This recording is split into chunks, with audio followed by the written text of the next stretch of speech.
Last we left our heroes, you had successfully found the Alabaster Tower, though not fully intact. The tower and surrounding grounds rested half beneath the ice and snow of the northern expanse of Vesaria, and worse so, was bound within this arcane time prison. Once inside, you fought through a deadly encounter, explored briefly, then found some intriguing items once wielded by the Circle of Eight, and then made your way towards the study led by the automaton steward of the tower. Within the study, you found that Mordenkainen was not present, and Alfred, the steward, locked the door behind you.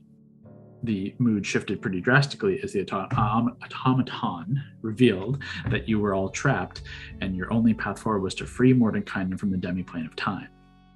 He explained that to ensure the success of the Battle of Dragon's Rend and the time lock, he encased the tower within. He would plunge himself into a place removed from time and reality, a place where he would not age, and therefore his bond to the time lock would remain intact and unescapable. Knowing it would damn his fellow mages and possibly himself, but it would ensure victory, he seemingly has remained there ever since. In a fury, Hondo rage ransacked the study and found a series of scrolls, a spell book, plenty of coin amongst the desk and shelves, while Mary found a series of notes and books about the demiplane of time itself. Ultimately, though, you realized the only path forward was into this tear in space and time, and thus you linked hands and dove in, traveling to a place removed from the planes as you know them, somewhere in between and all-encompassing. You found yourselves in a long, dark tunnel filled with mirrors that reflected hundreds of different potentials or versions of yourselves. Finally, you found a single faintly glowing golden thread that extended from the same point you stood and then onwards down this tunnel, and thus you followed it. Walking for minutes, hours, possibly longer, you began to kind of lose a sense of self and a sense of time as this space caused this weird disassociation of body and mind. However long it was, a change to your environment began to appear as this hall led to a circular intersection of several tunnels leading in different directions, but coming from all and a single point connecting between these tunnels. Unsure of your path forward, you waited and interacted with these golden threads that seemed to line this space. And you watched as you did, they reverberated outwards in a wave down this web of thread. You waited a little longer and began to hear creatures approach. Holding your ground, Hondo crept out of this tunnel that you'd been in into this open space and spied 3 large, oddly shifting spiders headed in your direction. A tense moment where you were unsure if they were friendly or hostile, you held once more, distracting some to head down other tunnels, but ultimately one remained sentinel. As you waited and watched, your backs against the mirrored wall, this creeping sensation crept over Hondo as a reflection of himself began to shift out of the wall and extend to swipe his dagger. In a flash, Hondo, you reacted and broke the mirrored hand, but as you did, you shattered the wall too. And in its place, a vacuous void threatened to suck you all in. With that sound, these spiders then rushed forward and attacked. Bless you. But the damage was done. Hondo and Valentine tried to hold themselves from slipping into this void, and though you tried valiantly, you each tumbled in and away out of sight. In time, all of you followed suit, either by force or in hopes of catching your lost party members. You briefly drift into this void, independent of one another, but just as quickly as your vision shifts, you each awaken, and your friends are nowhere to be seen. Valentine, you have a moment of being sucked into darkness. You can just faintly see this massive thread world, and then it's gone in an instant. From this darkness, this plummeting sensation, you suddenly awake. Your eyes shoot open to see the Iridacia Keep beneath a blackened sky. Heavy rain falls across the outer courtyard and across yourself, but it's not a normal rain. It clings and it sticks like oil or watered down tar.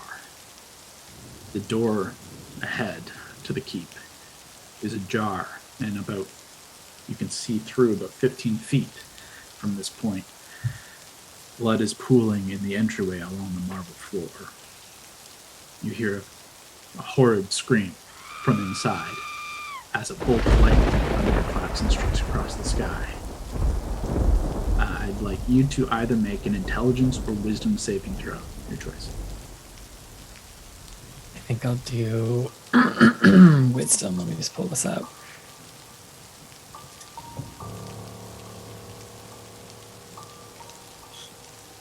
Okay, yeah, wisdom. Oh, we were on 16 hanging, and then we went to a 6, so 9 total. For the briefest of moment as this begins, you can still hear the echo of the mirrored wall shattering around you. That kind of faint tinkling of glass, like breaking. And as this kind of began, as I began this description, just before you see the blood, you have the memories of what you're doing here, who you are, the adventuring years that have gone by. And they don't necessarily pass. You're still you, as you know you. But your purpose escapes you. You don't remember entering the demiplane. You don't remember necessarily the wildcards right this moment. You simply see blood in the front doorstep of your home, and as that lightning and thunder cracks, that's all you can focus on. And you just begin kind of blindly making your way forward. Yeah, rush forward. Begins kind of pounding and beating and thumping faster and faster and faster.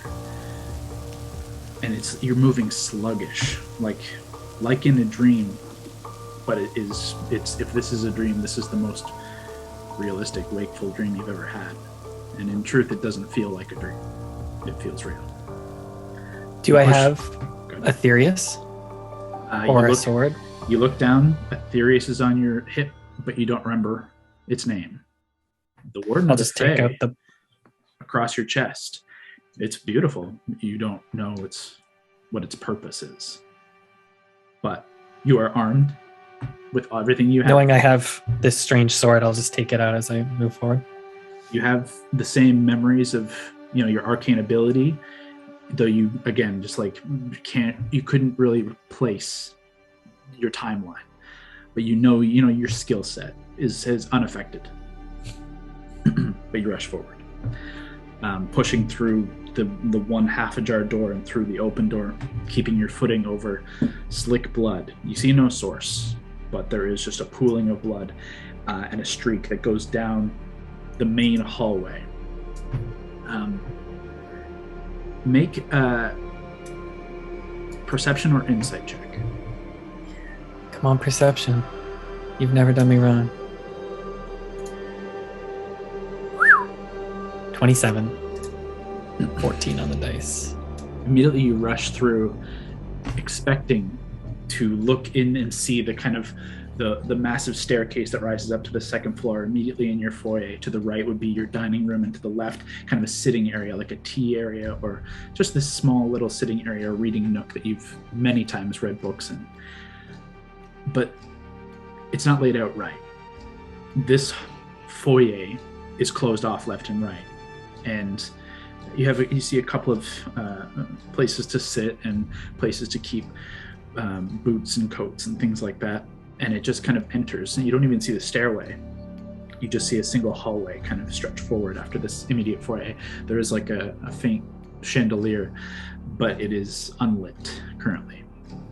And that gives you that first break in your memory, in your mind, that this is not memory. This is something different. But it's very much real. Ahead, as you take that quick moment to ponder and pause, you take a couple further steps, and you're kind of standing in the middle of the foyer now.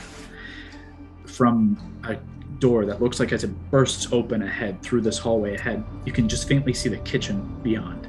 And rushing forward, holding a bloodied hand and wrist, you see Rowan just limping and breathing heavily and rushing and running towards you. As he breaks in the middle of this kind of hallway, there's a moment where you're kind of still perceiving, and you catch him, your eyes lock, and you just watch this look of intense fear seeing you. he just like skids to a halt, and it just begins kind of looks over his shoulder and looks back at you, and then just kind of looking left and right, freezes with this look of shock, and it freezes you kind of in that same way. This is not the reaction you expected. Whatever love there or lost between Rowan and you. But this look of shock and fear clings to his face and then freezes. And from behind him, you hear this dark melodic voice begin to kind of ring out. And his frozen fear becomes intense pain. You can detect the words are laced with arcane tone. You can catch that while it's not necessarily a spell, there's something arcane about this melodic kind of tone. And you watch as kind of coming up and over Rowan's shoulders, you see these faint threads of black and purple that pierce and writhe up into the mouth and just begin twisting and writhing through his form. And you just watch blood pour out of eyes and nose. And he's trying to scream, but blood pours off his throat as he just slumps, just kind of twitching, screaming, writhing in place. And through the kitchen doors across the way, in all his glory, you see yourself, but not you. You can see the defined features of yourself, accentuated, even more so, as this figure seems somewhat thinner, almost gaunt, but still quite handsome. Hair long and black, falling in waves, but split across the forehead. And you can see kind of held back. You can see rising from the forehead, you see horns or antlers. These kind of gnarled black like charred wood. And they rise and spiral and split into a 6-point crown over top of the middle of his head. And in between this crown of antlers and thorns, you can see this intertwined, shifting black, shadowy thread, very much like that which you just watched rip into Rowan. It kind of sifts and shifts in amongst this kind of floating crown. He wears this long dark coat and a starched shirt and pants that would be elegant if they were not also soaked in blood. And he just kind of steps forward, the hand extended, flicks his hand back, and those kind of shadowy threads recede from Rowan. And this just creeping smile as he catches your eye. Cocks his head. Well, you're not from here.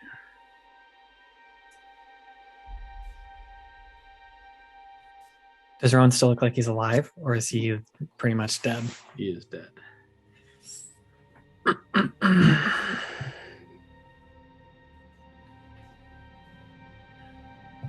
Who the fuck are you? And I'm going to start moving forward with some pace. You begin to take a couple of steps forward, and you're not very far apart. He holds his ground. He looks you up and down and says, well, it seems I'm the better looking of the two of us. I don't see any kind of sign of manipulation on your end. My name is Valentine. I'm known as Shadow Sun around here. Now, who might you be? My name is Valentine Amadeus Samson Maximilian Francis. I've done the name thing. That's old.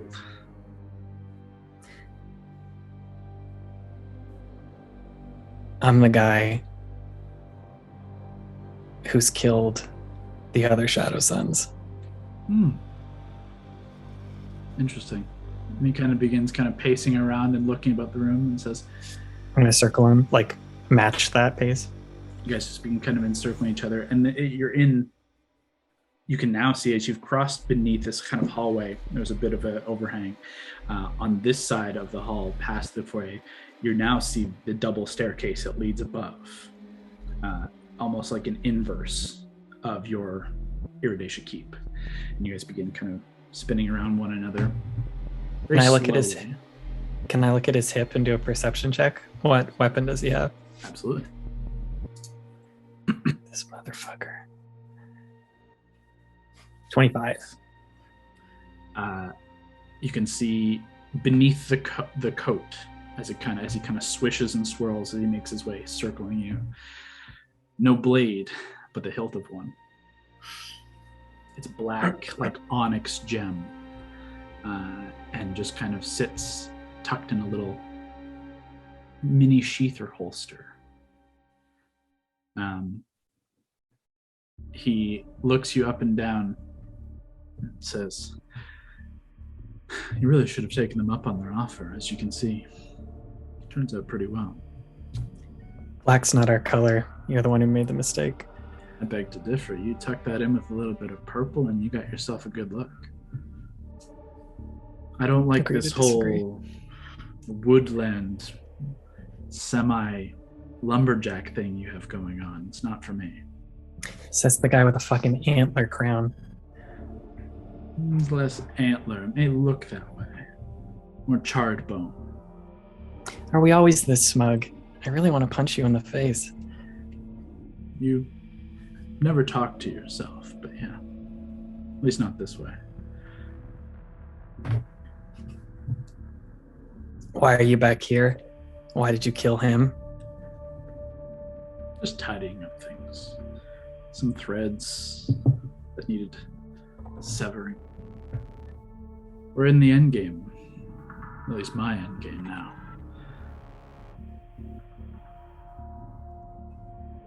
Killed the other shadows, huh? Well, we certainly killed Azrael. When you met Lucius, you overcame him? DM question, was Lucius the dupe Katha, or is that the third that we've never met? Okay. Azrael is technically Shadow Dad. Shadow Daddy. Yeah. Lucius is the dupe Katha, and then you have yet to meet the third. Mm-hmm. But you know of, for sure. Mm-hmm. Yeah, Lucius was a real pain in the ass. I'm sure you get that. When you find the right path, the right deal, it works out beneficial. You know, I can see we hit a certain point along the same path. Azrael needed to go for what he did. When Lily was gone, didn't see much point in continuing the hero game. You didn't save her? Wasn't, no. And I beat myself up for a time.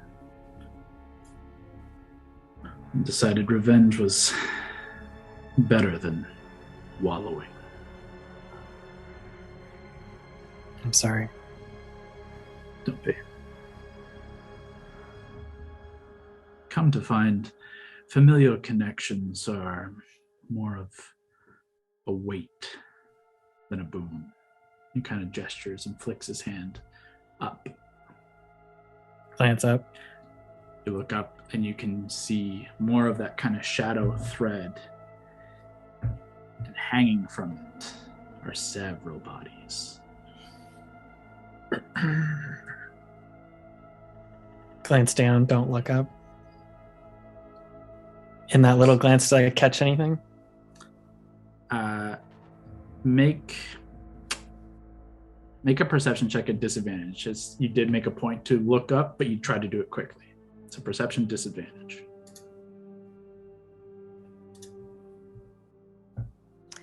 25. In the moment you look, there's a faint just shift. And then by the time you come back down, everything looks okay. But something's not the same with him. But he continues in this kind of circle around the two of you, just stepping past Rowan. You can see, careful to step over as the blood just slowly is spreading out away from him. He says, look, we can circle this same drain for days. What are you doing here? I don't know. I don't want to be here.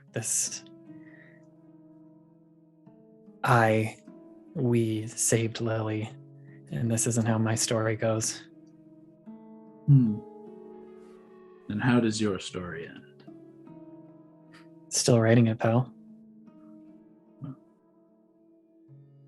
We'll see about that. Even with your high perception, you watch as the you that you're facing just dissolves. As you hear, and invisibly from behind you, he goes to strike. Roll initiative. Fuck, let's go, pal.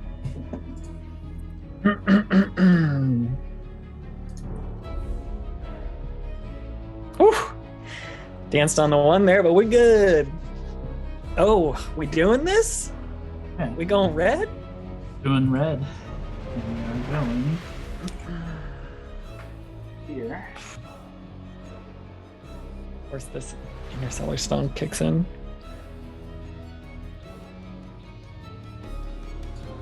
As he gets the surprise round as the mislead spell finishes, and invisibly from behind, you watch as this black and blue light blade strikes through. He does get advantage on the first, but not the second.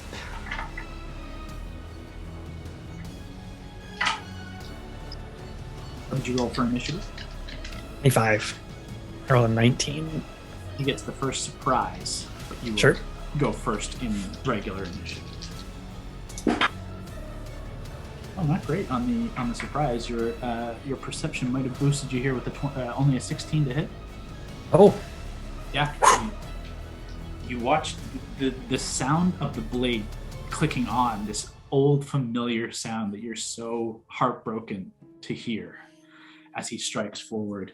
You just kind of parry away the blade as you draw Aetherius in this just dancing motion as he just angrily swipes once more. That is a 21 to hit. shield. The shield flies up and over, protecting you from this dark void blade. It's your turn.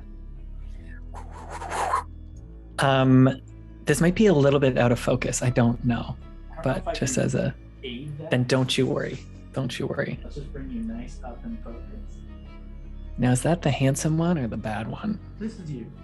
Does that help? Okay. Anything? So we're fighting. Cool. Let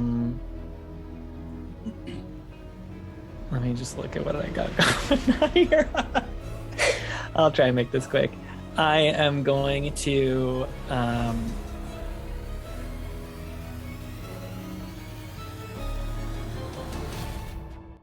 instinctively, I feel like the wings would come out. Floral winds like coming out. Mm-hmm. And then I'm going to cast, as good old Valentine used to do, Thunder Wave at 5th level on him. Okay. It's a on 18. You watch as your wings kick out and you summon the energy. He brings the void sword and whoosh, strikes with a counterspell. Ooh, good for you. You have to roll for it, but I rolled a natural 17. So yeah, you'll do it. So successful Right? with that. Yeah, he just catches the Thunderwave with the blade, and it just kind of kicks out behind him as he almost like moves it around himself. Really cool. Really cool. You are, he uses reaction, you are flying, and you can move. I will, kick off and fly up a bit. Try and go to the other side of the room. Easily enough. How high do you go? How high is the ceiling in here? Well, the ceiling goes up maybe 30 feet or so. However, the hanging bodies make that a little less so. Yeah, that's gross. Then I'll just say go 15 feet up before you would hit any of the nastiness. Yeah, that feels good then. I'll just go 15 feet. Okay. At this point, you're kind of like the stairs are kind of rising beneath you as well. As you, it's hard to see, I know, but you can. The staircase kind of rises up and then goes to your right and wraps around this way, and like so up here is technically up higher. Okay. Does that make sense? Mm-hmm. Okay. Then that takes us to Shadow Sun. As he, with a smile, flicks his hand and at Rowan on the ground. You watch as the darkness and shadow pools around Rowan, and he begins to kind of pull himself up and just like cracking bone and just begins shifting and standing and rushes forward. Can't move more than that because he had to stand up from prone. And unfortunately cannot get to you, but he will use, I guess, his action to dash and get basically right beneath you. That's the end of his turn, as Shadow Sun is going to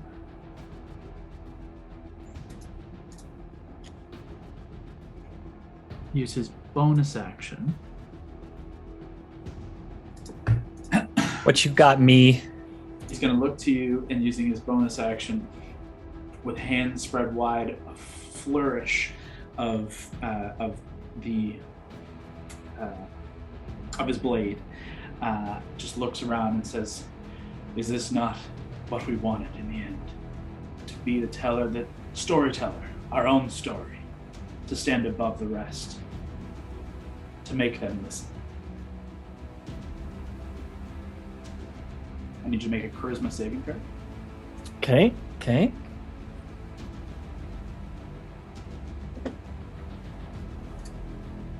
No, the button.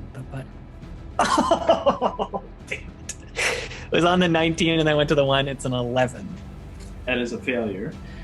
As these just taunting words get in your mind, you have disadvantage on ability checks, attack rolls, and saving throws for the next round. Is this a charm? Not technically, no. Okay. You're not technically charmed or anything. It's just he's just calling you out. He's just being being real mean. Yeah, got in your head. Disadvantage on attacks, saving throws, ability checks? Yes. Okay. Use the master puppet, and then I guess he's just kind of. He's going to climb the stairs very casually as he does so, and now he's standing he's kind of come across, standing in the middle of this kind of raised stairway on the second floor. And he's going to end his turn. It's your turn. Great. You talk too much is what I'll say to him, and then I'll fly at him. And before I get to him for an attack, I'm going to hold up Aetherius like this, and I'm going to shut my own eyes and then use Aetherius' special light from the Summer Queen ability to, if he's within 30 feet, he has to make a con save or else he is blind. You got it. And Dead Row. Weird. Dead Rowan. I'll do Rowan first. It's definitely a failure. Yeah, Rowan is blind. Ooh, con save of 14. Oh, thank God. Things are going well against me. Okay, so he's blind. He can make a save at the end of each turn. Okay. Lasts for a minute. Sounds good. Give me a perception check alongside that. Sure. Pretty good. 27. Okay. In this frantic, sudden battle that you didn't necessarily expect to find yourself in, this you now know. Obviously, this is no dream. This is too real, but it's an alternate reality. There's something going on where you are meeting the dark version of yourself somehow, and still trying to piece together how you got here. You can faintly recall the demiplane. You can faintly recall the journey with the Wildcards. And as the light of Aetherius blinds and fills the entire foyer of this room with golden, bright sunlight, you can hear Rowan behind just kind of like shriek. And you see yourself kind of throw your hand up, and the dark void blade kind of swiping out just as protective as he goes officially blind. As he pulls back, you watch this necklace from around his neck kind of pop up through the shirt as he pulls back. In its, at the end of the chain, you can see a faint golden, like, ball, reminiscent of the soul energy ball that Azrael held of Lily's soul. Mm-hmm. And as he kind of pulls back, you see it pop up out of his shirt and then kind of tuck back in beneath the folds of the cloth as that kind of light fades. But you just catch that, and you're catching the kind of elements of memory from before. Jesus. Action? Actually, that's a bonus, which is fortunate. Right. So then I'm going to swoop down, and I'm going to... Do I do that, or do I do this?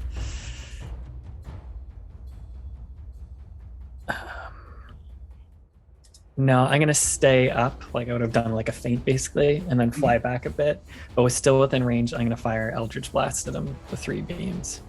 Do you want to, like, fly away from where you're here, like over that way? Yeah, exactly. That'd be perfect. 1. Does 15 hit him? Is that a disadvantage? No. So actually, okay. Does blind force him advantage against him? Let me look that up real quick.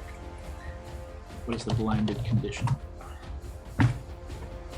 Blind attack rolls against a creature have advantage. So straight roll. So first one 15. 15 does not hit. Second one 28. That does hit. Third one 12. Not 2. So just 1. It wouldn't have mattered ultimately anyways. Actually, no. It does matter, but regardless. Play as you were. Roll damage. Okay. Roll these. Damage is 8. 8 force damage. Points. As you miss with the first, the second one does strike, and that third one goes a little wide. You take 4 points of psychic damage. Oh. As jeez. Where it strikes, you feel this faint echo of pain. Spooky, scary. This is interesting. That I'm just trying to do math. Is that okay? That takes us to his turn. He is currently blind. That's not as much fun as one might expect. Instead, then, what he is going to do is begin to teleport. Counterspell. You fell into my trap. You counterspell his Misty Step with any action, greater invisibilities. Oh, he's clever. No longer on the field, as he is invisible.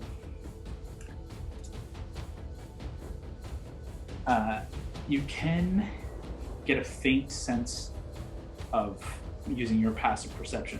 He's not, obviously he didn't teleport. He's still within the room, but now invisible. Okay. You just hear this faint kind of echoing laugh that begins to kind of slowly fill the room. As at the end of his turn, the blind figure here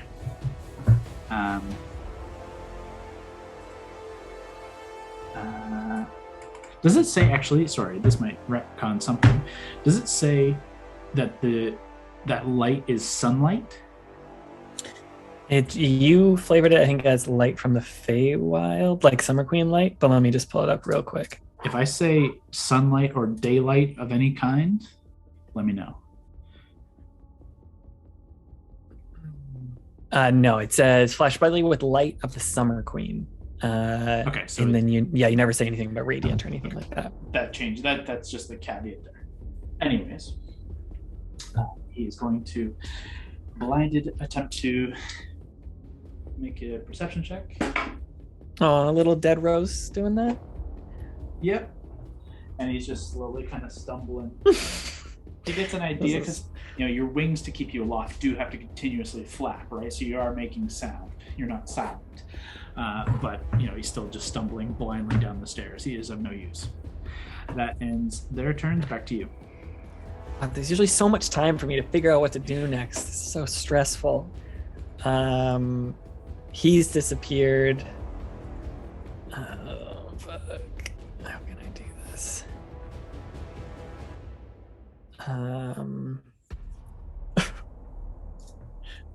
What's this do? Okay, I begin to cast a spell.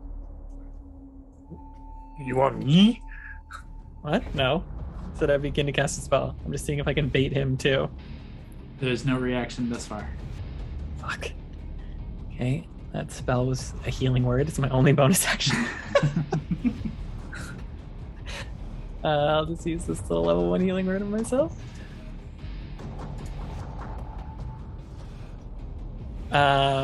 And then I will... He couldn't have moved that far.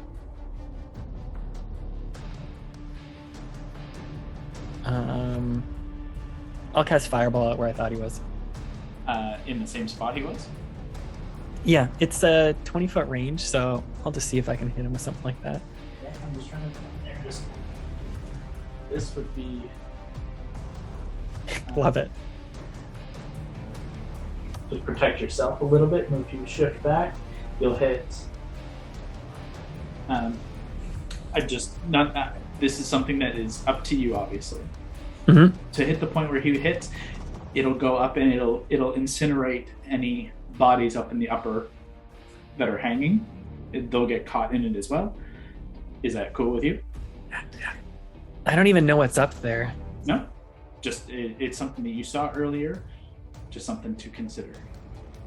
Nah, he's just so... He's so... Fuck. Do it! But what if they're safe? What if they're good? What Who if, cares? Fucking this guy. I can't wait to see your fucking mission. It's gonna be a bloodbath. Are you gonna make love to yourself, either or? I will... Yeah, no. I feel like he'll do it. Okay. Actually, sorry. Well, let me just... Blade.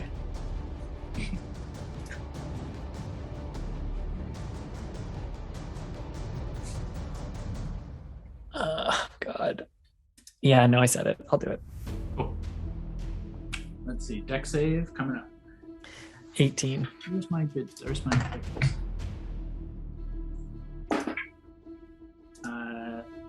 That is a 20 total. So he'll save. He saves. The shadow, the Rowan fails. And you just watch as this remnant of Rowan is just singed and burned. But you watch as this kind of shadow lifts from him and it like crisps and burns away. You do catch the sound of some like grunt shifting of pain immediately kind of in this space here, just on the edge, but it doesn't take quite as much damage. Go ahead and roll, and he takes 33 is the full. 33 would be reduced to 16, and then reduced to 8 as he is resistant. You take 4 points of psychic damage. Okay. This fucking guy. And that... Yep. With that, he he is going to. Is that in your turn, I should say? Yeah, maybe I'll just float a little closer to the other side of that door, the other side of the wall, just like a little more north. I was thinking, yeah, exactly. Cool. Alrighty. You hear the uttering of very quiet incantation. Yeah, I won't do anything. Let's just see what happens. You watch as the invisibility breaks and the Shadow Sun reappears. Though at the end of his last turn, let me make a con save. I didn't do that. That's a natural 20. Yeah, he saves. That works. He begins to materialize right beneath you. Oh boy. Right there. And you watch as that incantation finishes, as you kind of let it slide. And you watch as the crown of blackened, charred bone and these kind of faint tethers of black and purple coalesce around the back like a cape that flays out in their own wings, though rather than feathered, more tattered, like bat wings. And he begins to rise up to your level and strikes out with his blade. Pretty cool. Pretty cool.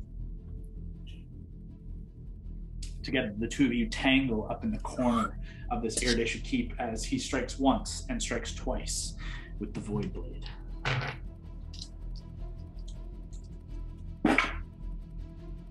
Oh man, I'm not rolling super great. It's so disappointing. That is a 20.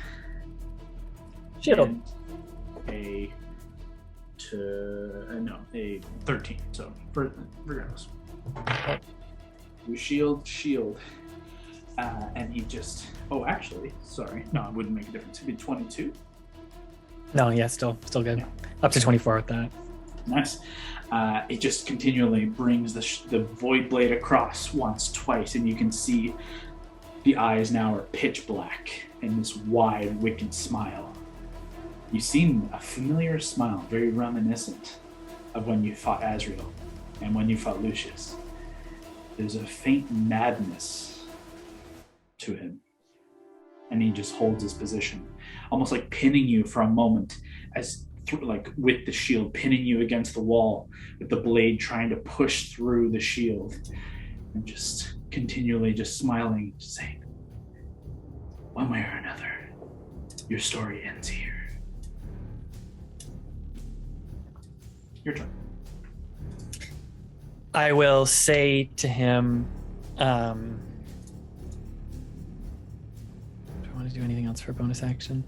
I will Hexblades curse him as my bonus action. Ooh, okay.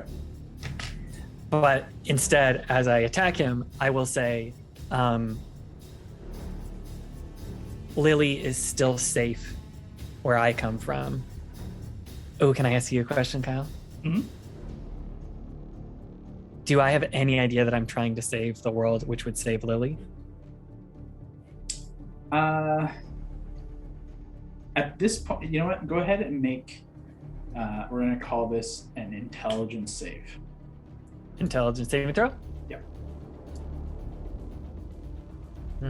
18. Yeah, absolutely. The final kind of barriers in this fight break away, and your memory kind of resolves, and you are fully you again. As we lock blades, then I'll be like, where I come from, Lily's safe, but forces are working against her to kill her. If you ever did love and care about her, this is where our stories part, and then I'll booming blade him. Okay, nice.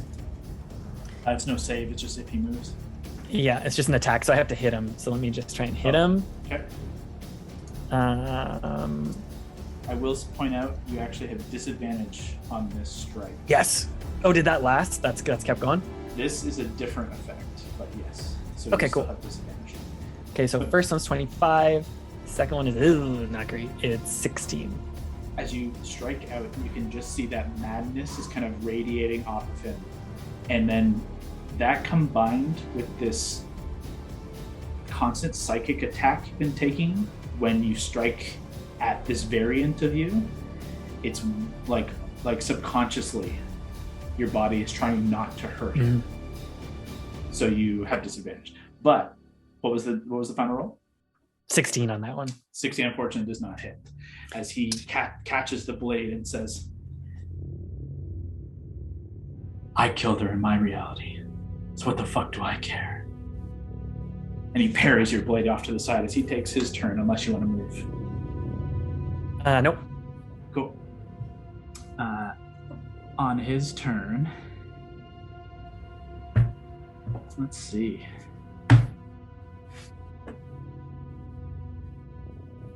Does that give him any other bonus? Right.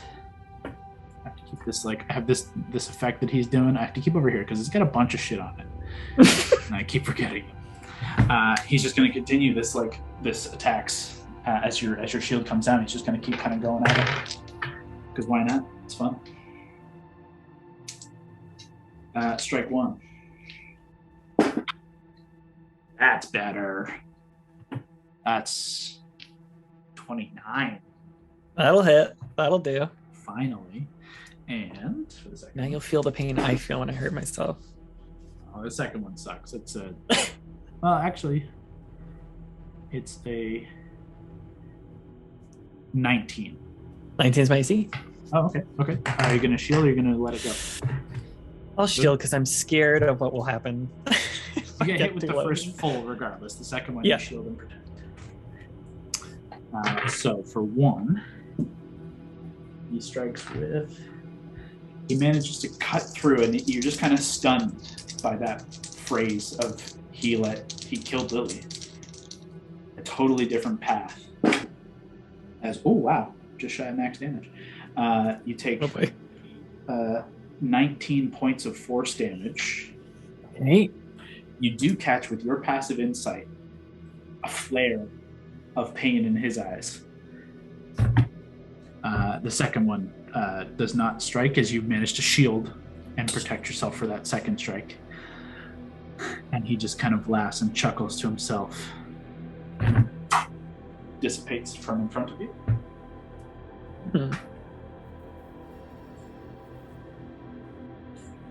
Here's down here. So this is technically down and then underneath into the first hallway, into the foyer. So he's kind of got some cover at this point, but not full cover. And that is going to end his turn as he takes a little bit of psychic damage himself. Your turn. Fuck, this fucking guy. Just never sees reason. I'm just gonna yell at him something to the effect of, then why do you keep her soul around your neck? And I'm gonna move towards him and I'm gonna be like, you hurt when I hurt. Us killing each other is not gonna solve anything. I need to get back to where I belong.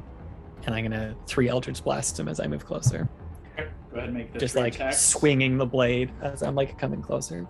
Arcs of Eldritch Force just colliding as you have disadvantage on these. Ooh, this one's not gonna work. First one, nat 20, but it's a 13 as well. Doesn't hit. Let's try this one. A 13 total? Yeah. Yeah, unfortunately does not hit. 18 or 18? 18 total? Yep. Does not hit. Oh, Valentine. How about 25 or 27? Yes, those will hit. You watch that kind of that first two as you're just wildly kind of striking at it. They hit the sides of the wall as you're flying forward. Do you swing down, come down to kind of meet him face to face? Yeah, let's do it. Yeah, I'll drop down. You come down, meet him face to face with that final one. As you rush up into his face, it does collide, and you watch that protection, that kind of fear that you feel and this presence that he has, it fades away. So if you were to attack again, it would not have that disadvantage. You can tell that now that mechanic is kind of you've learned. Awesome. But it is your final strike. What's the damage? 15 max damage. Okay, you suffer 7 points of psychic damage. Oh, good. He just, as you get finally into his face, and then as you bring Aetherius up, and he brings the Void Blade against yours, you can feel that crackle of light and energy against you. And he says, I just need to outsurvive you, and then I'm fine. At that point, he is going to... I'll just say quickly here, I clicked the button for Healing Word, but I never healed myself. So I'm just going to do that quickly. Yep. Do you want to know this? Does this heal him? It does not, so go ahead. Okay. Great. I healed 8 points. Nice. That's very good. On his turn, as you incinerated his playthings, he looks up past you, and you can just feel the haze of fire as it begins to catch the kind of drapery and tapestry from where the fireball hit, and behind you the building begins to kind of catch flame. What am I gonna do? Let's see. You guys need to make popcorn. I'm certainly going to make a bunch of snacks for whatever happens with you guys. He just needs to outsurvive you. As a bonus action, he's going to use that outsurvive you as a taunt. I need you to make a crit save. Got it. Come on, Valentine. 16? Fail. Fucking Valentine. Disadvantage on ability checks, attack rolls, and saving throws until Motherfucker, Val. the next turn. And at that, you watch as he says that, pulls the dark blade back, and brings the dark blade across his hand and catches some of the energy of it, and then just blows it out and breathes it on you. And I need you to make a con save. Yes. Con? Yes, please. You fucking dice. 5.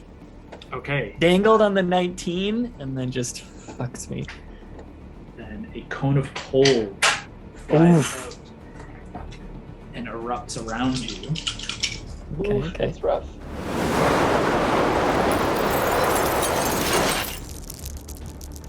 Ooh.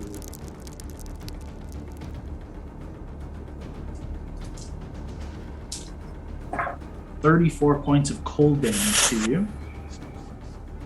And What you is watch Aetherius attuned to? Cold. Warden of the Fae, as far as the last you were, was cold. You were in the... Yep. What? In was hell, it? and I kept it here. Now we were in hell, which was cold, and then we went here, which was north, so it was cold, so I kept it cold. Did you take that? You took that full fire damage from the Yes. fire blast from yeah. So yeah, you didn't have fire resistance, so it's cold. So 17. So it's 17? Okay. And you watch as some of that kind of kicks back into him, and he just kind of grins and bears it and says, "I can outlast you." And that is going to end his turn. Actually, yeah, bonus action. Bonus action was his taunt, right? Yeah, bonus action. There's no reason to leave. So right here's your turn. Okay, Valentine. You're so cool. Fucking dark hair. What do I got here? What do I got? Is there anything cool that he would not expect?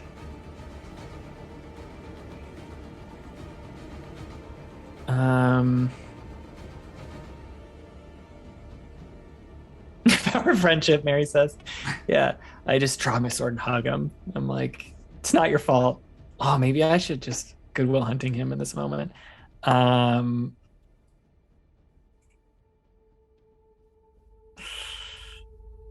Now all these spells he could counter, it's too scary. I'm just gonna try and hit him again with Aetherius. Okay, good. You have disadvantage on the first one? Actually, you have disadvantage from the taunt. Actually, let's try one more thing. Okay. I'm going to cast a spell. Okay. Does he let it happen? You've let him a cast, so I'm gonna let you cast. Okay. I am going to. But he's right there. I was like baiting him, so this will have just been a healing word. That's what I was originally going to do. Sure. So that's 7 to me. 1 first left. And then I will just do what I was going to do and attack him with Booming Blade. Okay. Go ahead and make your attack. If it hits, disadvantage, right? With disadvantage, and his AC is a little boosted as a result of the spell that's on him. Fuck. So 19 is my lowest here. Unfortunately, 19 total is not going to hit. Okay. Just watch as the presence around him, that kind of shadowy thread, like he brings the void blade up to catch it, but before it even hits it, the shadow around him kind of strikes it away. And he just says, "You could learn a thing or two from me. You should stick around." I'd rather not. That's it. That was my bonus in that. And I'll just dance around him a bit. Can I go into this room a bit more? Just circle him? Yeah, he let it. Just like, and then circle around him. Absolutely. As his turn comes back around, he looks you up and down and almost like drops the posturing of this battle. Just says,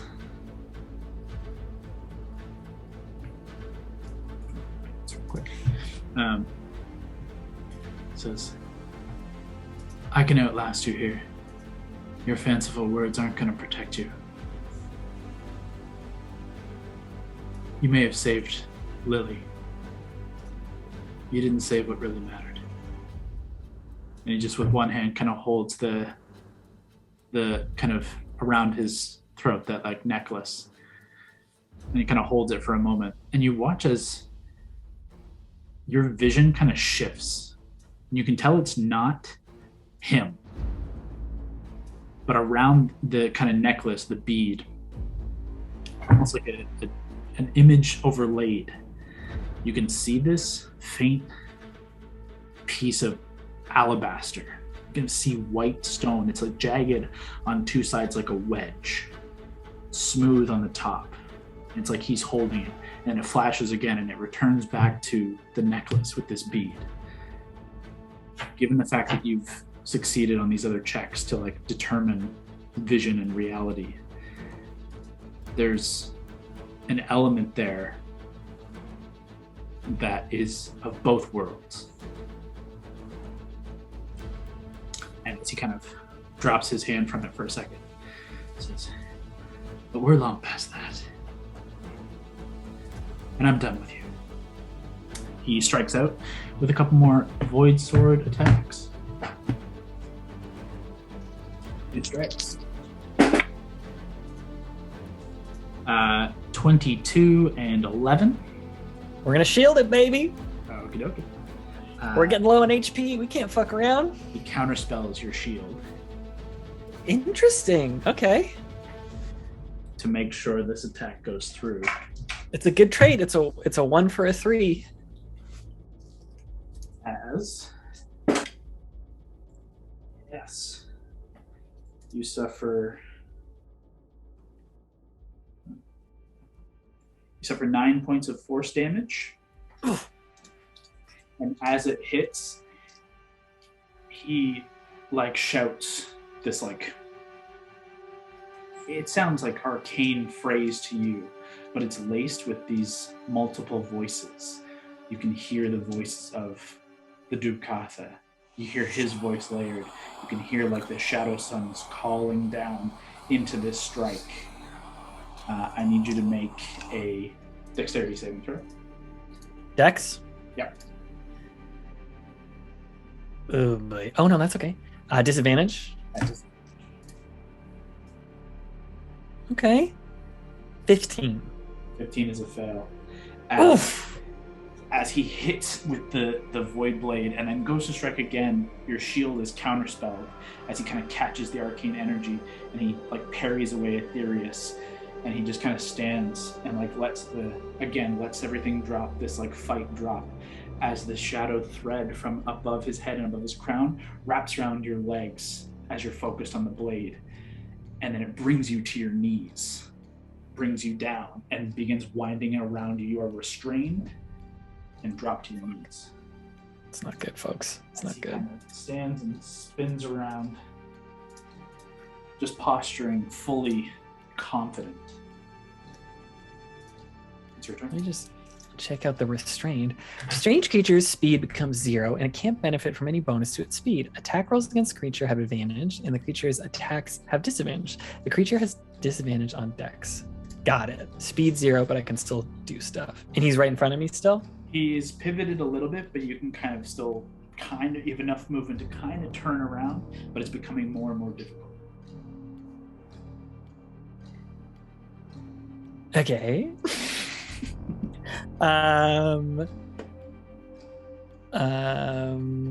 Speed is 0.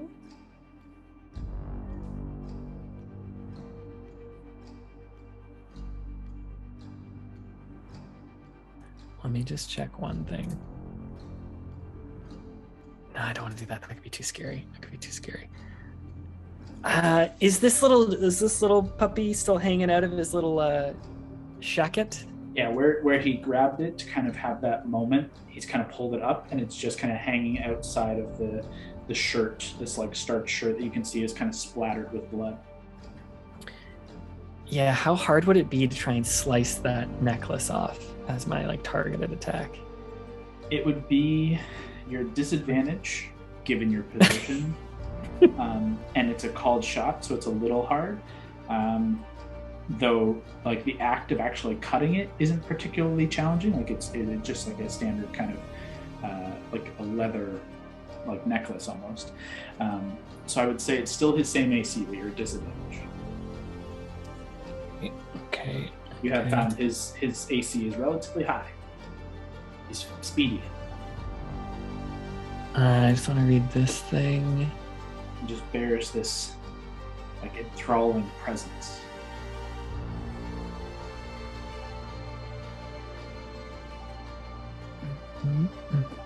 Just need to check out the wording here.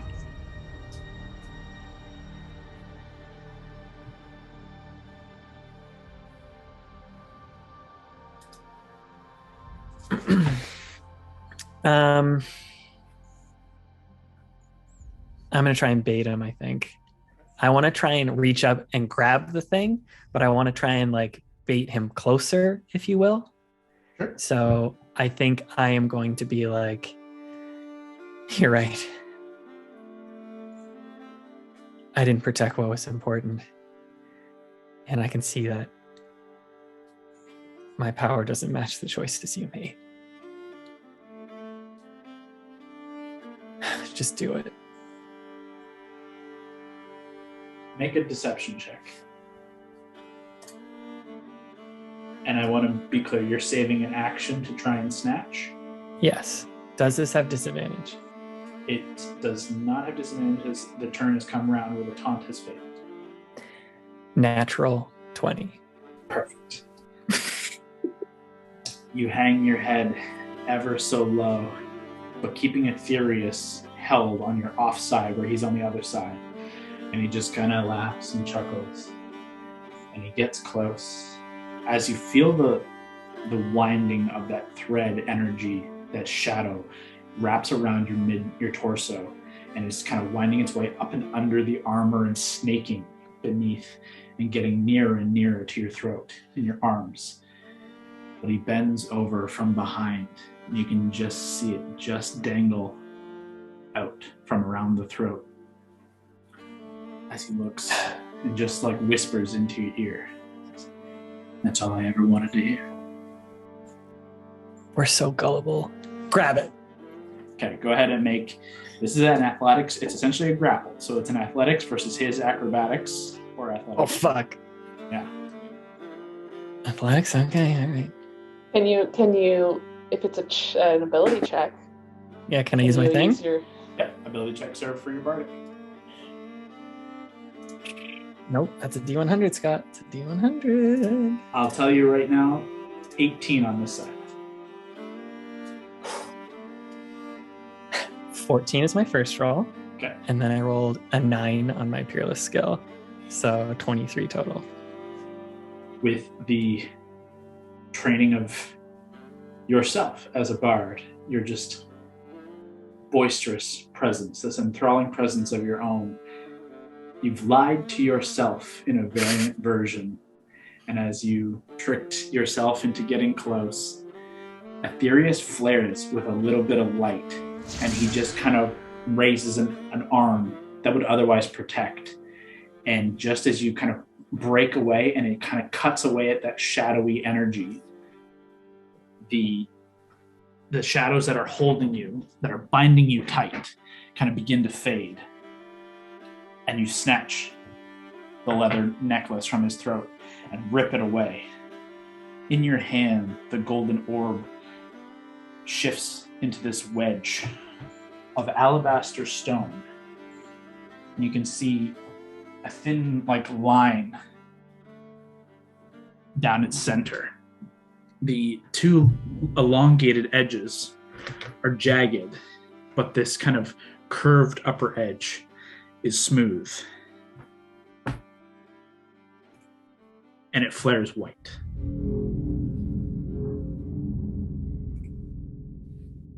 Hondo. You smell a familiar scent. The scent of old ale, sweat, salty sea air, and a small coastal tavern. It is surprisingly packed, given the midday sun outside begins to stream in through the open doors and windows. As you, Hondo, are smack in the middle of the room, at a wooden table, heavily laden with cups and spilled booze all around it sticky, surrounded by burly, smelly pirates. This is a dream come true. You recognize most of these men, most importantly, the gnomish figure sat across the table from you. Gambino sits back with a drink in hand, his hat pushed back as he's kind of corralling and talking to the crew, his drink sloshing. Looks across to you, but first shouts, "Listen up, you fucking rowdy dogs. We have in our midst a fellow captain who only wants to run with the big dogs. I say he's right to want it. Though his vessel may be small, he may lack the experience we have acquired. May even come up short elsewhere. Every soul is due its chance to take his shot." So Hondo, was it? Hondo, was it? Yes? Yes. Yep. I, Gambino, challenge you to a gentleman's duel of drink, strength, and luck. Winner takes all. What say you? I never say no to a challenge. The crowd rises and cheers, as I'd like you to either make an intelligence save, a wisdom save, or an insight check, your choice. I will make a... Did you say intelligence save? You can choose intelligence, wisdom saves, or just an insight check. I'll go with intelligence save. Okay, go ahead. Okay. 16? Plus 16 plus 6. Ooh, Hondo, intelligent. As this is happening, and as you agree to the gentleman's duel with old Gambino, for the first moment, you can almost feel as if you were tossed back into your chair, like you were thrown, like you were being pulled along by a rope, and just poof, you land hard. But then it fades immediately, and you are just in the scene. You are in the memory. You recall this day very vividly. But then it begins to kind of fade, and just before it's gone, you catch it at the last moment, and you're kind of in this in-between where you know that you're not the Hondo who played this game. You're a Hondo from the Hondo we know, but you're missing that connection. You don't know how you got here. the best you can feel is to play along for now, but you know there's something off. And as you're kind of having that internal dialogue, that monologue, that kind of like playing it out, the scene continues around you. The men walk around. Gambino knocks back his ale, tosses the cup off to the side, and a platter is brought over and sat down on the table between you. On top of the platter, you see 10 shots.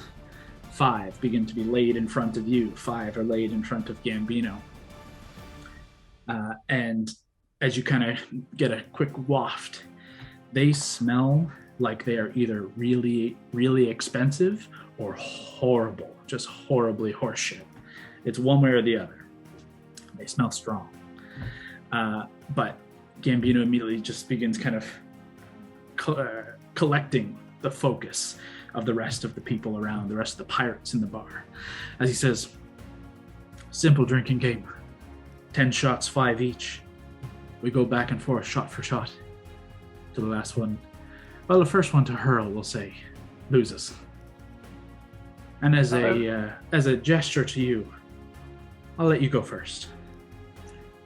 I've had crude oil that tasted better than this. Let's go for it. Well, let's see if you're worth your salt. Go ahead and make, for the first one, a Constitution check. Not a saving throw, Constitution check. Okay. So that's D20. a D20? D20. All this is going to be D20 plus your Constitution modifier. And con check. So just your modifier straight up. +3. A 10? Yes. 10 is the DC for the first one. You knock it back, and it burns. You feel that burn, and you guys have been going for a minute here. This is not the first drink of the day, and even though this is the first drink that you're experiencing, this is definitely not the first drink of the day, and you can immediately kind of, it all floods back to you, and you're kind of beginning to feel that little bit of queasiness, but you tamp it down, and you succeed on the first. The crowd kind of politely kind of claps, and they're kind of razzing you a bit, and Gambino just, oh, not bad, not bad. Just knocks his back immediately. Easy. Your shot. Quick question. There has been nothing mentioned about bargain, like wagers or like what we're betting, nothing like that yet, right? Nothing yet. Okay. But because you rolled your save early, you know how this kind of goes. You know how this plays out. You know there's a drinking game and you guys get hammered. There's a bit of an arm wrestle, just as a show of strength. Can't remember how that plays out. And you know at the end you play a game of Dragon's Folly in a testament of luck. And you know how that ends. Okay.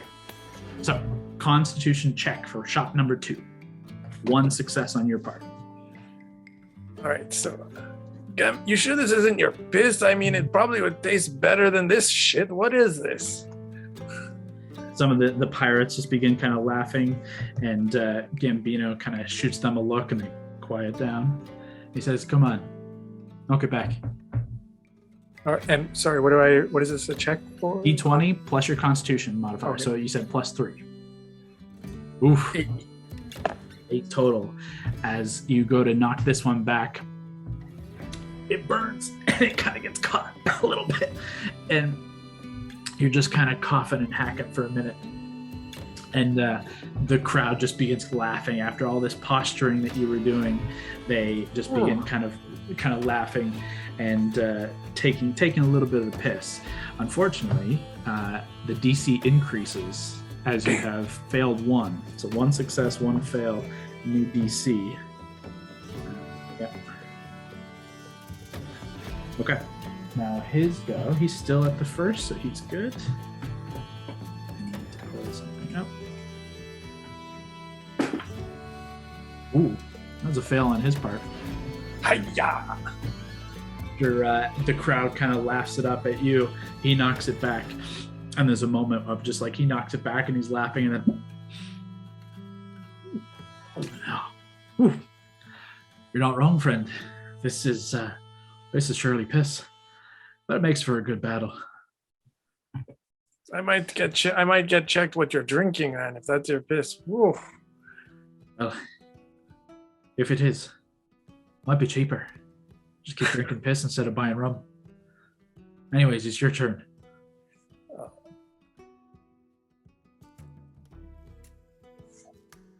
Constitution check. Oof. And 3 again, 7.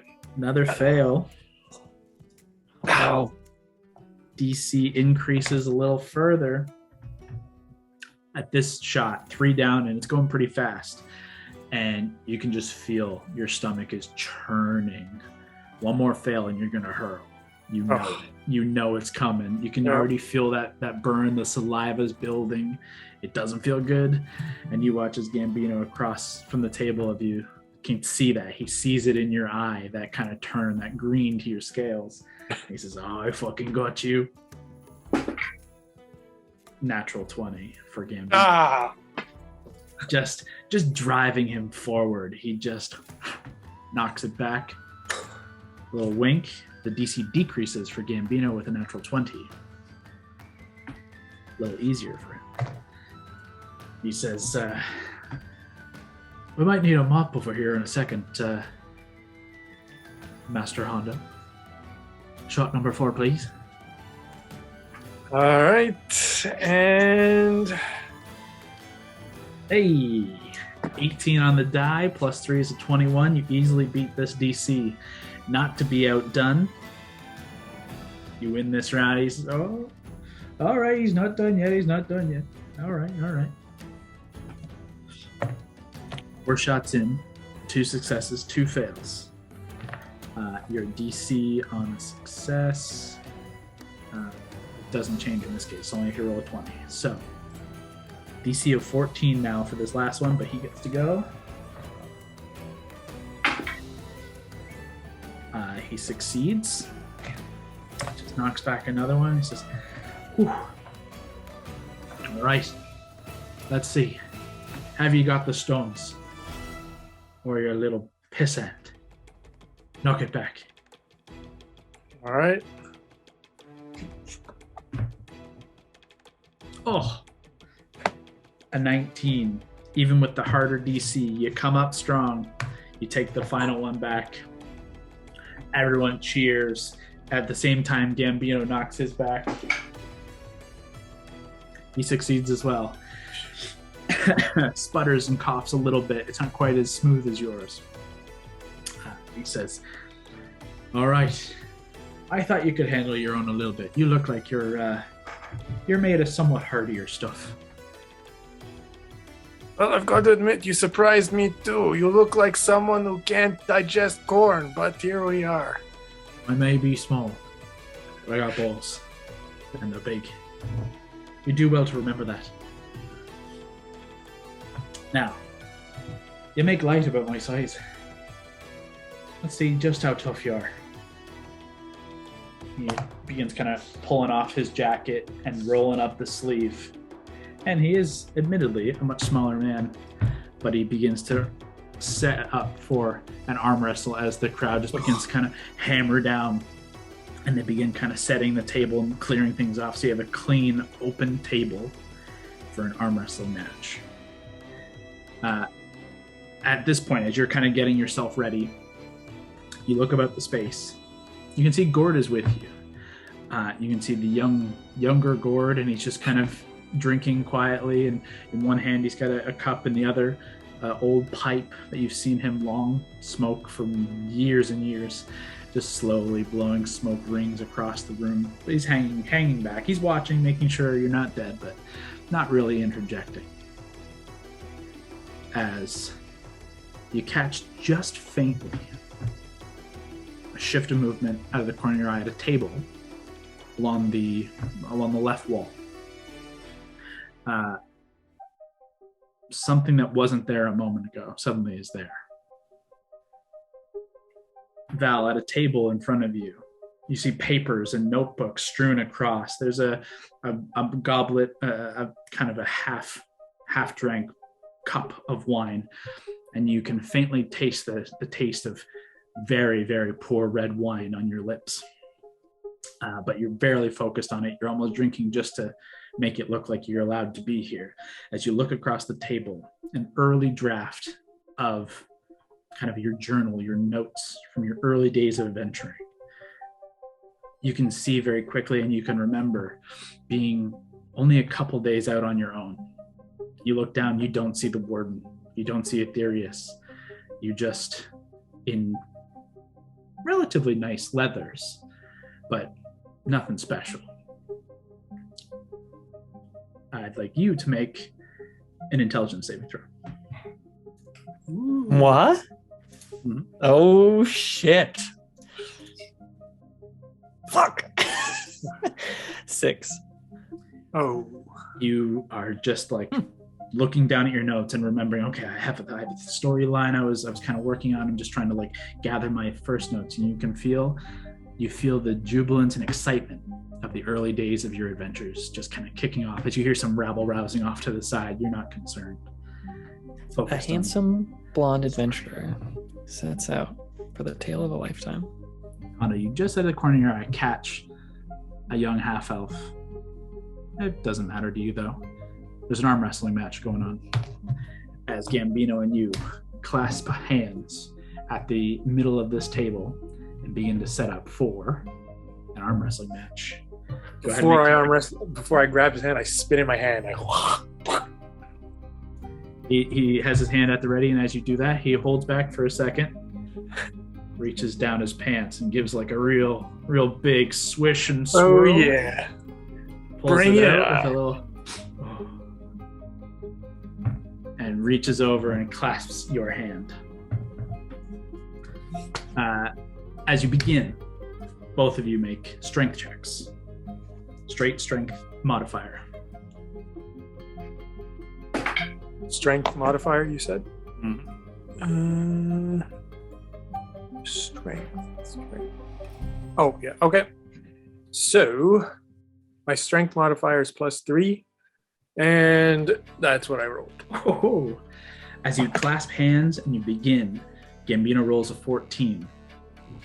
With your 15, immediately you begin pushing, and you're pushing him down, and already he's at a disadvantage. He's kind of tilted over and is trying to hold his own, and the whole crowd kind of backs away, surprised at this sudden burst of energy from the young Triton. He kind of looks up at you, and you can already see he's kind of gritting his teeth and saying, "Oh, we're not taking it easy, huh? All right." Another check.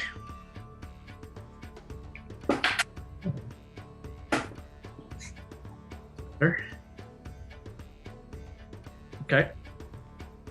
With his 18 and your 14, he pulls it back, and you're back in the middle now. You're reclasped, and you're just kind of holding tight. And he's just kind of staring you down and says, "I don't go down that easy. At least not on Tritons." What can I say? I'm not a balls man, I guess. You'll learn. Another strength check. Oh, that's not as good. Again, you just force him back down. You have him in a near pin. He's 3 inches from the board, and he's just fighting it back. He's grinning, bearing it. At this point, both of you, as you look across his face and you recognize it, you both feel this kind of this regurgitation, and this kind of those shots begin to catch up to you. One more, well, hopefully we'll see what happens. Strength check at disadvantage. So roll twice, take the lower. Shit. All right. So Such a first good roll Okay. Ooh, boy. and second roll. Plus Really? 3. So 6. 3 and 3. With his 18 and 17, he manages to pull back up to the middle, swallow the little bit of puke that was coming up as you burp, and just feel that, like, you feel that acid bubbling up the back of your throat, and that saliva is just sitting in your mouth, and you just lose for a second. You just lose your composure, but you catch him. You're still caught in the middle. You're still pretty intoxicated. Another strength check at disadvantage. Oh no. Not again. Okay. And Now, 3 and 3, 6. with his natural 1, Oh, you manage to not only pull him back to this 3/4 position, but you let that kind of belch out, and it just and poof, you slam the hand down. The crowd, kind of surprisingly, claps and shouts. Beer and ale is sloshed all over the place. Valentine, someone knocks into your table and the wine spills across your over your notebook. Both of you go ahead and make intelligence saves again. okay. Some people are so rude. 20! So funny, it didn't auto load. 18. Okay. As the wine spills across your table, and the immediate kind of like anger and frustration as that comes up, the wine spills across and begins kind of trickling down into your lap, and you kind of shift back and move and kind of put your arms out to like pull your stuff away. And as you do, that piece of alabaster, that wedge, kind of falls out of your bag onto the chair beside you. And immediately it all clicks back. The entire fight you just had, the momentary lapse in who you were and where you are. Now you're taking in the perspective here. And Hondo and Valentine, at this point, you both lock eyes. And you recognize one another. You can see, as you see Valentine suddenly, Warden of the Fae, Aetherius, like everything, like pops. So you're back to you, Hondo. You didn't necessarily look to see what you looked like, but now suddenly, your armor, your whisper at your hip, both of you fully back to full, so to speak. Hondo, you were successful in this, but in that brief moment, the two of you catch eyes across the room as Gambino begins to, all right. I'm a small guy. Strength is not my thing. My thing is luck. My thing is winning games of chance. And no fucking blue scale triton is gonna walk up in my bar and beat me at a game of cards. Let's say Little Dragon's Folly. I have the balls for that. That must get your attention. That it does. Let's say I'll put down, kind of looks around, pulls out a little satchel of gold and throws it on the table. Says, that's 200 gold on the table. That's my first wager. We're only going to go up from there. Can you match? Are you kidding me? And I slam it down on the table. You slam it down hard and then crouch. Oh, yeah! Everyone gets real excited. He says, all right, give him my fucking cards. He gets the deck. He starts shuffling. And you can just kind of, both ears, now just kind of like out of the peripheral every so often, just kind of catching, like, are they gone? Are they still there? And you can still see each other. But the vision or this moment is still in its process. This is going to be, we're going to roll a d6, a d8, and a d12. But in between each die, there's a potential chance to ante up and bet. So one at a time? We're going to go one at a time. We're going to play through the rounds. So on this first round, as the cards are dealt, he throws down the one card to you and one card to him. And you keep them hidden. You want to keep, what your total is. You're looking for a high total in this game. So roll the d6 and don't show me. But okay. keep it written somewhere. Maybe make a note of it in the chat, and I'll close my chat just to keep it fun. So everyone else knows, but I don't. Okay. We'll say for the listener, Hondo's D&D Beyond name is Big Balls 9. So this entire conversation is very rough. apt. Gambino looks at his card and looks up at you and... Oh yeah, you called pretty fast on that there gold. You're not doing too bad, it looks like. How about this? Everything is a good trade. That it is, my friend. How about this? Came into this, well, some call it a priceless relic, some call it junk, but I know it'll fetch a good price. And he kind of gestures over, and they set down this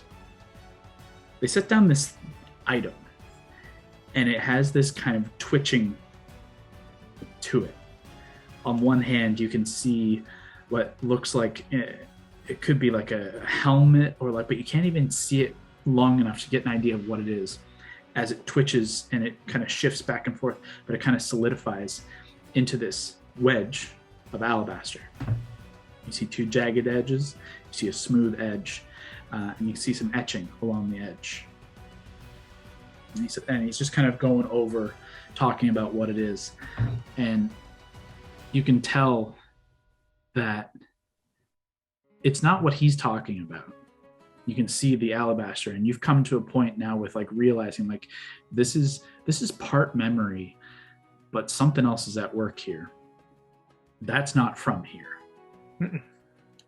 But he continues, and he says, "Look, I say priceless, but what can you match?"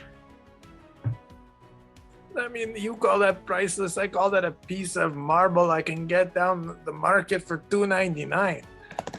I'll give you another 200 gold. I mean, come on.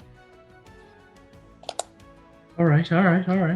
You drive a hard bargain, but I'm going to win it all anyway, so I suppose it doesn't matter. Let's play another card. Roll a d8.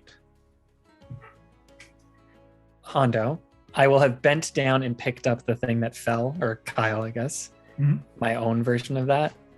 And I'll, over our earring, if we both have our earrings back, say, "We need that to get out of here. Don't respond back to me, but we need that." You hear that across your earring, and you recognize Valentine's voice, the whole nine. He looks at his hand, he's not too shabby. Look, you seem pretty confident. And I like that, in truth. I'm a big fan of confidence. It's something that, well, as I see myself somewhat in you. But not to put too fine a point on it, you're a little green around the gills. You're a little young to be so boisterous and so confident. I think this game might teach you a bit of a lesson. And I'll tell you what, if you win it, see that ship out there? Kind of gestures out, and you see a massive warship. Says, "Well, she's known as the Dreadnought. I happen to be that there captain. You beat me at this game, I hand over my hat. You take her reins. If I win, what was that vessel you came into port on?" The floppy salmon? Yeah. That was the one. Let's say if I win, I take the salmon out in my fleet. You win, you get the Dreadnought. It's not a bad trade.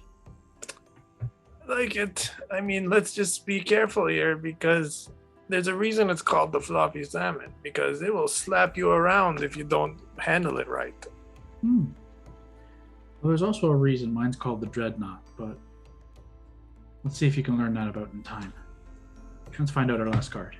Can I do an insight check on this before? To see what?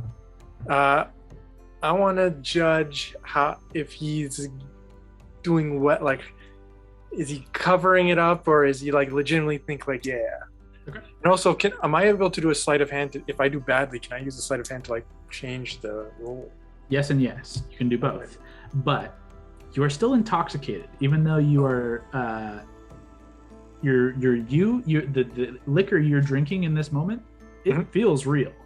So all of these checks have disadvantage, but you can do them. So go ahead and make your insight check at disadvantage.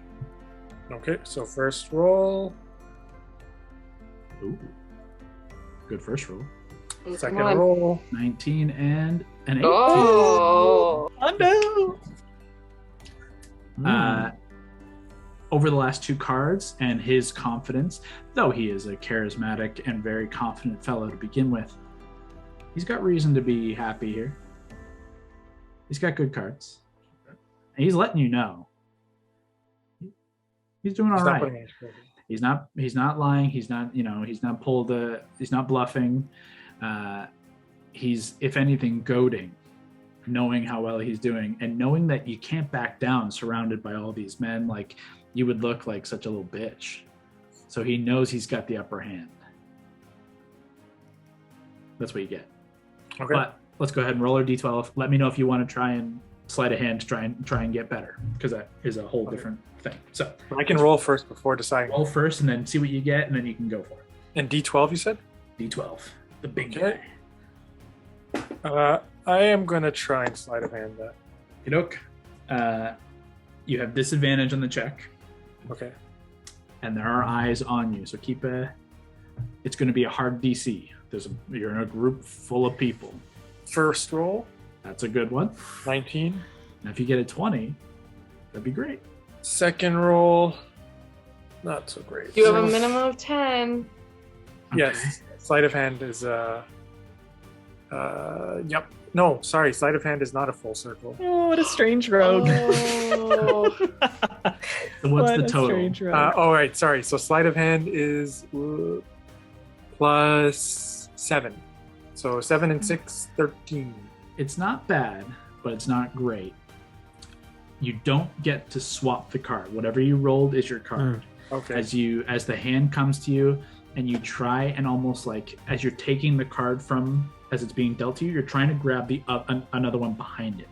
You're trying to just kind of swipe. The dealer kind of pulls away too quickly, and you just kind of fumble it a little bit, and you're stuck with the card you have in hand. Gambino looks at his. He says, "Well, I think I'm good. I think I've won. I'll see what you got." As he lays down a 4, a 6, and a 10. I'll take a picture if you don't. I've been putting them right here. No, we believe. That's Yeah. tough. That's tough. That is 6 from max. Whoa.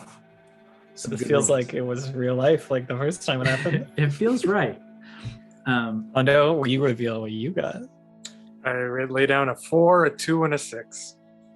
Not bad. That 2 kind of fucked you, but 4 and 6 aren't bad. If that 2 could have been somewhere else, who knows?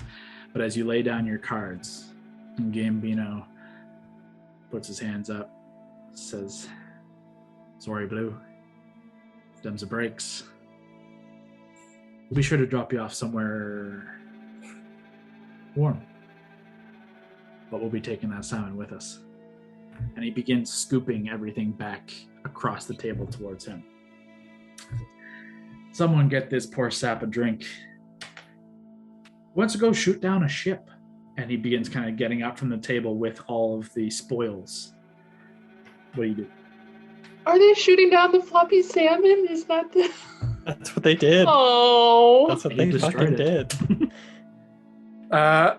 I'm going to. Is this crew in there? Oh yeah. All around. In the bar? Like, There are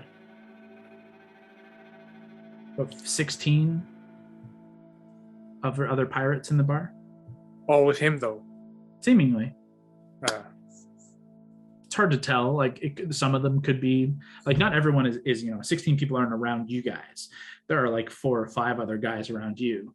but there's a bar, like a curved L bar, and the people are all around that. They all seem to be pirates. It seems to be kind of a divey hangout, right? So easily they could be with him. They could just be passing through. They could just be taking a drink in and heading back out on a different ship entirely. But it's too difficult to tell. And even with your like present day knowledge, pirates change with who allegiances they're to all the time. You have no real connection. I'm going to. So the table in front of us that we played at, I'm going to toss the table, and I'm going to yell, "He's a cheater! Let's brawl!" The table you throw, and as you shout, waiting for like the eventual eruption from everyone, your shout just kind of echoes on dead silence. The table is caught in midair. The drinks and everything scattered are caught, stuck, as Gambino stares with like this faint kind of curling smile, frozen in space. You know, arms full of the coins and bags and this alabaster piece of loot. 16 other pirates around the room just frozen in space, getting ready to like jump up. And you watch as Gambino unfreezes.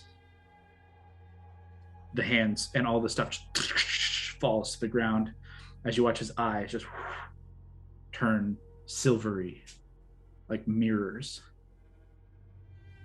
And he just darts at you. I need you and Valentine roll initiative. Oh, no. Yeah. I'm really hurt, so There's I been don't really no wanna chance to heal up. Oops. oh god. So I rolled a 9 and my initiative is 11, so 20. Okay. I rolled 11 and I had 6, so 17.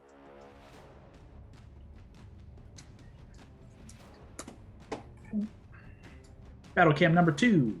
Oh boy. Sorry, Hondo, you said 20? Yep. And Val? 17. Okay. That's good. Let's see.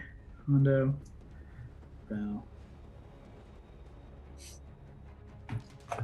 As you toss the table, this is that Gambino figure. The table technically is no longer there. As the table is like tossed in this direction. Valentine, where's your miniature? There you are. You're kind of sat over in this corner here at this, half table kind of situation. Got it. The rest of the bar are like frozen still in this space still. Only the two of you and this Gambino mirror creature are moving. Hondo, you have the first initiative. What do you do? So I'm This is the you, black. Yeah. This is Gambino. This is Valentine. He dropped all the shit he was holding. Yeah. He dropped all this shit. Okay. So what I'm gonna do is we need the alabaster, right? As far as you can Seems tell, like that's what Valentine kind of intoned to you. So I'm gonna charge at Mirror Guy, Okay. Mirror Gambino, and Mirbo. I'm gonna stab him with frostbite. Okay, go ahead and make your attack roll. Okay. My attack roll is a 10, and frostbite is plus 10 as well, so 20. Okay, that hits. Go ahead and roll damage. No sneak, right? You do get sneak as you are 1v1ing him. As So one- Hondo, as you rush forward and you strike, you just watch as some of these figures just begin to kind of slowly dissipate from the room. Interest. Well, I rolled a 24 plus 5, 29. nice. Wow, not too shabby. Perfect. Okay. You rush forward and just you strike, and where you are kind of expecting to hit flesh, you just hear the sound of like tinkling, crinkling metal and glass as if you crash through and are just kind of pulling your blade back through this like reverting metal and glass, like breaking and then reforming.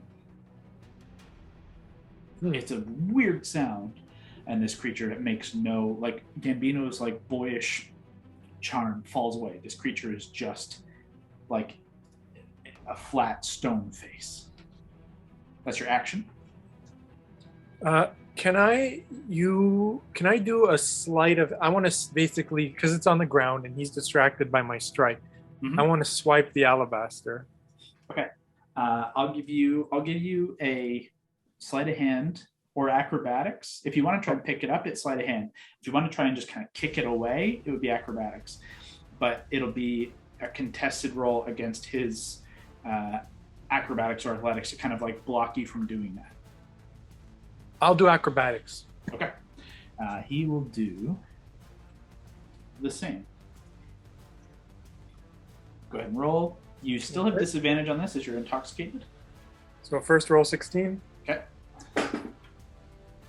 And second roll is a 4, but it's one of my minimum 10 rolls, so Smart. a 10. For a total of? Plus acrobatics. Where the heck? Oh, here. 10, so 20. Perfect. Yeah, he only rolled a 14. So as you like kind of kick out and like kind of scoop it like soccer style, scoop it from under him and kind of pull back beneath your own foot, this slower moving Gambino kind of goes down to stop you with this like swipe. And as he swipes along the ground, you just see like the wood and like shatter and break, like massive claws rip through it. I need to make a correction. I saw the dot wrong. It's a full color dot, but it doesn't have the circle around it, so it's not a 10. Okay, so what did you roll? So I would actually have been a 14. Oh, okay. 14 was what I rolled as well. In that case, Isn't anything you're proficient in not expertised? Like it's proficient. Yeah, exactly. So if it's a The full dot, black circle, the full black circle is proficient, where the circle is expertise. Half Okay. filled in is your bardic thing, so it does count. yeah, so it is. Wait. So it is. Yeah, full black dot is Yep. proficient, so that works. Oh, so that's plus 10. Yes. Yeah. Okay. Good honesty though. That was great. I had no idea about that either. So I didn't know that that. makes sense. Okay. Yeah. No. So you're good though. You're still good. Exactly what happened before. So you kind of pull it back and you got it pinned beneath your left foot. That's your action. I'm going to call that your bonus to kind of do that. You have movement if you want to try. So I've kicked it away or not kicked it away? It's your choice. Do you want to try and kick it away, or do you want to try and have it pinned beneath your left foot? Because I'm thinking if I kick it away, then I'll use my movement to like cover it. Sure. Yeah. If that's what you want to do, I'm down with that. I'll do that. Okay. You kind of kick it, pulling it back, and you kick it into this like barrel here. And Yeah. it just kind of collides with the barrel. And then you're going to make a move to that? Yeah. Okay. You move. As you move, he's going to make an attack opportunity against you. Okay. That is 24 to hit. Ooh, yeah. And a hit. You feel this like piercing stab in your back as you take 11 points of slashing damage, but then this burst in your mind hits you for an additional 6 points of psychic. Damn. That ends your turn. As you make your way back to this point, you've kind of collected, you haven't quite scooped up the piece, but you're over top of it again, so like you're kind of protecting it. You have ended your turn as Valentine. Your turn. He's kicked it back there. He's over there. Mirror thing attacked him. I think Actually, I'll just. Sorry, before you start. Yep. 1, 3. Creature's just slowly fading away. Everything else is just still frozen in space. Yeah, I'll just stand up from the table then Yep. and 3 Eldritch Blast that guy, the mirror guy. Absolutely. You turn and there's a clear line of sight. Just Let me just roll them quick. First one 14, second one 19, last one 14. So just one. Yeah, unfortunately, 2 of those miss. What you got for me? Oh, just lowest we can go. 6. Pew! Okay. It still collides, but the other 2 just kind of one crashes into the table, and it pushes it further in space. Like there's a little bit of momentum still. This table slowly pushes forward. The other just goes a little wide, but the middle one does connect, but he just seems undisturbed. Are those 2 specter-ish forms to the left of me still there? Yep. Then I'm going to step behind them, almost to take cover behind them in this table. Do you get low to actually take cover, or do you get half cover by standing still?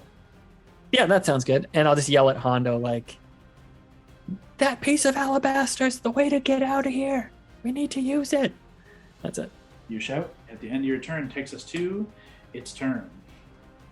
It looks with one hand. It looks over towards you, Val, as you strike it. Now it sees a new combatant on the field. But Hondo, you're closest. It is going to make 2 attacks, and then targets one creature within 60. Perfect. Oh boy, that doesn't sound good. Comes up to you. 2 melee attacks against you.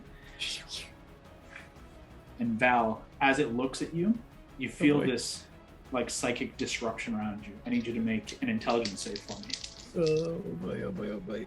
Should have healed myself. Yep. 7. It's a fail. Hondo, you take, to hit you, 20 to hit, and the other one is definitely going to hit a 26. Yep. 20 hits? Okay. So both hit. The first one strikes you for 11 slashing and 10 psychic. Ooh. And the second strikes you for not as much, 7 and 4. So 11 on that one. Can I dodge that? You want to dodge the second one? I'll dodge the first one if possible. Yeah, I would give you the first one for sure. I don't remember my total of damage. It was a 21. Okay. Then yeah, you can take half of the initial damage. The other one is full. As he just rushes forward, and you can feel where his hands are hitting you, he's not even Gambino's form isn't even hitting you, but you can faintly see almost like illusionary vision over top of him, one of those mirror constructs that pulled themselves out of the mirror, and its arms like the Terminator 2 creature, just these long spikes of metal and mirror that strike through and pierce into your mind. As Valentine, you fail the effect on you. At the top of your turn, remind me something happens. Something happens. You got it. As Hondo, we come to you. Okay. I'm gonna. So if I kick, it's the alabaster's still on the ground, right? It is. You have it pinned beneath your left foot, or kind of right at your feet. Yeah, absolutely. If I kick it to Valentine, can that be a bonus, or does that have to be an action? No, it's not an action. I'll give it to you for a bonus for sure. Okay, so my main action will be now to pull out Whisper, mm-hmm. and I will go for him. Go for the construct? Yep. And I'll... Thank God you're a mirror, because I like looking at myself rather than that piece of shit Gambino. 3 more of these creatures begin to disappear as you make your strike. Go ahead and make your attack roll. And I rolled... a natural 1. Unfortunately, you strike forth, but the kind of disruption of seeing Gambino and then seeing the kind of illusionary mirror construct as well, you strike and it doesn't quite connect. You're trying to pick between the 2 targets and it's just not working. And unfortunately, no connection. Your bonus action though, you kind of kick with your right foot and the alabaster skids across the ground and hits the wall beside Valentine. Perfect. Are you gonna move or are you gonna stay? Okay. If I move, it can't be I run into him and tackle him down or knock him down, right? You would have had to use your attack action to do that. Okay. So then I will move But if I move, he'll take an attack of opportunity, right? Yes, he will. You know what? I'll take the risk. You got I it. will move toward Valentine. 5, 10, 15, 20, 25 puts you right with Val and the Alabaster. The two of you are connected. The Alabaster between you. You can see Valentine is kind of reeling from this effect, but he does take a strike before you run away. Only a 16 to hit? Nope. He strikes, but you just like split down low and then just kind of tuck and roll and keep going. You got to do better than that, Mirror Man. End of Hondo's turn, you kind of pop back up, ready at kind of shadow boxing stance as Valentine, and you'd roll a D10 top of your turn. Oh no. These are always scary when you make us do this. Okay, D10, roll. 6. A 6. That like distorting frequency, that disruption has fully like slowed your mind and your speed. You are under the effect of slow. Okay. You can only take one action or a bonus action, not both. Yep. If you make more than one attack, you can only take one attack. It's the same. It's the slow spell. Okay. Is the thing near me that he kicked? The thing is between you and Hondo. Can I try and stumble towards it? Oh yeah, you don't have to move anywhere. It's right there. Great. I'll just try and pick it up. You reach down, and as you go to reach for it, you can see Alabaster, but as you touch it, it kind of turns into this helmet. And I'll just be like, it needs to be you, and put it down. Okay. I won't make you use your full action for that if you want to try something else. Although, actually, I'm sorry that you are under slow, so you can't do a bonus and action. So that would have been even a bonus. That would be your full turn. I'm down with that being the whole thing. Yeah. Okay. Then that ends your turn. Takes us back to our Did I lovely put it friend. back down though? I'd say you can still be holding it, and you can kind of gesture out to Hondo. With Sure. it. So it's between the two of you in your hand. Cool. You could easily use a no action to touch it. But we have a friend in between here who is going to see if he gets that effect back. Oh, at the end of your turn, go ahead and make an intelligence save. I'm not that smart though. 6. Yeah, that slow effect is still fucking you. He does not get it back, so he can't use it against Hondo, so he's just going to rush up and punch it. 2 attacks against Hondo. Oh. 1. Oh, that's 22 to hit. Yep. 2. That is not enough. That is 9. Get out of here. So the 1 does strike true. You suffer 10 points of slashing damage and an additional 4 points of psychic. Can I have that? Dodge it? Yes. So you can take 7 points total. And that is going to end his turn. Yeah, sorry, I dropped the die. He's going to stay there. At the end of his turn. Hand over to you. Valentine is holding out this helmet, which you definitely heard or felt was a piece of alabaster before. So I'm going to take it. It's a helmet, you said, right? It looks like it, but as you reach forth, it begins to kind of shift in your vision, and you watch it turn from this kind of like silvery helmet with like, you can see like these gem inlaid bits all across it. It looks rather fanciful, but it has that double vision, and it turns to this wedge of alabaster. You touch it? I touch it, I say, man, I don't get what's so special about this. It looks like a piece of shit after I had a powdered donut.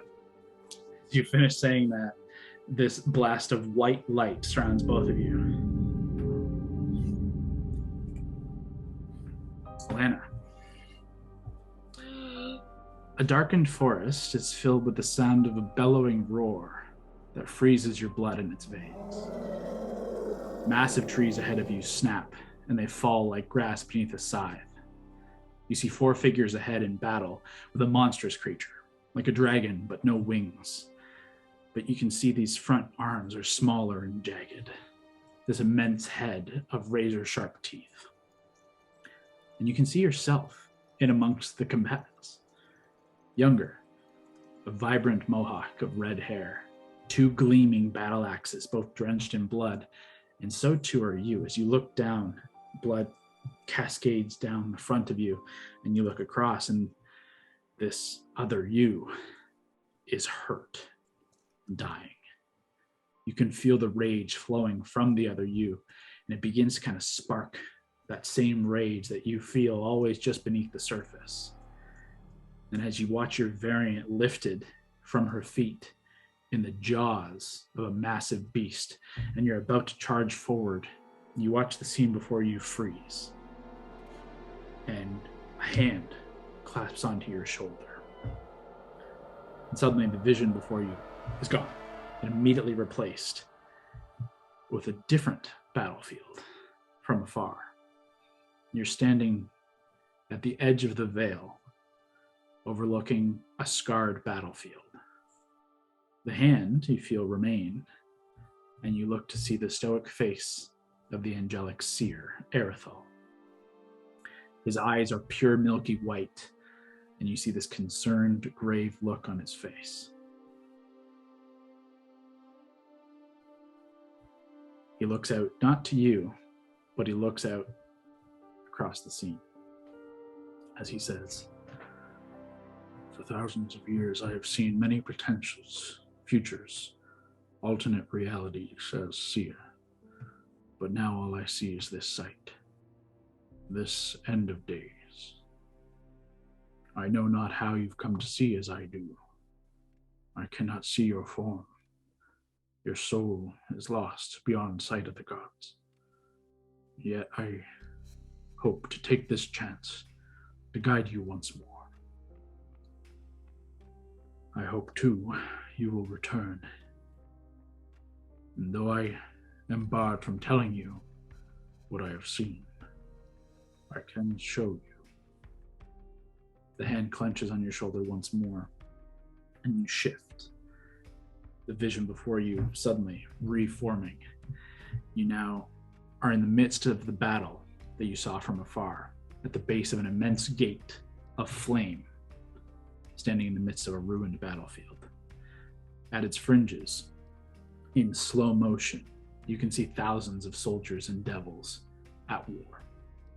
Fire rages across the space, and slowly, frozen in time, you see the Wildcards, your allies, making their final stand against the Harbingers in the horde of hell. Erithal looks across the battle, and still not to you. He says, "A battle for the ages. A battle that would define the future of Vesaria. What do you see?"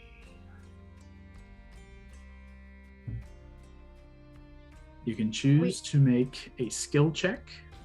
Okay. You can choose to interact and talk with Erithal. And if you're ever stuck, I have some options for you to choose from. But Okay, this is in your hands. I'll do a check. Okay. Which one? I guess intelligence. Sure. In this case, choose a skill. Like you can choose one of the intelligence skills, like nature, religion, one of those if you want, Okay. or investigation. Those are intelligence-based skills. Okay. I'll do investigation. Okay. Oh, not great. 11. Actually, investigation is a good one. You get advantage on this one because it's a special one for you. Oh, natural 20. There you go. Thanks to your stone cunning as a dwarf, as you look across the battlefield, you look to the base of the gate, and you can see the gate itself. The battlefield is set across this broken scar in the middle of this battlefield. You can see the ruins of a city. They look old, the stone of them long weathered. You can tell that the city on the ground here that this gate is erupted through is definitely old. And the crater at its core, the gate would have begun beneath the city, and then as it rose, burst through and erupted and created a massive eruption beneath this city that would have destroyed if it weren't already a ruin, but then rose 30, 40, 50 feet tall. But you do see, destroyed, you can see another city faintly in the distance, close to the eastern coast. You can see it smoldering beyond the battlefield. This fallen city that sparks. Arcane energy, this kind of bubble around it, is faintly cracking and burning away. You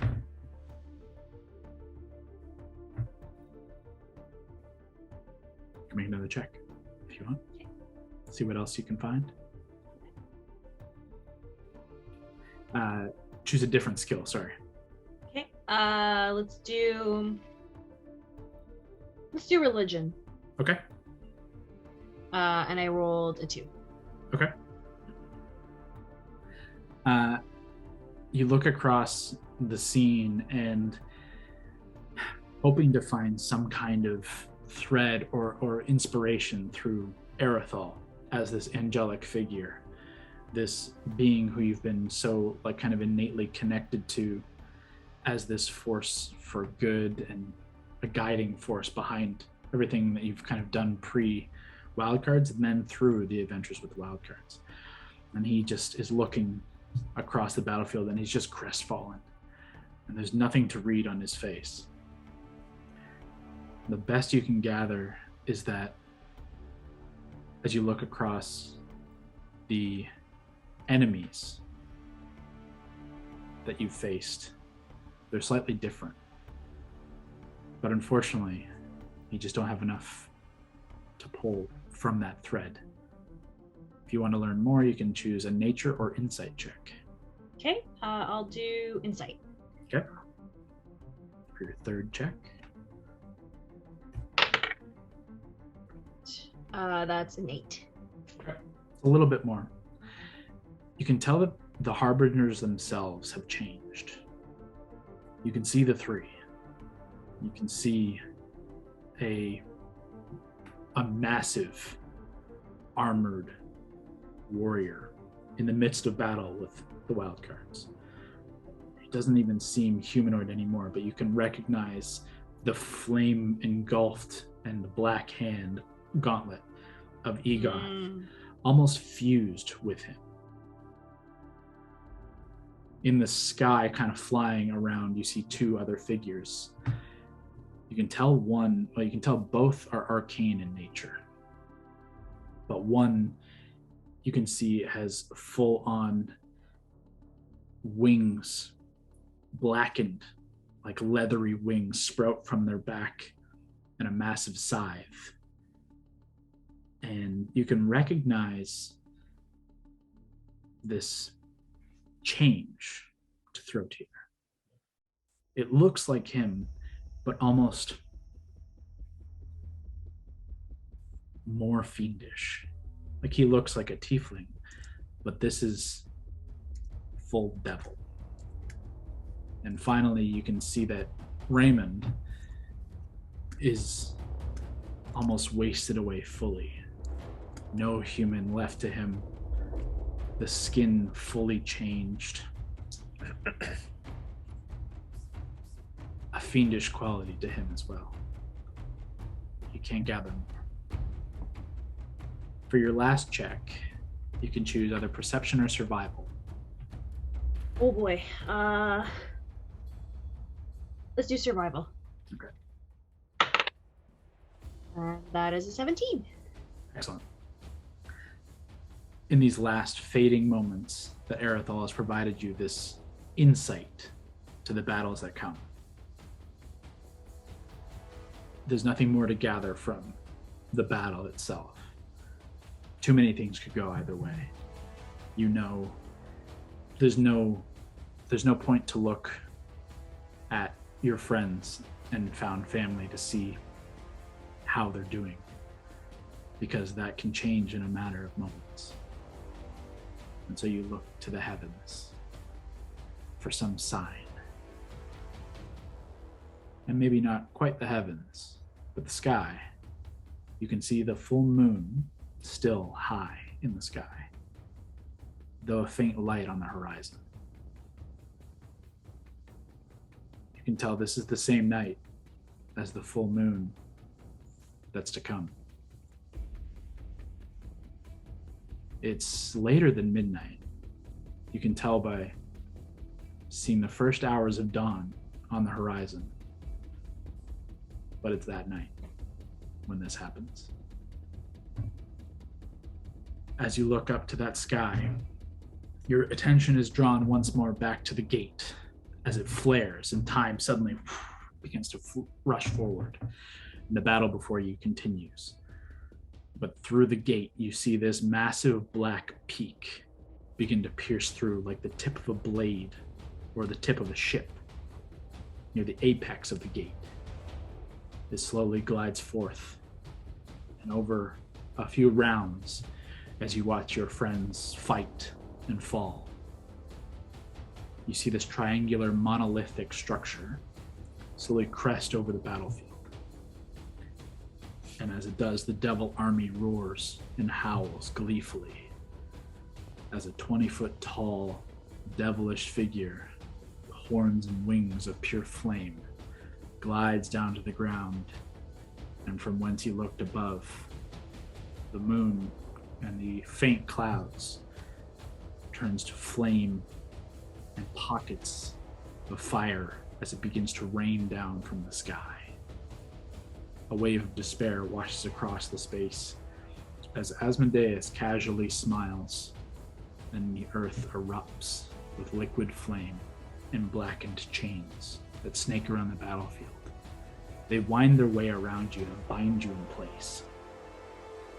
From the base of the gate, you watch, filling the chasm left by the gate in the ruin, a torrent of blood, a massive river begins to erupt forth from the gate, and it begins to split the forces of Vesaria across the sides of this ruined city. Those in its path are washed away, but their screams of pain echo as Asmodeus laughs. Val and Mary fly towards him, but without a glance in their direction, a simple flick of the wrist, they erupt in flame, howl in pain, immolate, and crash, writhing until dead.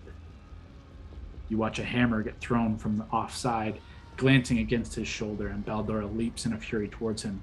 You see Whisper connect with his thigh, and Hondo teleporting to him as you've seen him do so many times. He begins just stabbing. But with a flick of his hand, chains wind around both of them until necks snap, and they're cast aside. With a burst of light and energy from the tip of a pure white staff from Gord's hands, Asmodeus shields his eyes before turning his hand to the sky and ripping from the burning sky above a blazing orb of fire and stone that plummets towards him, striking hard, leaving none alive in its wake. This is how it ends. Arathol again in your ear, still not looking at you, looking at the scene. If he crosses that threshold, no matter which angle I have looked upon this scene, if it reaches this point, it is too late. We will not speak again, unfortunately. This has expended much of my power, and much still rests upon your shoulders. Be ready. In a flash of white light, he is gone. The chains begin to kind of fall away, the scene slowly fading, and you feel in your hand this faint weight as a wedge of alabaster just kind of sits in your hand. He's kind of wasting away before you. Finally, the white of his eyes fades away, and you can see these faint kind of golden irises. A faint, just tear and a smile. White flash. We're going to take a quick break. Kyle, Oh, you're killing God. us. You're killing us, pal. Go from a jaunty little bar fight. Oh shit, Yep. guys. Good job. We went from just emotional wreckage, Valentine facing himself, to just Hondo and Gambino talking about balls for the whole scene, It was so great. and then just devastating Brawley with a vision of the end of the world. And of like everyone. D&D, baby. Lee, at least we went down together. We went down swinging. Yeah.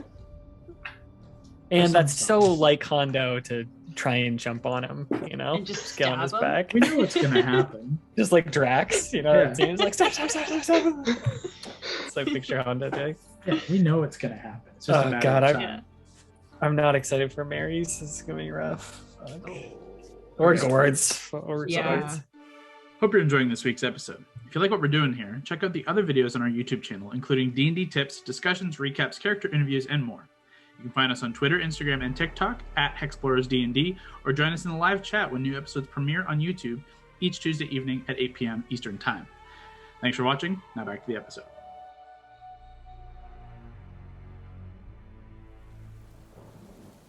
Mary, as rain splatters a window on a moonless night in Lower Arendelle. You stand in the midst of a shabby-looking apartment, sparsely furnished and lit by a pair of candles. One sat atop a well-worn work table, burned fairly low. The other, held in your hand, and lights your reflection in this rain-splattered window. But you do not see the relic-adorned fighter you've come to be, but a small, roughly 8-year-old girl, hair unbrushed, wild eyes rimmed red. Go ahead and make an insight, intelligence, or wisdom saving throw. Insight check, intelligence, or wisdom saving throw. Okay. I have to actually open my dice for this.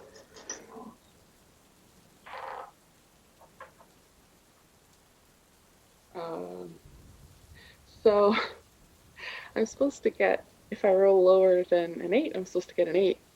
But that's a 1. So on my insight check. This gotcha. You're going to keep it? Well, okay, so this is the question. I'm a little girl. Do I have Timora's Edge on my belt? This technically is an out. This is like a check and save out of moment, because it is the defining factor of whether you are in the vision of a little girl or you. So you have your full set of abilities and your stats. And in theory, if you had luck, you could use it here. If you don't want to, that's fine with me. Oh, I don't know if it's worth saving, but it seems like it's important. Yes, I'm going to use it. Okay. 12 plus. Use it again. Should know this. I use it so often. It's a 23 total. There's a brief moment where you're just lost in the emotion that you're feeling in the present and that you are re-experiencing from your past. This is the maybe 3rd or 4th day you've been waiting alone. Not that your parents ever left you with nothing. You've been watched and people have come to care for you. At least one person anyways. But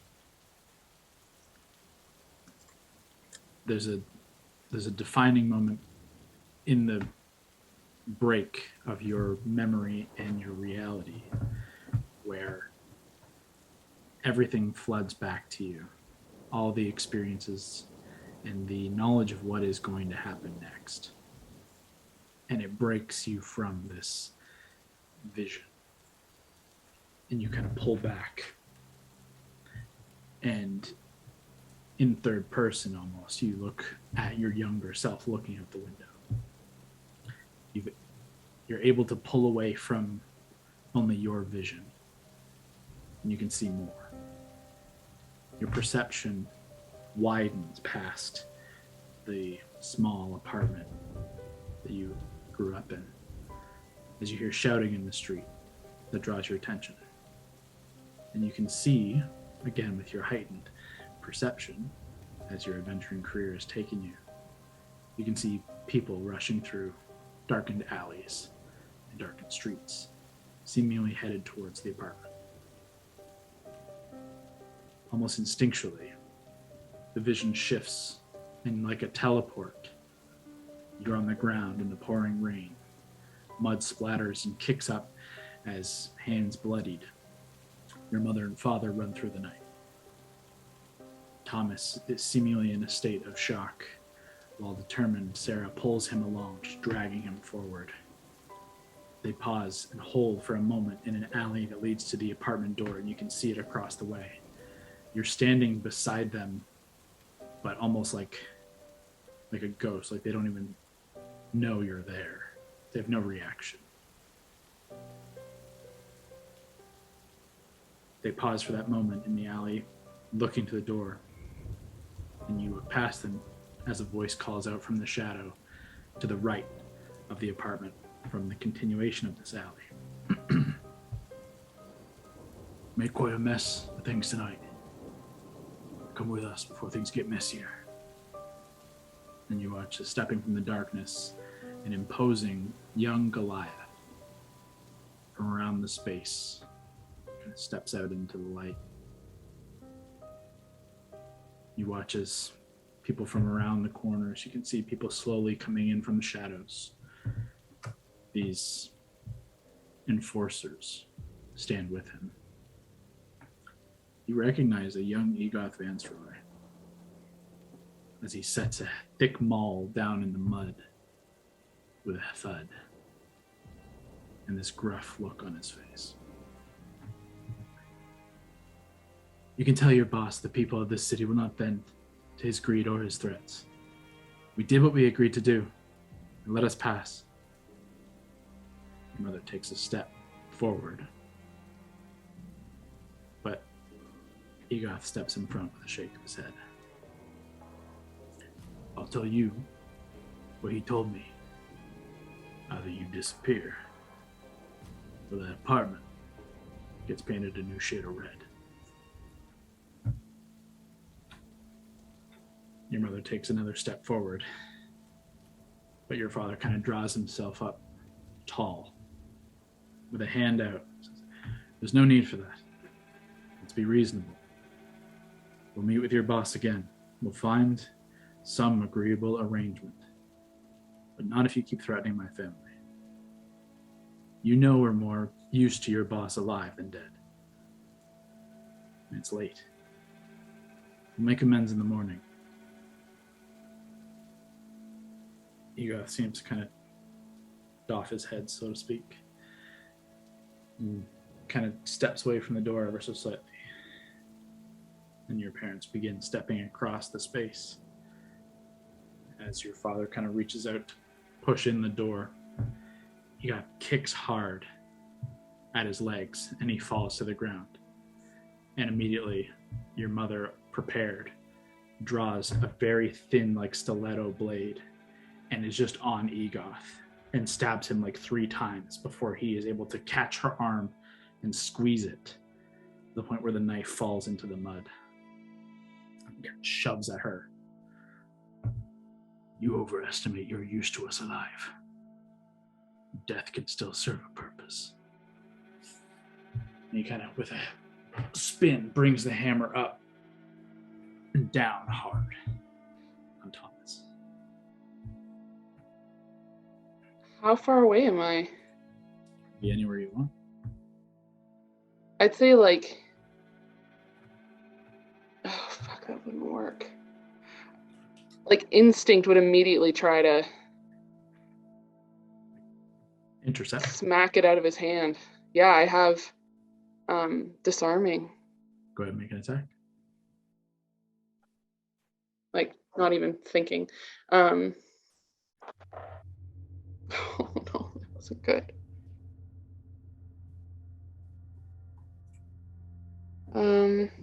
Do I have? Am I just using my regular weapons? Do I have my armor on? Okay. It's only an 18. 18 to hit. Yep. Hits. Oh, okay.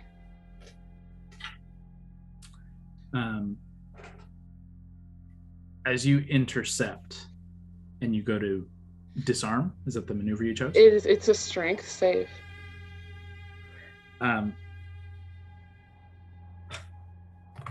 Your blade connects and cuts at his hand, and you can see it draw blood immediately.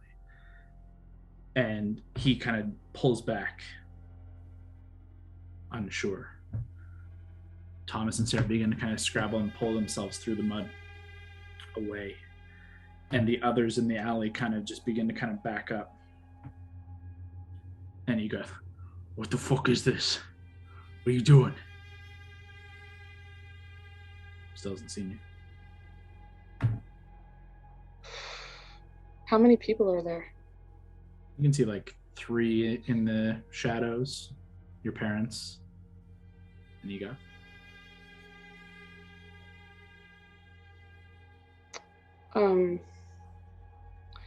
Three in the shadows. Can I use my eye for detail to try to make sure that that's it? Mm-hmm. There's no one else? Good. Okay. Perception? Dirty 20. In this weird reaction, they're reacting to you, but they're not seeing you. You feel this break in your mind, this split in an intervention in a fixed point. And it like tears through for a moment as you become physical in the space. And the group of them kind of react, and Ego says, "There you are," and begins bringing up the hammer. And in that bullet time freezing moment, the rain kind of falling frozen in space, you can guarantee Egoth ahead of you. You can see basically there's like 4 figures, 1 ahead, Egoth, 2 in the sides, 1 behind. And you can hear the sounds of someone making their way up in the apartment, stomping their way like kind of up in the stairs in this kind of like enhanced perception. You kind of piece together that he was making a threat to take out you as young you in the upper floors. And suddenly everything kind of explodes as they see you now before them. And Egoth just begins to charge forward, hammer rising, and he kind of freezes in space too. The other 3 begin to dissipate. The eyes turn silver. The hammer falls to the mud. And the head kind of turns and cocks ever so slightly. And begins rushing forward. I'd like you to roll initiative. And I'd like Hondo, Mary, and Valentine to roll initiative. You know? Let's go. Sorry. Let's go.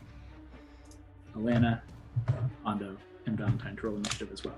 Ooh. Let's pop in.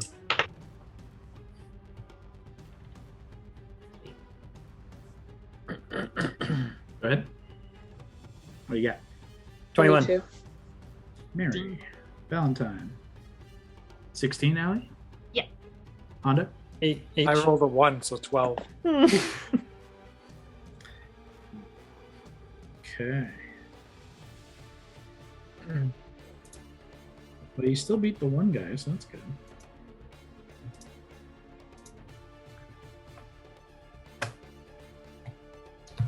As I have to kind of restructure the battle camp a little bit.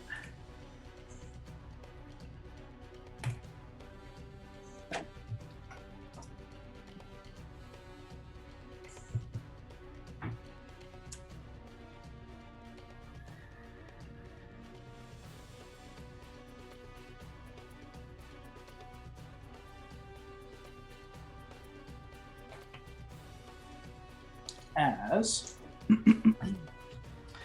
Mary, directly before you, this mirror-eyed Egoth begins stalking forward, dropping his hammer, and just no expression anymore. This kind of the animated reaction gone. As he just begins stalking forward, more menacing now than ever before. And he gets to go first in initiative. Lucky him.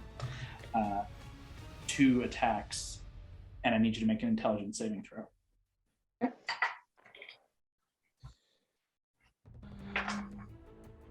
15. That is a failure. On your turn, I'll ask you for a d10. As 2 attacks are 21 and only a 15. 21's my AC. Yes, it is. So 21 hits, the other misses. As it just kind of, there's no weapon. He like glides his hand forward, almost in like just like putting his hand forward, just in like this chopping motion, and you feel a blade pierce through and then pulse into your mind. Except for 8 points of slashing damage and 10 points of psychic. The second, you manage to kind of like kick away at his hand, but then you feel this disruption in your mind, and you like one hand kind of rises up to your temple while the other you hold out with your blade to kind of try and continue to guard. As he holds his position, and we come to your turn, I need you to roll a d10. Okay. 6. You are under the effect of slow. That's what I heard. You can only make 1 attack per turn. You can't use action and bonus action. Dex saves and AC are -2, and your speed is halved. Okay. So you just feel this like it pulse in your brain, and then everything around you slows, but Egoth is still full speed. That is the top of your turn. What do you do? Quick question. Mm-hmm. You said something about like mind splitting in terms of like a memory and not a memory. Am I under the impression that this is a scene or a dream, or am I under the impression of like this is it? This is going to cost you an action. Okay. I was just asking if I knew that. That would not be her first thought.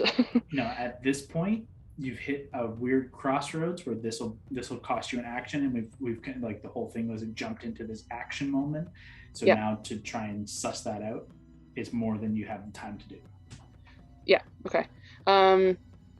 Yeah, I was just curious of like if there was what the existing thought was, but if I'm not sure, she just got smacked. There's people behind her, people to protect. The first thought would be, oh shit, I need to hit this guy. But only because we just got into it. So I'm going to try to use my single attack. Yep. I realize he's a large creature, so it takes up 2 squares. Okay. Just it doesn't make a difference. Really. That's a 24. That'll hit. Roll damage. Okay. I'm gonna make this a tripping attack. Okay. So it's a strength save. Strength save, you got it. Oh, it's a natural 20. Ah, okay. Sorry. No, that's fine. Just a little extra damage. 19 points total. 19. Okay, cool. 19 points. And I'm not going to move. You cannot use a bonus action. That's the end of your attack action. Yep. And you're not going to move? Are you going to say anything? Or is it the end of your turn? I don't want to move. Okay, end of your turn. That takes us to Valentine, Hondo, and Alana. You guys, from 2 distinct visions anyways, Valentine and Hondo, you guys were together in that bar, and then suddenly you're rematerializing in kind of a shitty small apartment. It smells like oil, and kind of like mildew. And it's relatively small, and you can see staring out the window into a dark and rainy night this small, like 8-year-old human girl. As the two of you pop into the apartment.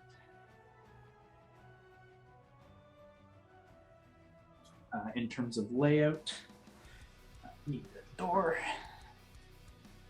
There's a door here. Picture this as another apartment, so there's a wall in between here.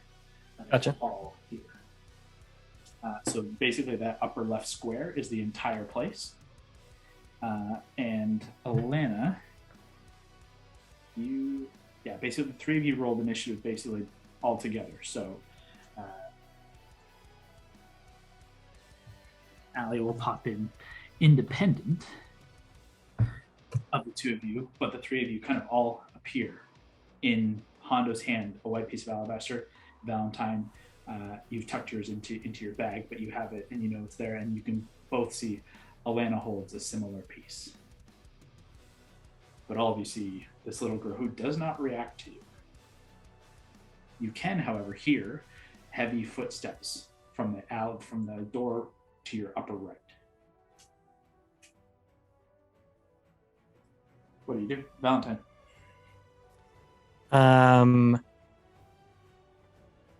I'll go over the earring if we're all here. Well, I guess I have no idea where Mary is. I don't know whose stream we're in. No, so at this point, you guys are aware that you're kind of dream hopping, but you don't know. You only see the three of you ahead of you, the three of you in the room, and this little girl. So you don't know Mary. But I do hear someone approaching. You hear someone coming from that door that I just kind of laid there up top. If I turn around, is that door closed? Yes, it is. I will rush over to Brawley and just hug her. And then I'll be like, as I move, does that girl react at all and like hug Brawley? When I hug Brawley, like, does that girl react to me moving behind her? She just seems to be oblivious to anything you guys are doing. She's just focused on this window. Then I will, after hugging, if you allow me, hugging. If I hug Brawl, and then if I go, can I go kneel by the girl? Yep. And then I'll just say, "Are you okay?" And then I'll look to Hondo and be like, quieter, say like, "Do you hear outside the door?" Just like try and motion like, door? Question mark.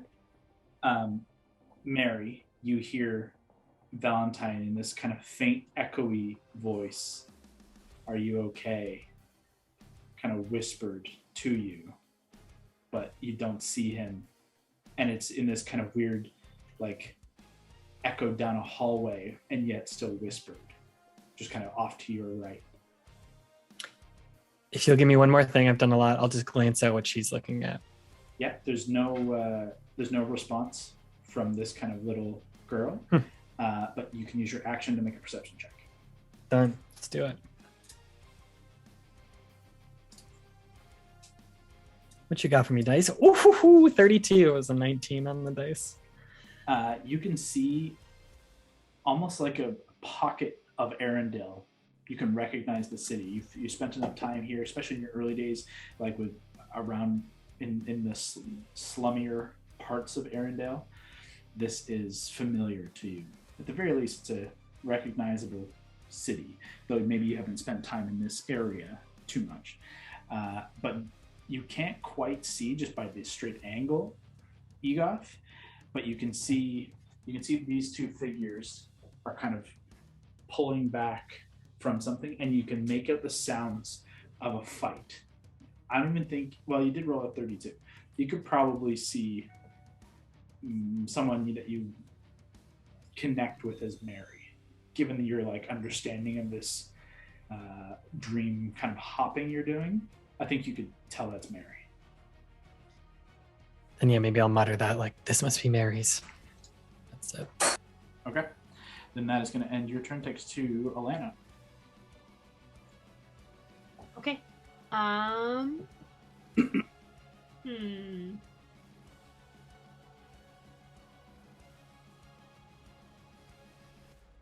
I honestly think she would just be stunned at this point.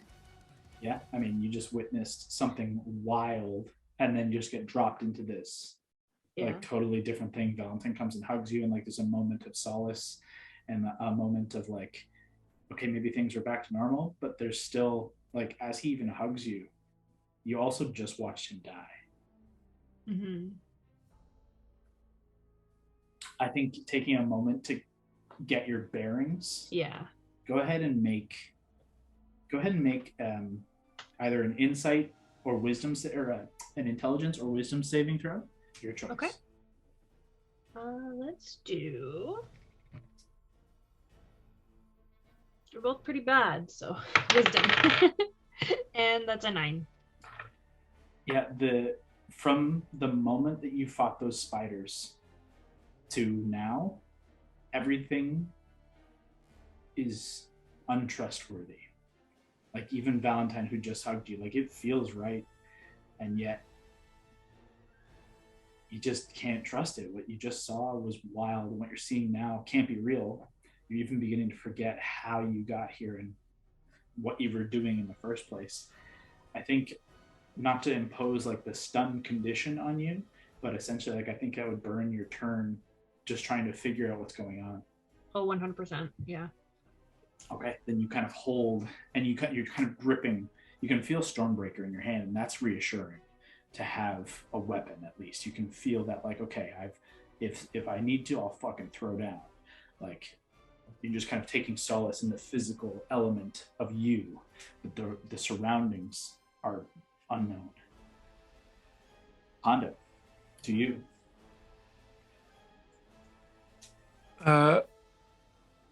I'm right near the girl, right? You're just north of her by 2 squares. Val just kind of looked back and said to check the hall. You can, with your passive perception, you can hear heavy footsteps coming from just beyond this closed door.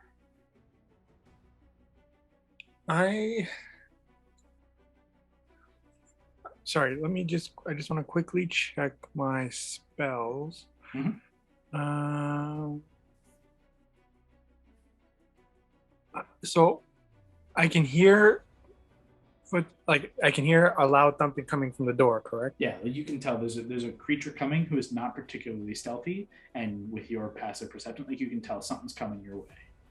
And there's only one door in here, so I'm going to, as a precaution, because I assume this is not going to be a friendly character.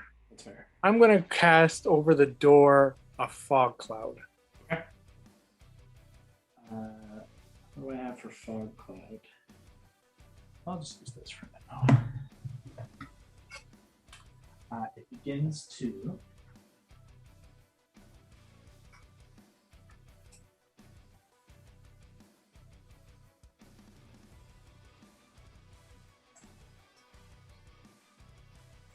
fill the space, and as you cast it, it just begins like pouring out under the cracks in the door and the floor, and it just begins to seep out and away, kind of filling the hallway beyond and just the entryway. It just gets Valentine outside of it, and if you want to stay inside of it, you're more than welcome to. I kind of shifted you out of just at the edge of it, but if you want to stay in, you can. It's your choice. I'm going to stay out. Okay. I'm actually wondering if this girl is legit. Okay. So it would be an action to like insight check her, and it was an action there to summon the fog cloud. What I was thinking was I would walk up to her and give her a little like nudge, little like tap with my foot, and if she reacts or seems, normal, then I can say, okay, this isn't a bad person.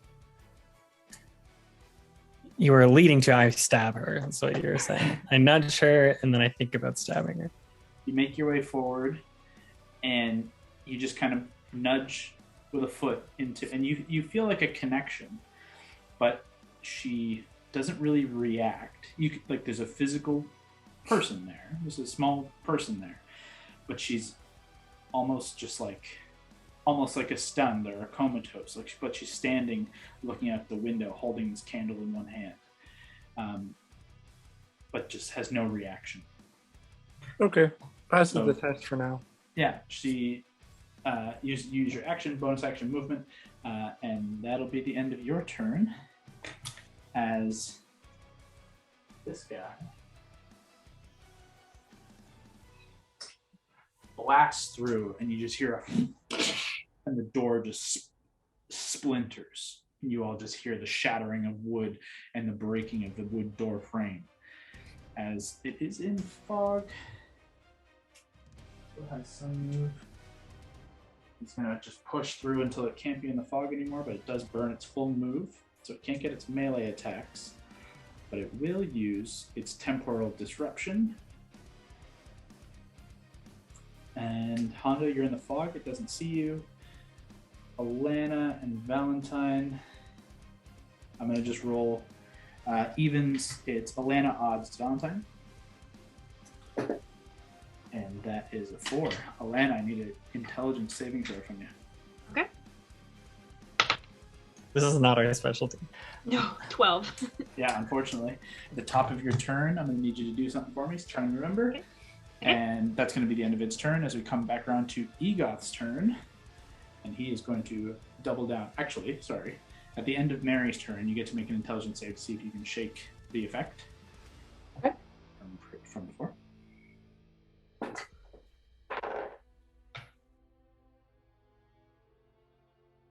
10. Okay, so Oh wait, you know what? Indomitable. Okay. Okay. Yep. Wait. Let me make sure I have it. You do. Okay. Yeah, because I only used one Yep. in the fight with Tiamat. It was the same fucking roll. Yeah. Feels bad. You are Feels still bad. under the effect of the temporal disruption. As he then just gets to take 2 attacks on you at slowed, so your AC is -2. He's just going to keep. Oh, you know what?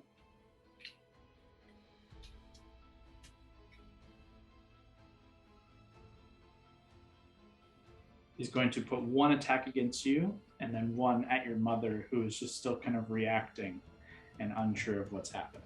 No, that's your father, but still, it doesn't matter. 1 against you, 1 against him. It's you. 14. But against your father. Yeah. Even with. He's just a commoner. He's a doctor. He's a dude. Yeah, he's just a guy. So he gets hit, and you just watch as this Egoth, but this not Egoth at the same time, just like swipes out at you, and you're able to, even in your slowed form, parry the swipe, but comes forth towards your father, and just with a gut punch, you watch his form just crumple and fall. And where he falls, he just disappears. You just watch him just like crumple, fall to the ground, bleeding and bruised, and then just like fade away, like almost like Gore did when he was disintegrated. And that's going to end its turn. Take us to you. Top of your turn, you need to roll a d10. 4. Okay. The slow effect fades. Go ahead with your turn. Okay. I am going to, after seeing that,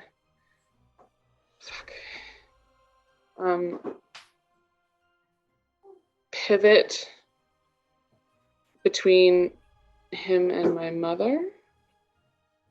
Mhm. And I'm going to try a goading attack. Okay. We'll see if I hit first, I guess, before I say that's what I'm doing. Because that's an after you hit thing. 19. I'm not That'll rolling hit. very well, guys. Okay. That'll hit. Okay.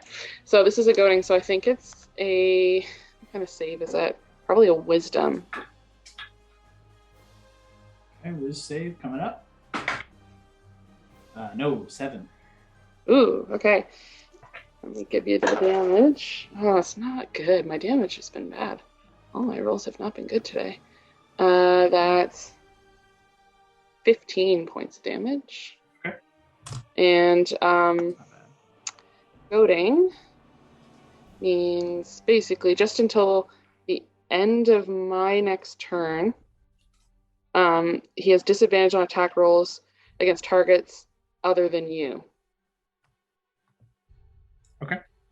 So just on the first attack, come around, see that, push that out of her mind, coming around and just livid, just like, you, don't you fucking dare. And that's the first attack. Do I get more than one? Yeah, your slow effect has faded, and actually, as you strike with the fury with this one, you watch as it was now kind of focused and realigning to attack these figures and not you. As you jump back in and you strike, you hear that kind of shattering of glass, like hitting a mirror.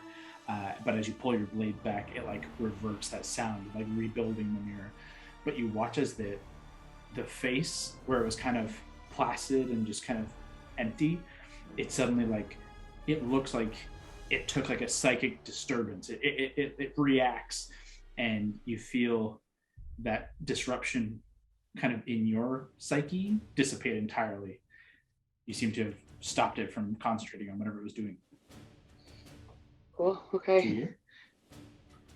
Go ahead with the rest of your turn. Yes, I didn't mark off my priority dice. My second attack is a natural 1. Oh no. She's It's really the emotions. fast. It's the Yeah, emotions. It's a lot. You have 3 attacks I know. and a bonus. Third attack is a natural 16, so that's definitely gonna hit. Yeah, that'll hit. Go ahead, no damage. Okay. Max damage. So that's 16. 16 points. Okay. It's looking hurt, but still pretty angry. I'm gonna do my bonus action, Eye for Detail again. Okay, go ahead. I'm playing with trash. 10. Yeah, that anger at seeing this thing you've only ever thought about, this like nightmare playing out before you, has definitely pulled your focus away from anything that you would normally be able to concentrate on in the battle, and now just almost barbarian, like just rage. You're just focusing on killing this thing and trying your damnedest to protect, whether this is your real mother or a memory of your mother. You have no fucking time to figure it out, but you're gonna do your best to save her. That's all you can do. Yeah. There's this little voice that's been in the back of her head since she was 8 that says, well, maybe they're still alive, and it's just gone. But then your turn. Yep. Okay. Takes us to Valentine. Allie on deck. Turn around, see this thing, just rush at it with I was gonna say Heartbreaker. Damn, it's been a long night. A lot of time with Ethereus. You got it. Go ahead. Okay, let's do let's see if I hit first. Come on, Ethereus. We warmed you up earlier. Whew. 32. That'll hit. Let's use Booming Blade. Okay. So I'm going to roll Ethereus damage first. Yep. That's 14. Okay, awesome. Plus 2d8 for Booming Blade. Oh god, I hit forms. Come back. 2d8. 20 damage total. What kind of damage 14.6. for the booming blade? From Booming Blade, let me just see. Spells. Booming Blade. On hit, the target suffers weapons, normal attacks, and then becomes sheathed in booming energy. Spells damage. It's thunder, looks like. Okay. As you strike with Aetherius with the booming energy of this booming blade like cantrip that surrounds the creature, immediately you connect, and you can see now you're focused on this. This looks just like kind of almost standard goon, you know, just this kind of burly dude, unshaven, bald head, this kind of shitty hood and cloak. And you can just see like these tiny like daggers and serrated, just simple weapons. But then overlaid and kind of shifting back and forth is this illusionary duplicate. You can see one of those mirror constructs that you've faced now a couple of times. And as you hit with Aetherius, the strike goes through and it doesn't seem to react. That booming energy kind of, you watch as that image shatters and it takes 40 points of thunder damage. Oh my god. Seemingly vulnerable as a mirror would be. Can I hear that? With your perception, no. Yeah, my passive's decent now, but not that active. It was no good. No. Unfortunately, at this point, you might hear something, but with like the pounding in your ears, that's kind of far beyond what you're looking for right now. Val, is your action. I take 2 steps away from it, go back to Tiny Mary. It will swipe out at you with an attack opportunity. Do it. No. 11. Great. And then if you'll allow me, can I bonus action use something on the earring? Yeah, for sure. I'll say, Mary, if you can hear me, you have to find this piece of alabaster. It's the only way out of here.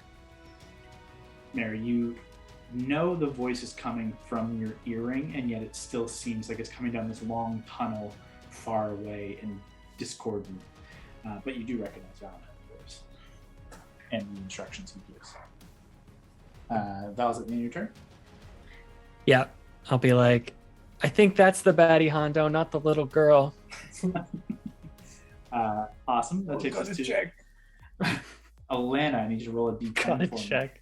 And ooh, let me get that out.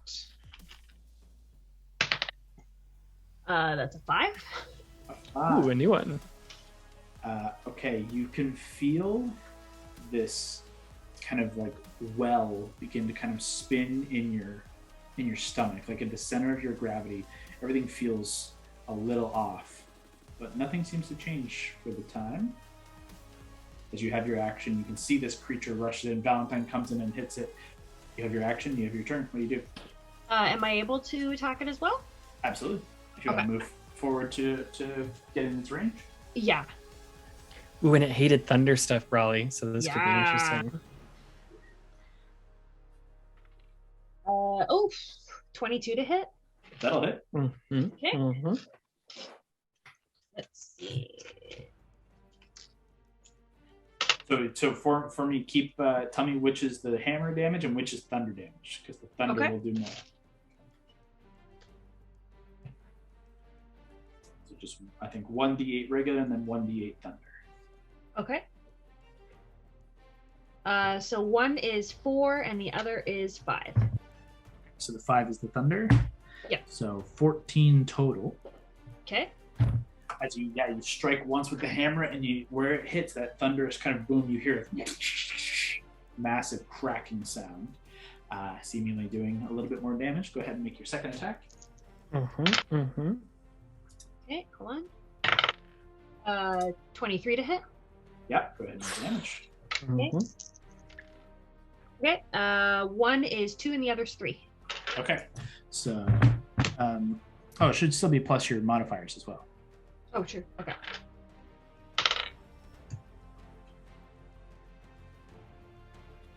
$10. Okay, so 16 on that one. So the second strike, again, same deal. Like you can see that illusionary version of itself kind of shattering, and you can see pieces are kind of breaking off. It's like flaking away, and it's looking incredibly hurt. That's your action. Do you want to end your turn or anything else? No, I'm just gonna stay there. Okay.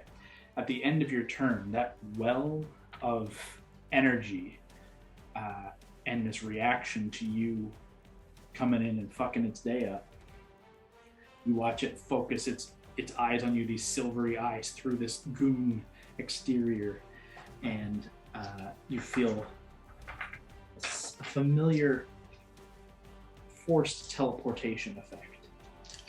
Uh-oh. Uh-oh. I forgot to rage too. Ruro. Uh-oh. Take 20 points of force damage, and you watch just as she's just shot-putted out the window. Mm. You fall 40 feet. Oh boy. As it is a tall apartment building, and Mary was not living in a nice spot. I guess it's only 30 feet.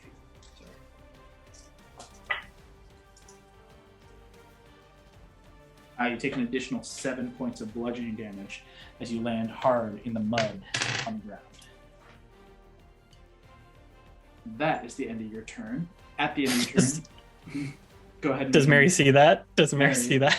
Mary definitely sees that. Go ahead and make an intelligence save, Alana, at the end of your turn. Oh boy. Oh, 19. 19 is a success. The temporal disruption fades from you after throwing you out the window. Hondo, word to you. All right.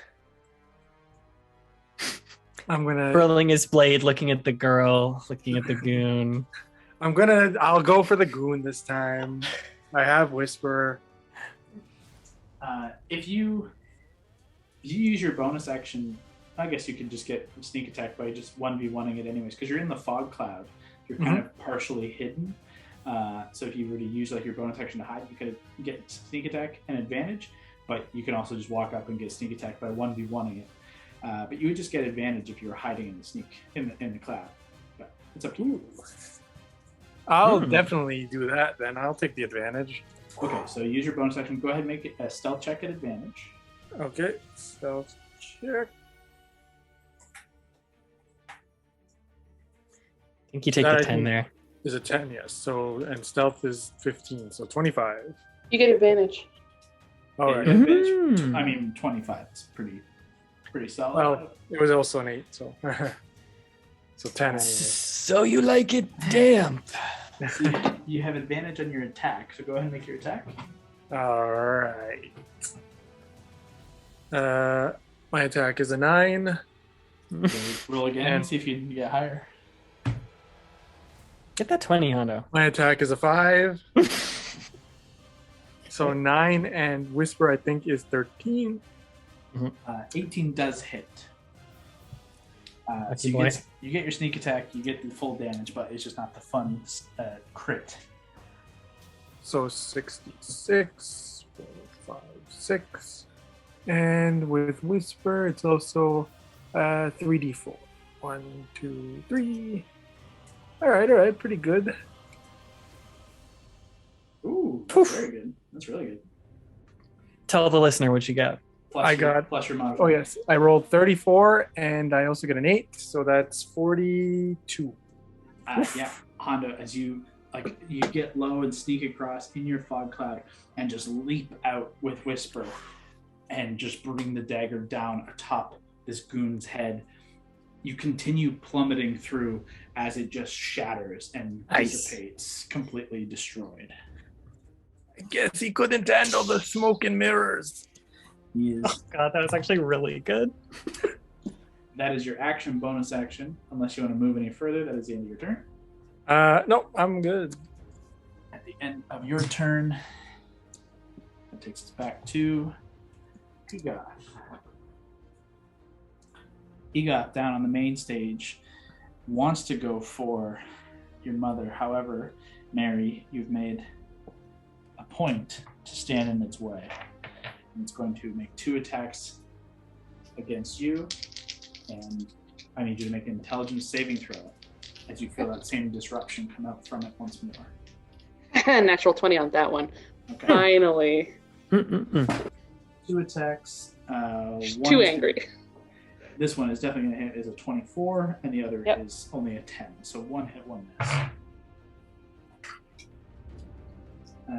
For a total of... You take 6 points of slashing damage, and 13 points of psychic damage. Oof. And it just kind of begins kind of circling around you ever so slightly.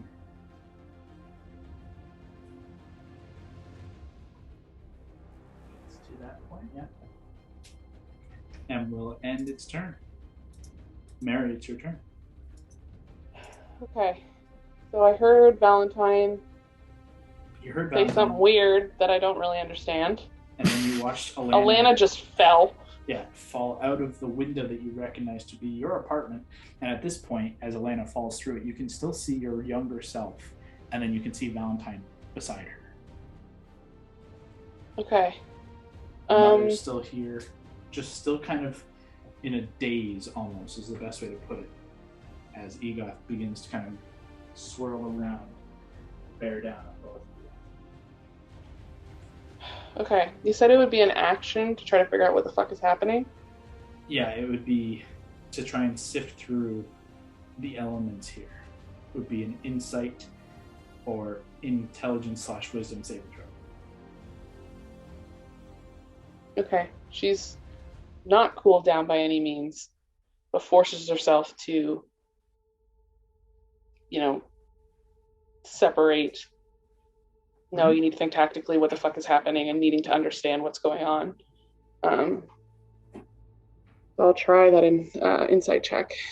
Okay, good.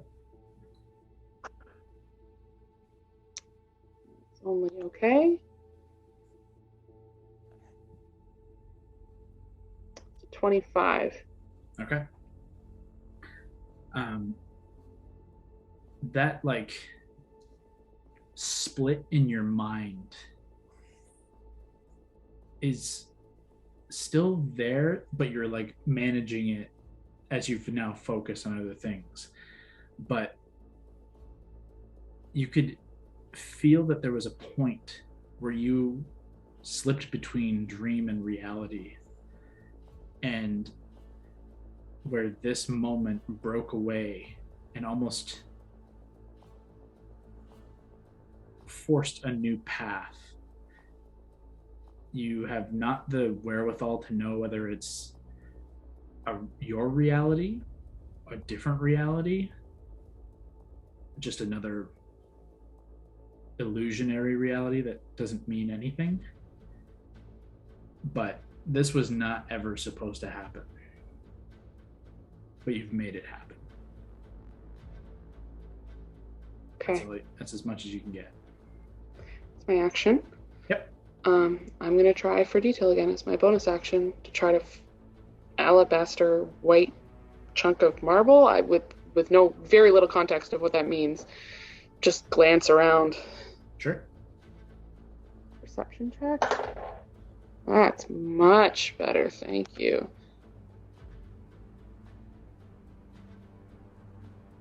$25. You can see that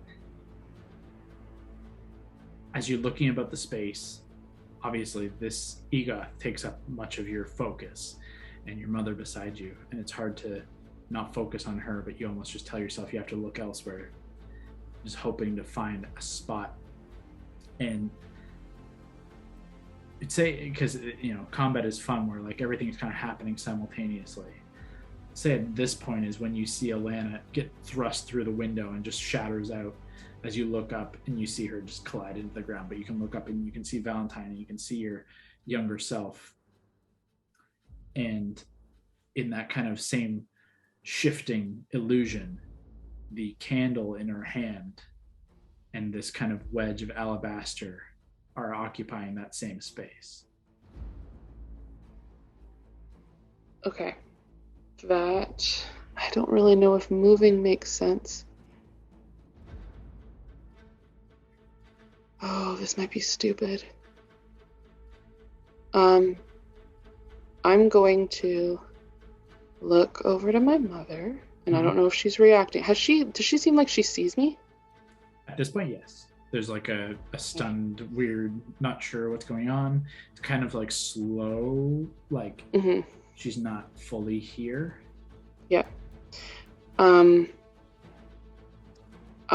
going to just look at her and say, fucking run. And I'm going to, like, this is more for flavor, but just kind of like go like I'm striking out with my sword and I'm going to take a step back. Try to provoke. You're I'm using my movement to, like, get out of his range. Yep. Take a step back. He still has disadvantage on anyone other than me right now. And he will take the strike. Okay, good. Using the reaction. Misses with it with a 15. Okay. Is it the end of your turn? Yeah, I just don't want to. She can't quite bring herself to leave this area yet. Still just trying to process, but it's just like yelling, just like, come on! And just like, there's tears at this point. Mm-hmm. And that's it. At the end of your turn, Valentine will come to you.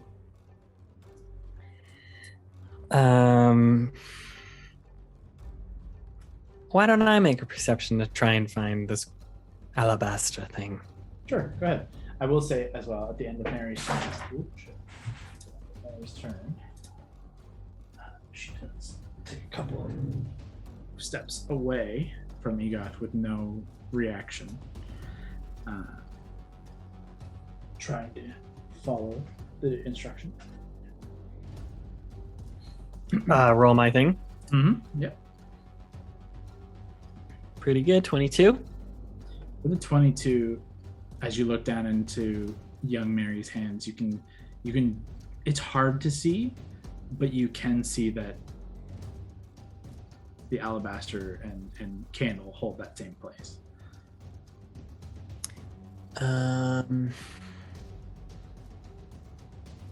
Do I still have my wings? Yeah. They would currently be. It would be a bonus action to like bamf them back out. But do I bring child Mary to adult Mary, where she's fighting her literal nemesis? Just doesn't seem like a good idea. I'll just shout down, like, or I'll go over the earring and be like, Mary, you've got to come back up here to your young self. And then I'll just turn to little Mary. Mm-hmm. And I'm going to try and just, like, turn her chin towards me with, like, a little finger. And I'll just be like, it ends up okay. A lot of bad things happen to people, and they shouldn't. And it's sad and it's not fair. But I promise you, you end up okay. That's it. There's no real reaction, but she does focus on you from, like, staring off into nothing to actually meeting your eyes with these red rims around her eyes. There's no response. Mary, you hear that whispered again through that echoey tone, but you hear Valentine reassuring your younger self that everything will be okay. That's the end of Valentine's turn. Takes us to Alana, prone on the ground. Oh. No longer under the effect of the temporal disruption, as Hondo destroyed the other guy. So you can stand and do what you want. Okay. So I fell, you said 30 feet? Yeah. Obviously my friends are back up there. Is there a way I can start climbing and get back into the window? And if you want to try and start climbing up there, you certainly can. yeah, I will. Okay, go ahead and make an athletics check. Okay. 14. It's slow going, but you make your way using the rest of your movement to stand, get over there, and you're like, you make about 10 feet, 20 feet left, and you can make it next round. Okay. you begin kind of scaling up the side. What a day. Just slamming your hammer in to like climb. Gong, gong. Hondo, we come to you after you have destroyed the other creatures. Anything you want to do with your turn? Well, Hondo. H, can you hear us? Hondo? All right. There he is. He's frozen in time like we all are. You've destroyed the creature in the room with you up top. There's only one left outside, and you can hear Mary having this kind of showdown with it. Well, I always like to interrupt a showdown. Can I get there? Like, do I have the movement?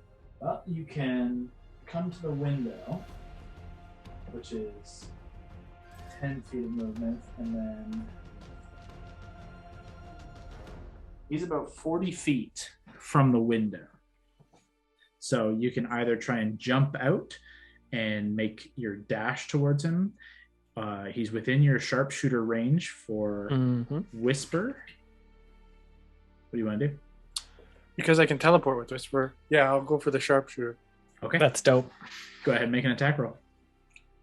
All right. And would I get sneak if I successfully? If you hit, yes, you will.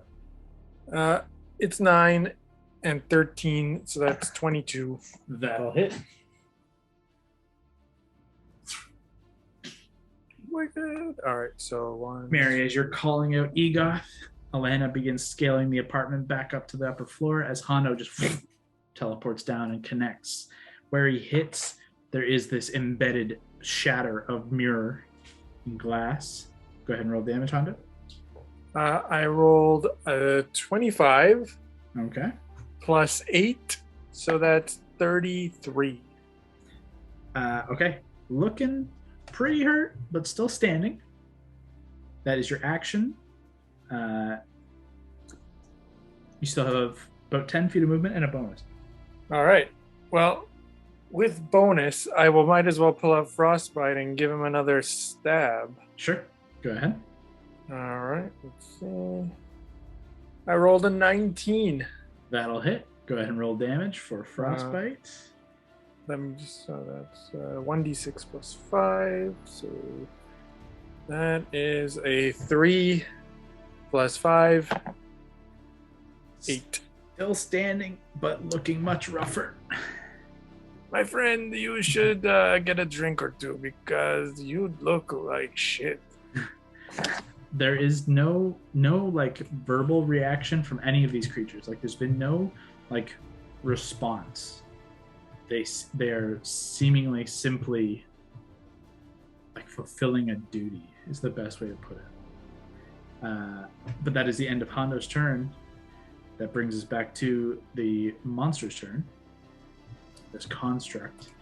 Hondo, I'd like you to make an intelligence save for me as it turns to you. Okay. These glassy mirror eyes that stare at you. Rolled an 11. And intelligence is 6, so 17. 17 just succeeds. You're not gonna outsmart me, Mirror Man. It looks to you, but it makes, again, no response to your lack of care. But it does now with you right here. It kind of looks at Mary for a second, looks towards Sarah, kind of still pulled away. But Hondo is right here, and it just goes for 2 attacks against him.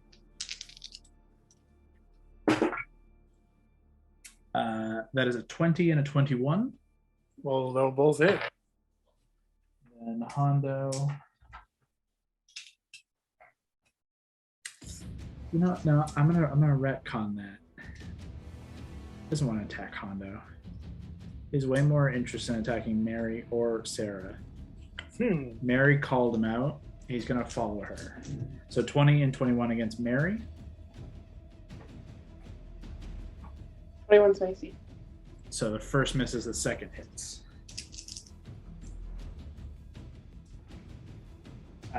That is going to be 6 points of slashing damage and 8 points of psychic damage. And that ends its turn. Mary, we are to you. Okay. She's just like speed thinking, just the going down the rabbit hole of, I don't know if this is real. Is this real? Does this mean anything? If it's him and I kill him, he can't kill her, or if I kill him, he can't kill Orion, which means that if he's dead, the Eldrazi can't send him, which means I don't go to them and I don't go there, and just like that loop over and over again of like, I wouldn't be there. He couldn't do that. I couldn't be there. I wouldn't be there. I wouldn't go there. And just, she can't turn around. Like she can't physically turn her back to face, to not face him. So she'll just close her eyes and grab the Dimension Door gem instead, and put herself back up in the apartment. Okay. You re-arrive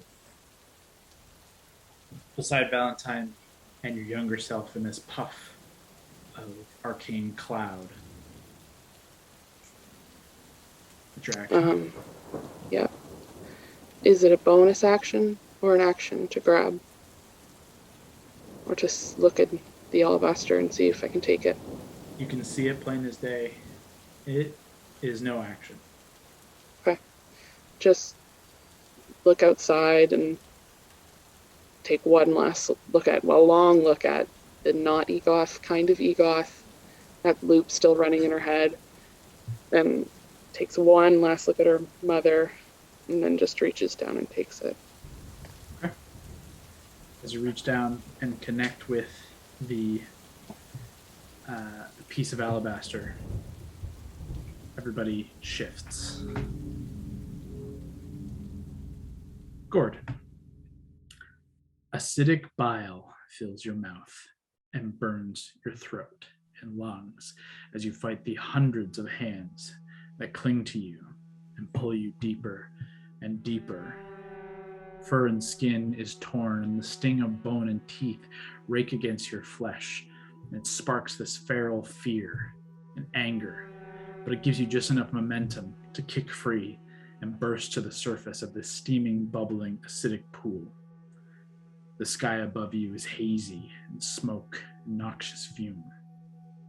All across you know this landscape too well, as that of burning craters and ruins, similar pits of bile and death that pockmark the abyssal lair of Thanatos, the domain of the demon lord Orcus and his armies of the dead.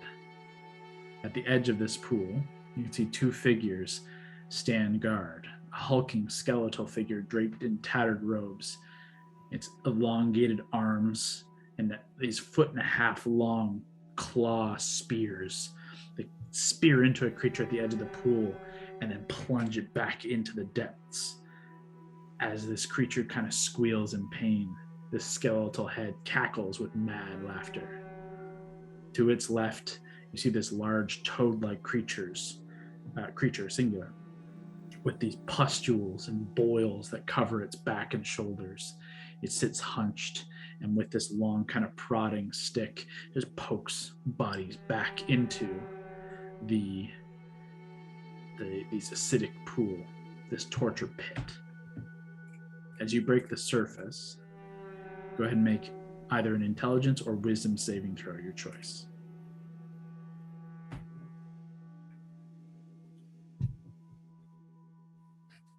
Did wisdom, and it was 25. All right. You know enough to kind of steal your mind and know that you recall slipping into this place beyond the realms and knowing that it can mess with your mind. You know that you've escaped this place. You know that there's a path forward. You know that the wildcards will be at your back. And that thought carries you forward, but the physical nature of what's happening around you and to you is still incredibly painful. And while in the acid, you suffer 8 points of acid damage immediately, just as you're like coughing and sputtering and pulling yourself up. As this massive skeletal creature, this bone claw, looks to you, kind of snarls, and it reaches forward to claw at you.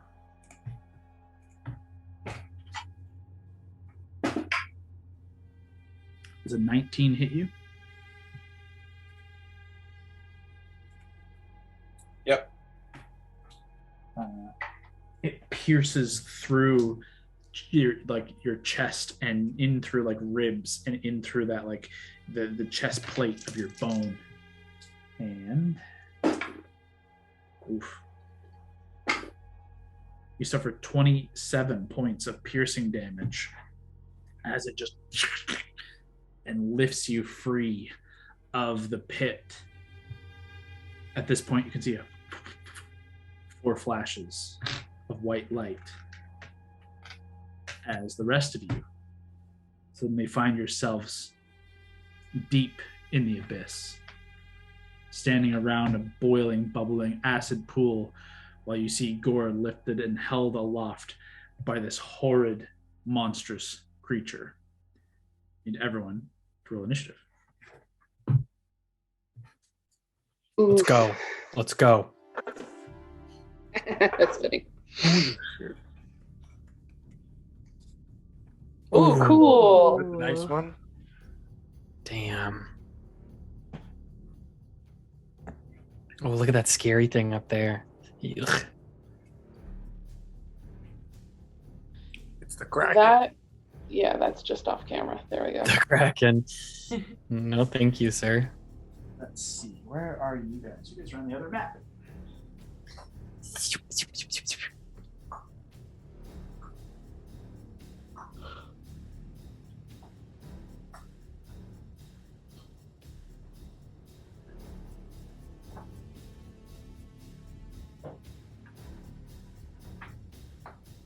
Mm.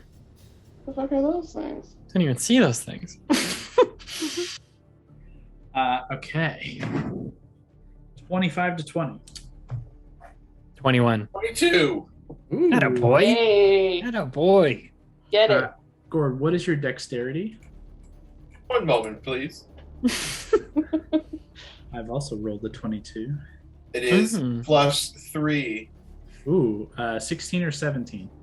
16. Ooh, Roll off? Roll off. Roll a Rollsies. d20 for me. Rollies. Rollsies. Oh, what? Just roll a Just roll d20. D20. D20? Get as high Don't. as you can. If I do. That's an 8. Okay, I rolled a 13, so I will go first. Gord will go Rollies. second. Val, you go. Did you say after Gord? 21. So yeah, Yeah. third. Okay, the other 3, Alana, Hondo, Mary, what'd you get? 5. All That right. one, baby. Oof. Well, it's still 7, isn't it? It's a 7. But yeah, not one. I rolled an 8. So 8 and 11, 19. 19, all right. That'll be. You had 11 to initiative? Yep. Yeah. Oh my god. Jesus. I'm that good. So much initiative on this guy. Okay, unfortunately, the creature who is holding Gord aloft. Oh, wait. Boop. Spookier lighting. The creature who is holding Gord aloft gets to go first. And with you on its claws, it uses the. And then seeing you guys actually all appear.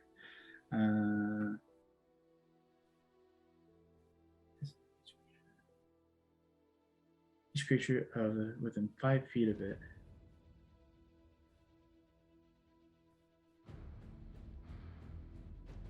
Yeah. It teleports way over here and then stabs Gord 2 more times with its piercing claws.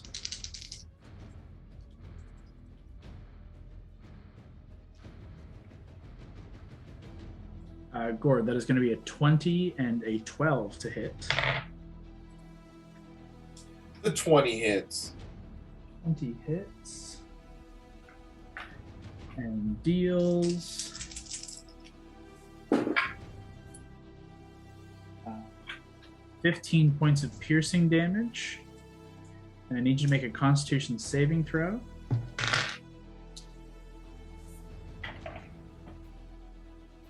Rolled a 7. That would be considered a fail. Not great. Oof, Jesus, H mod. That's a lot.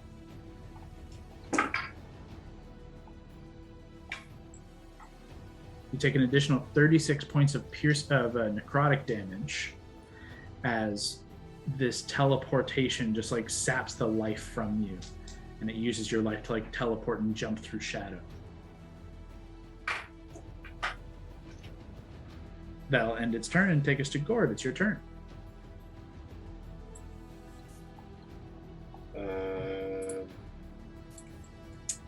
I do an investigation check to see where I am. You can make either, but you know where you are in terms of like in the world. But if you want to try and see if you can suss out the dream versus reality element of this, is that what you mean? Yeah. You can either make a wisdom save or an insight check, your choice. Make an insight check. Okay. Rolled a 12. You can definitely tell that this is a vivid memory, and one of many. You experienced many, many years of torture in such a place. You can tell, like, kind of looking about the space, and it all kind of blends together, but it feels like early days in that torture. That punishment from Orcus.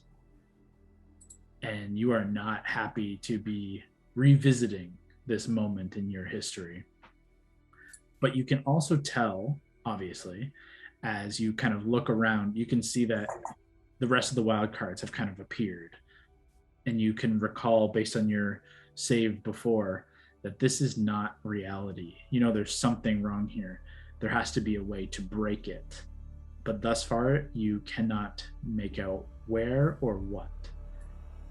Unfortunately, all you can really make out is the piercing pain in your ribs from this creature who has stabbed you through and then pummeled you a little bit more. And it's where it clawed you the second time, it like pulled away the flesh across your chest. 3 strips of flesh just ripped away. And open tissue is just open to these like mites and flies that fly around this space. This constant droning sound of the abyss. That's what you gather with that. Cool. Anything for a bonus action? Cool. Can I use my Staff of Greater Healing? Ooh. You do have the staff on you, but none of those spells are bonus action spells. Fuck. Oh. Can I far step out of this place? Oh. Yeah, you can far step out of this guy's reach. Hell yeah. All right. Bye. You cast Far Step. Where's my little concentrated markers? Counterspell. Just joking. Cast Far Step. Where do you want to go?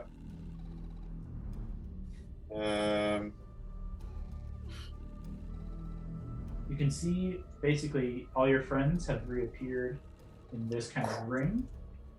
You can go 60 feet, I believe, which would be 5, 10, 15, 20, 25, 30, 60. 60 would be this point here, so pretty much anything within like that ring. Just put me where you pointed originally on that rock. Yeah. You got it. 60 feet away, you just kind of disappear and reappear at the edge of the bile pit, but no longer being impaled by a monster. So that's good. At the end of your turn, in the middle of the pit, in the middle of this kind of pool of bile,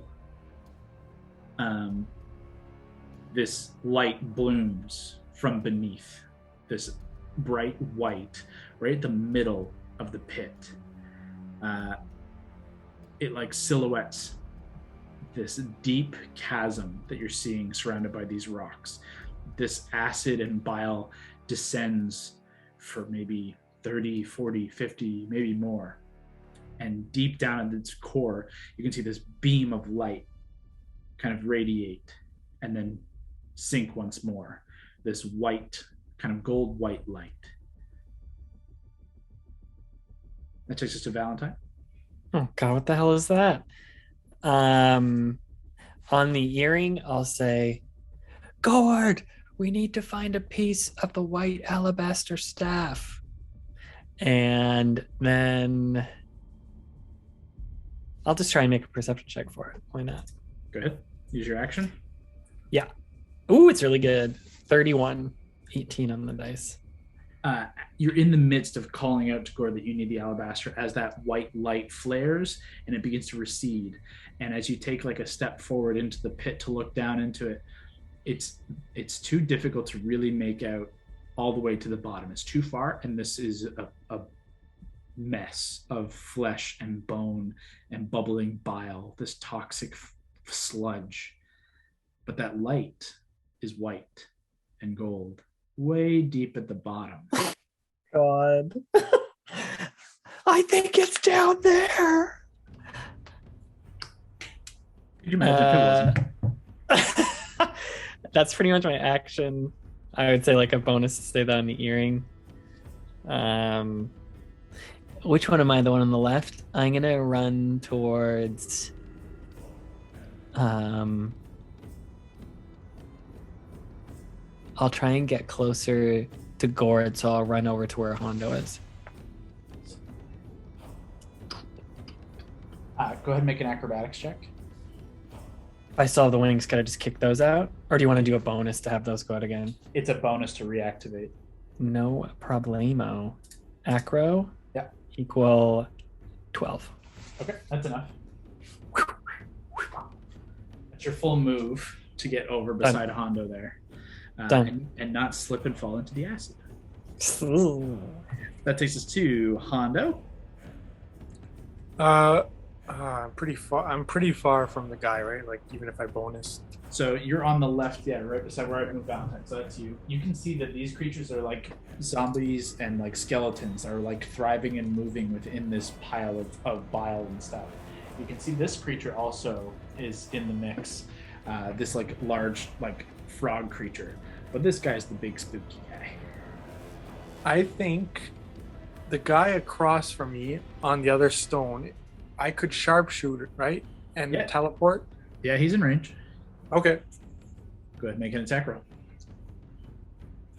I will point out he's right on the edge of the rock, and you don't really have a good angle to hit him so that if you teleport, you don't also slip in.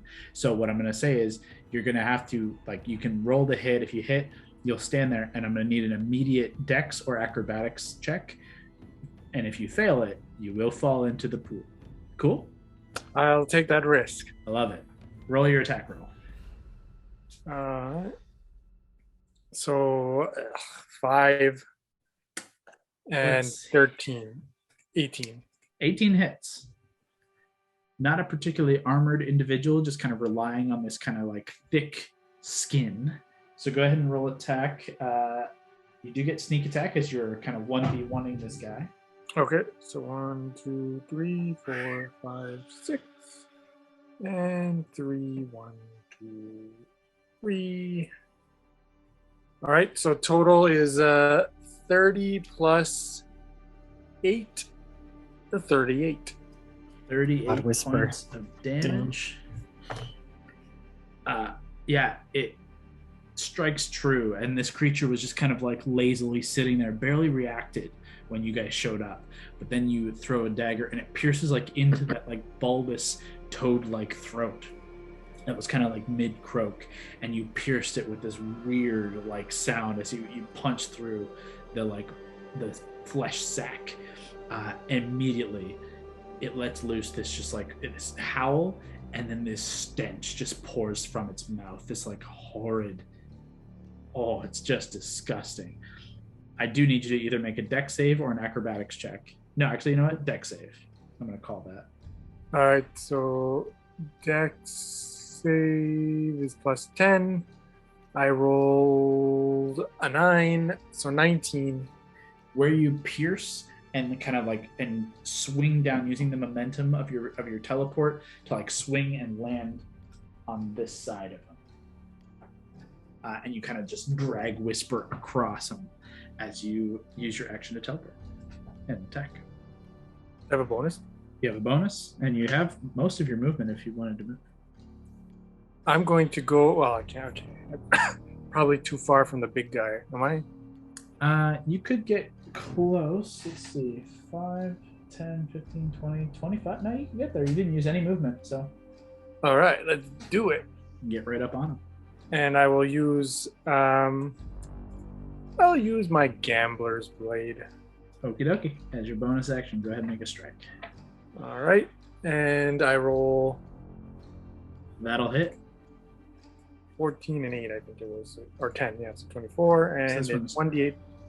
I don't get sneak with this guy, right? No, it's sneak once per turn, so that is just 1d8 plus 5 for this guy. 8. Ooh, full damage. plus 5. Full 13. dams. Yeah, you just rush up and you bring the rapier down hard, and it just kind of cracks into the bone, and you don't see an immediate like break or anything like that, but keep going and he will break. I can tell this guy takes a lot of calcium. And he just kind of looks at you and stares down, this heavy, like 10-foot tall, massive creature of skeletal bone. And its like jaw held by just sinew just begins cackling loudly. That is the end of Hondo's turn and takes us to this guy who you just hit. Let's see here. This guy is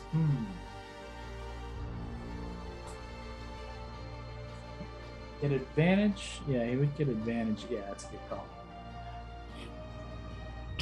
Oh, jeez. Huge jump, and he follows you. Gonna take Damn. advantage on the attacks, on its 3 attacks against you. Do I get an No, attack of opportunity because he jumped at me? No. What's your health at, Hondo? How you doing? Pretty, not great. Okay. And I'd like to clarify calcium, strong bone materials. Sure. This guy takes a lot of strong bone materials. As you're bone. clarifying, 24 to hit with the bite. Sorry, 24? Yep. Yeah. And then 2 claw attacks. The first is 22. Yep. Second. Oh yeah. 24. Yep. Hondo. 3 strikes to you. So the bite first. Where are my d10s at? There. Man. I'm resistant to bites, I think. Wing, Not wing. this kind. This is the damage. 19 points of piercing damage on that one. And then, Still up? Oh, yeah, I'm still up. Okay. And the first claw is 10 points of slashing. I'll dodge the 19. Okay, so you take 10 and then 10. Okay. And then the last claw is 11. Oh, okay. 31. You're still up? Yep. Awesome. That ends its turn. And it's just gonna chill there. Why wouldn't it? And takes us to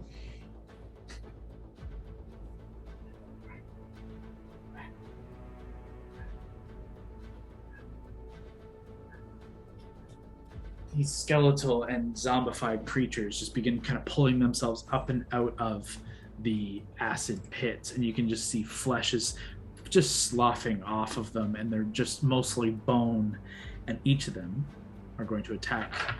Actually, I get 2 attacks against Gord, 1 on Val, 1 on Mary, and 1 on Alana. So that worked out nice. 2 on Gord coming up. Oof. Oh, okay. One is a 9, but the other is a 22. Yep. That one will hit. Gord, you take 6 points of piercing damage against Valentine. Oh, wow. That's a 20 to hit. We're getting low here, folks. So let's burn a shield. We're gonna have to go into the second levels, so that won't hit. Protect yourself, okay. Against Mary. Oh boy. That's a 9. And against Oh. Alana, that is an 18. Oof. Yep. That hits Allie. Allie, that is 5 points of piercing damage to you. That ends their turn. It takes us to Mary. Allie on deck. I would say she's kind of not paying attention right now. Holding, just like staring at the piece in her hand until she looks up and it's like, oh, fuck, shit. And there's something in her face that just wildly swing out. Mm-hmm. 19 on the dice. I'm going to assume that hits. It's like Yes. a 30 something. Yeah. Okay. That's 14 points damage. With a quick, just dismissive swipe. Just you just carve it and it just falls back into the acid. I'm gonna look over. Alana probably has that handled. Mm-hmm. There's no way I can get to Valentine. Can I use Eye for Detail just to see, make sure I clock where all my friends are and who might be in trouble? Yeah, good. Bonus action perception. Yep, this is a lot to make. Natural 20. You can easily see Hondo has got himself into definite trouble. He's pinned between 2 rather dangerous looking creatures. Gord doesn't look so hot. Val is protecting himself, but doesn't look, super healthy. Alana looks okay. Okay. You can also pinpoint that more creatures are working their way out of the pit, coming out to say hello. And you would have also, even through your daze, would have clocked that light and that white alabaster kind of light has flared and then receded to the base of the pit. Okay. I'm gonna start moving counterclockwise around the pit. Just as far as I use my bonus action, so just as far as my regular movement will take me. Okay.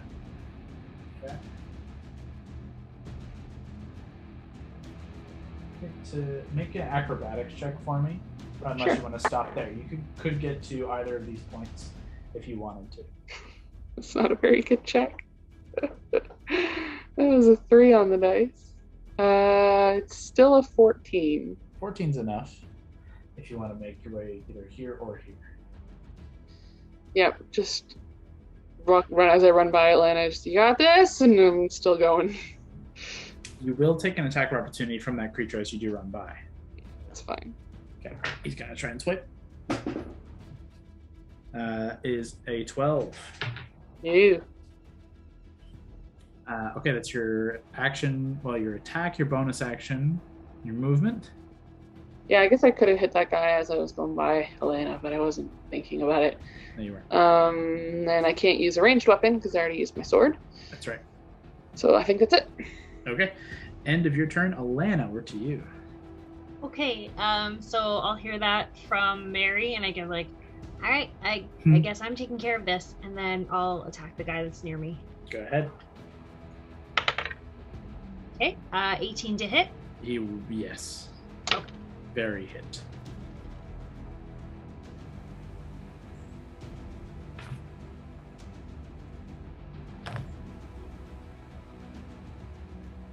Uh, 19.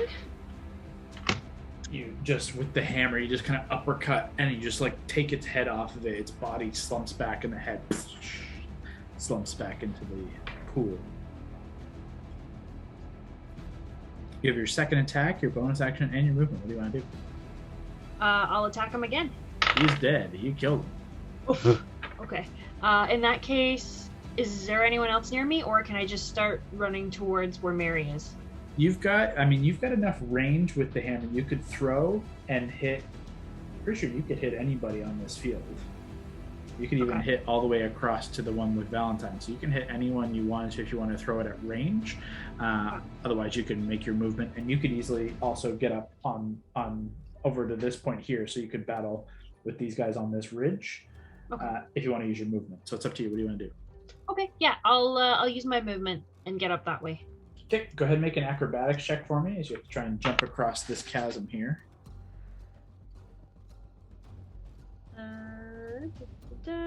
18. That's plenty. You rush up and you're able to get to this point here.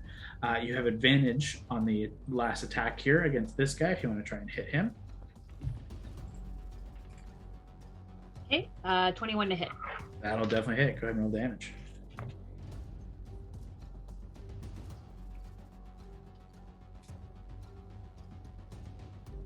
Okay, 14 damage.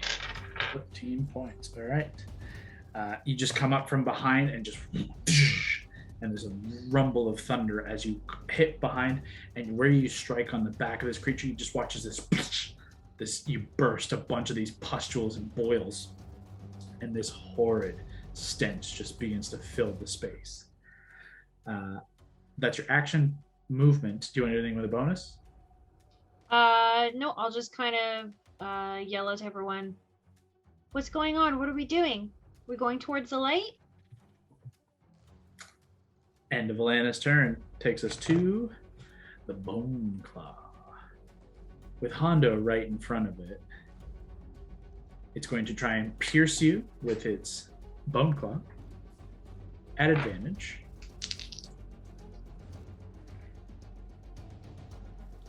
Hondo, that is going to hit with a 25. He had a good run, Hondo. It was fun. I respect your just devil may care, let's get into the shit attitude, because I just love it. But you do take 20 points of piercing damage. Can I dodge it? You've used your reaction, and it hasn't come back to your turn yet.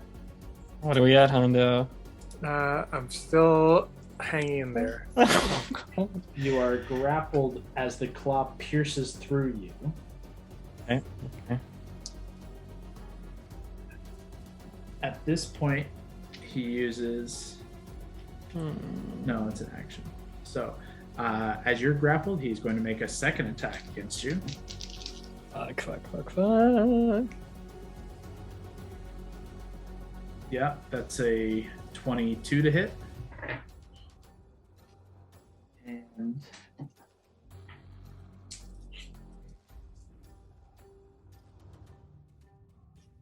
24 points of piercing damage. Now I'm down. Oh, fuck. Hondo unconscious in its grasp. I guess sticks and bones do break my bones. You can pierce your flesh.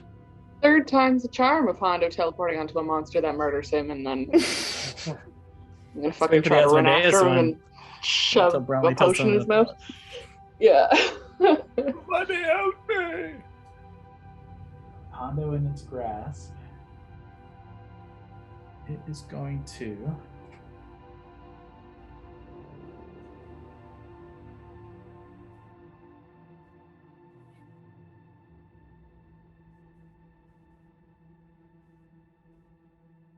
Where are you going? Just over here. It's okay, it makes it closer for you. That will end his turn. Yeah. Take us to Gord. Valentine on deck. God. I shall use my Staff of Greater Healing. I will use the heal spell. Mm-hmm. What does that do? Feels like 70 points. Regain 70 hit points, baby. That's pretty good. Pretty good Six- considering that pot of acid that you probably need to jump into looks like it's going to hurt. Yeah, 6 I charges. had 14 health, so that helps. Oh, Jesus. that's definitely good. Definitely good. So that's your action. I can still technically far step again, right? Yeah, absolutely. And that thing's at the bottom of this acid, we think. Hmm. Go for a dip there, bud.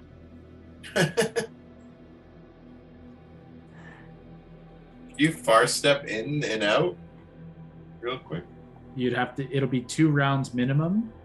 You will suffer acid damage for sure, and you're not sure if the far step is going to be enough to get Go through up or down. This is what you need that mage hand spell for. You were in the acid to start, and it was like 8 damage, right? Yeah. So it's Okay, not let's like do it. 50. Yeah, it's not like 50 damage, and you Okay. got 70 now. You're going to teleport as far as you can in the acid. I don't want to Can't try be to that do much- Joker or something. Oh. It can't be that much worse than like cracking stomach acid. Let's find out. We'll find out at the top of Gord's next turn. As Gord just teleports and disappears deep into the acid pool. That is his turn. Valentine, what to you? How far is Hondo from me here? 10, 15, 20, 25, 30, 35, 40, 45, 50, 55, about 60 feet. About 60, eh? Healing word, 60 feet. Could I try and this guy's right up on me, eh? Yes. If I ran along where I used to be, would that get me closer than 60 feet, like just to guarantee it? Likely. You'd have to I'm gonna make try the it. jump again. Just go ahead and make an acrobatics check. Okay.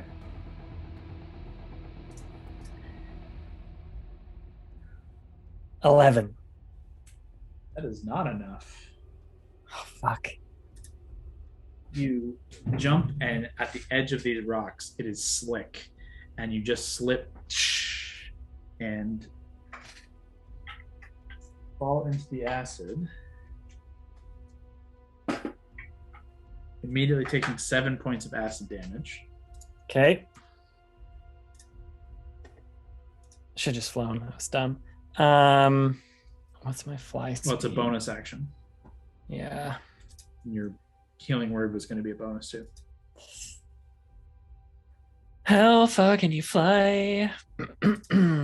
I'll pop my wings here. Okay, bonus action, you kick the wings out. So you've used about 10 feet, and then to get like kind of out of the acid will be another, we'll say 10.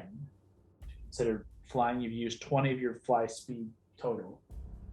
So I have 40 left. Yeah. I'm going to get as close to Hondo as I can. You can get up to there. Which puts you Oh, at 10, man, about fuck. 15 feet to Hondo. 10, 15. Mary, are you over there? Where are you at right Here's there? straight north of you. Fuck. Fuck. I only have actions now.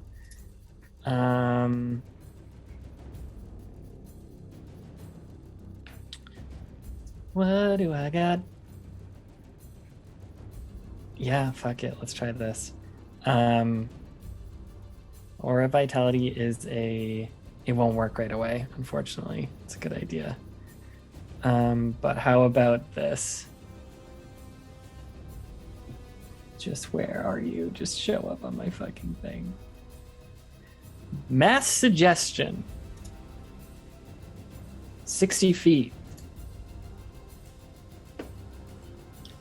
Suggest a course of action to these bitches.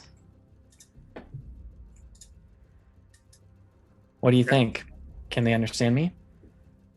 Are you asking me? Well, let's find out when I do it. I'm going to do it. So you just tell me if it works or not.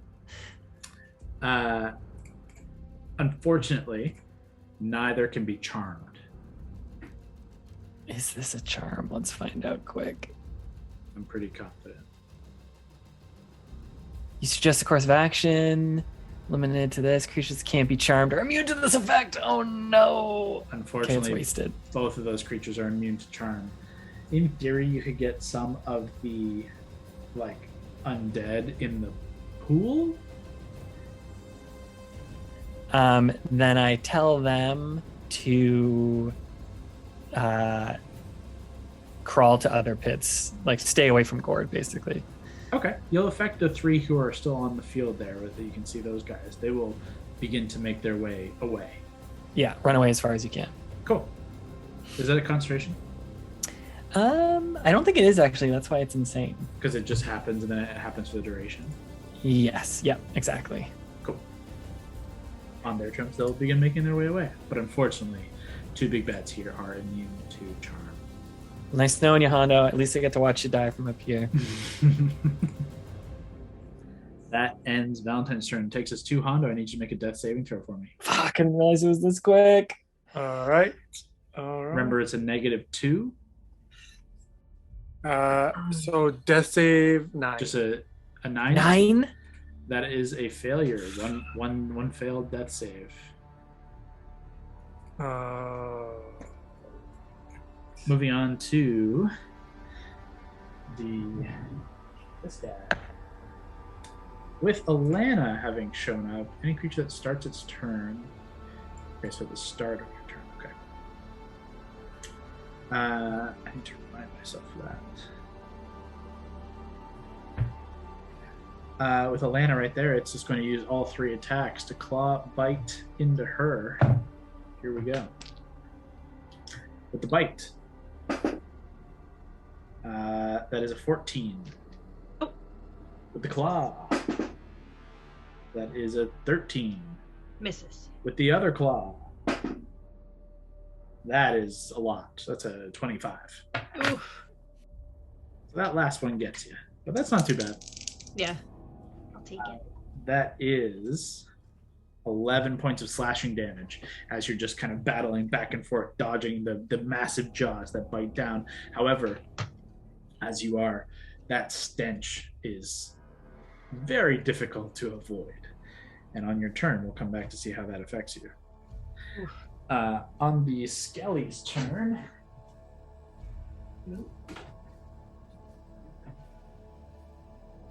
they begin making their way away. However, 2 more.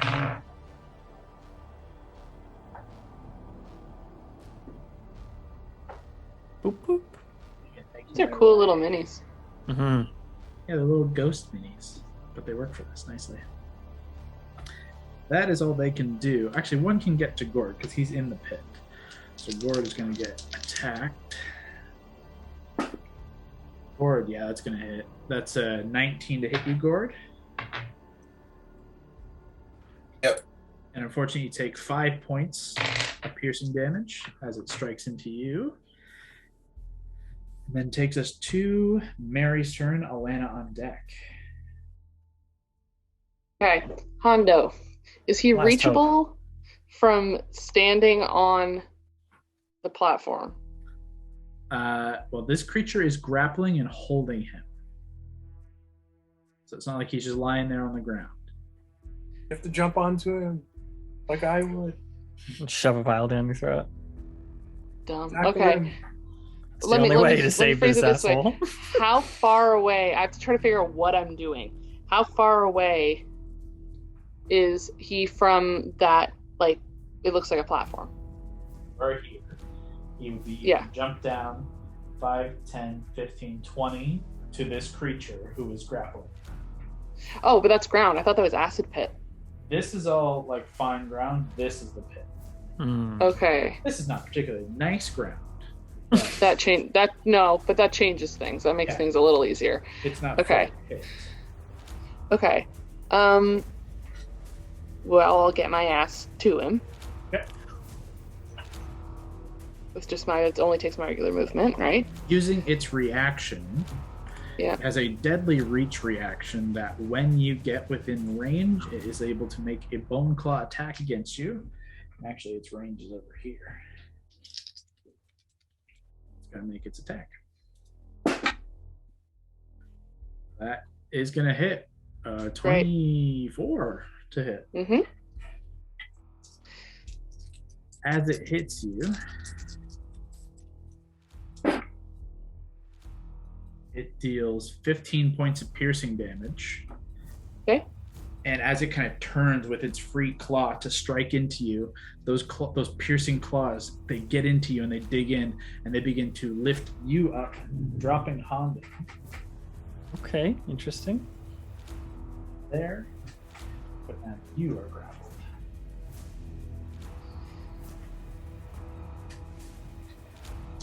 Okay. And hold on. If the attack hits, it can make a second attack against you. Oh my Okay. god. That's only a 3, so don't worry about it. Okay. Oh, fuck. Okay, I'm grappled. I always forget this. Your speed is grapple 0. Yeah, do grapple creatures have disadvantage on attacks? No. And to break the grapple, it's It's strength An on strength. action. This is the time. I know, but it's fucking strong. I mean, like, well, I think I'm trying to figure- die. I know. I know that. Mhm. I'm trying to figure out what I should do because I can try to make him drop me, which is a strength save on his side, or I can try to break out of it. Mhm. And I could attack him 3 times to get 3 chances on doing that. So that's what I'm trying to suss out. And then you always have Um, second wind to really, but then. Second one to heal myself, but Oh, sorry. What's the Oh. other one? Action surge. action Action surge, which surge. I'd have to use no matter what Yeah. to get him a potion, which I have like 1 or 2 of. Okay. Yeah. Oh my god. Okay, I'm gonna try to break the grapple because at least I have control over that, other than just hoping that he doesn't save. Okay, so you're going to use the action to make an athletics or acrobatics versus its. No. Your athletics versus its athletics or acrobatics. Okay. No, the other way around. I can choose. I can never remember, and it's so frustrating. Let's look up quick. Freak grapple. I thought it makes sense to you try to weasel out of it that you get acrobatics, but he's trying to hold on, so it's pure strength. Win a contest of dex acrobatics versus strength athletics, or by force, strength athletics for both combatants.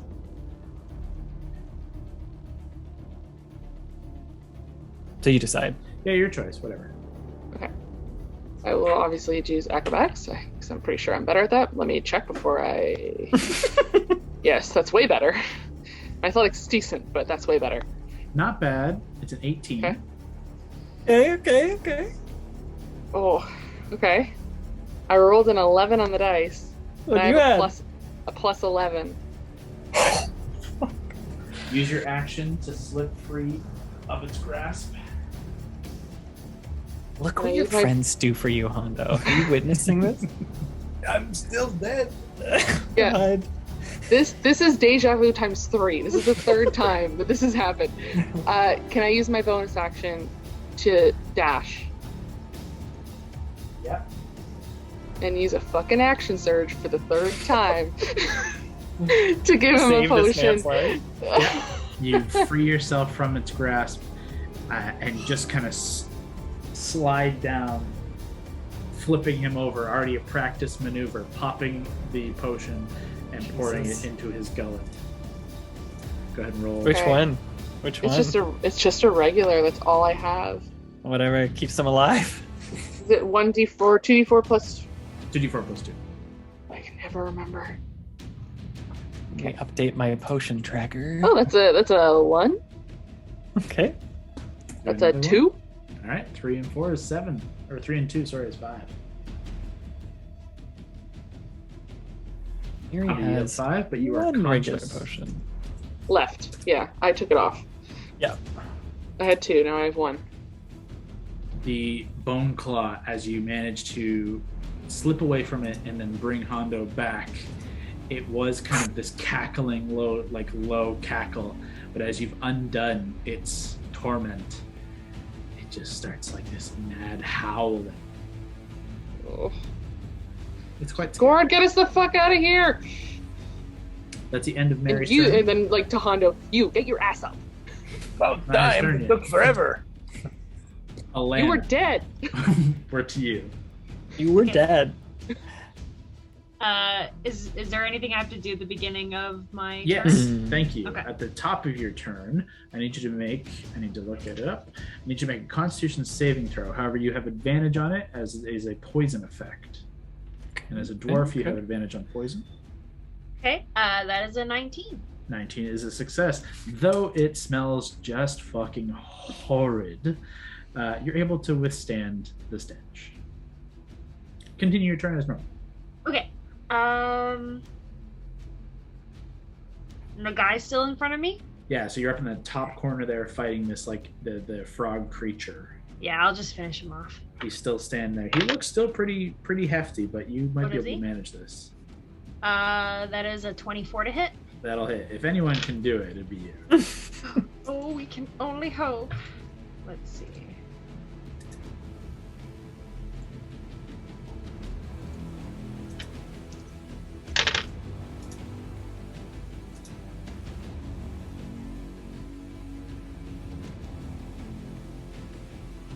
$20? 20 points. 20? Nice. Got it. Second attack. Okay.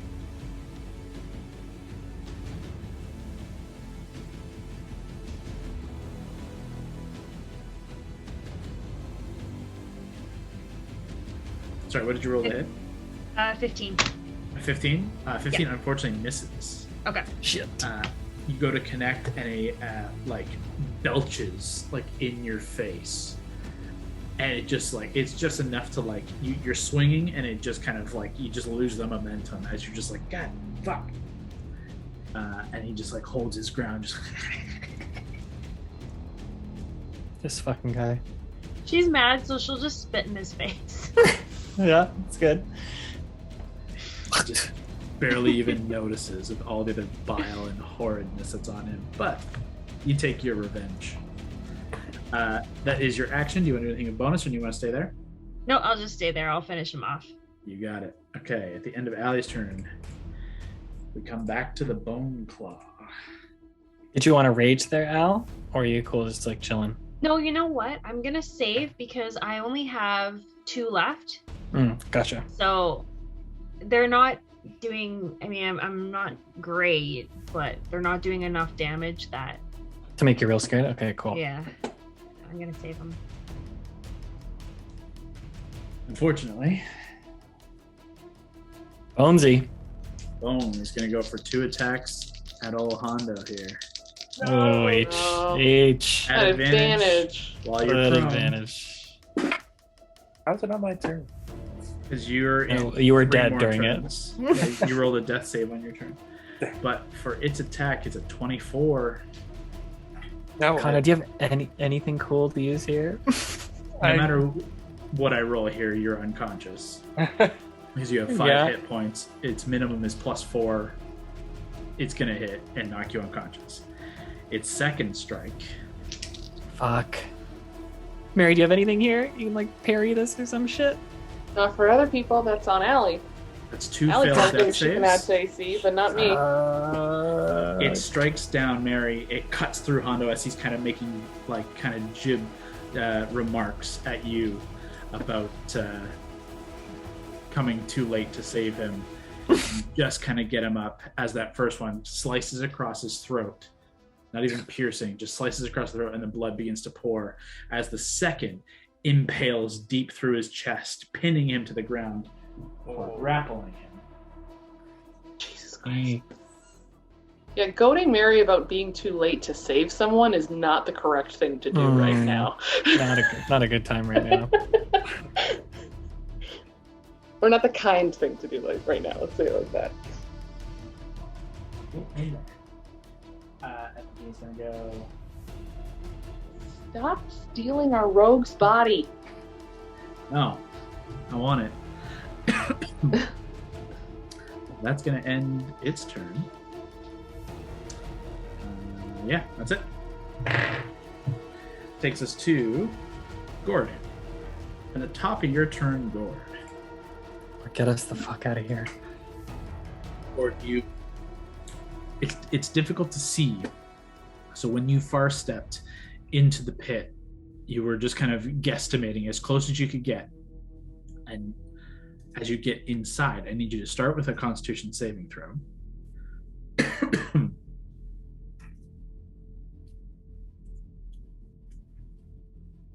4. That is a fail. You are currently poisoned. Cool. And immediately, as you begin breathing in lungfuls of acid and bile, and it begins pickling and burning at your skin, you suffer 15 points of acid damage. Cool. I need you to make a Constitution saving throw again to maintain concentration. 13. That's a success. You maintain concentration. And then right now you're unsure of where you are, so you would have to use your action to make a perception or investigation check to see if you can find the item you're in this pool for and how far away from it you are. I'll do perception. Okay. 14. Okay. It's still faintly glowing. You can tell you're about midway through this the pit. You're about 30 feet down. It's about 30 more feet. But you can see it faintly glowing, and it's kind of faintly thrumming and pulsating with this white light in amongst this pile of detritus and bone at the bottom of the pit. 30 feet from you. Can I grab it? Do you want to try and swim the 30 feet? Because you only swim at half speed. So Let's do it. you'd either What if I Do you use still- feline agility? That's a good idea. feeling agility doubles your speed, so basically it's a free dash. Would get you there. Yep. So uses your full move. You dive down, and using that feeling agility, pushing yourself forward, you reach forward, and that final piece of alabaster is within your grasp. And as your your hand just gets around it, you watch the flesh and bone begin to solidify into a fleshy bone hand, and it grabs hold of your arm and begins pulling you and holding you down in the pit.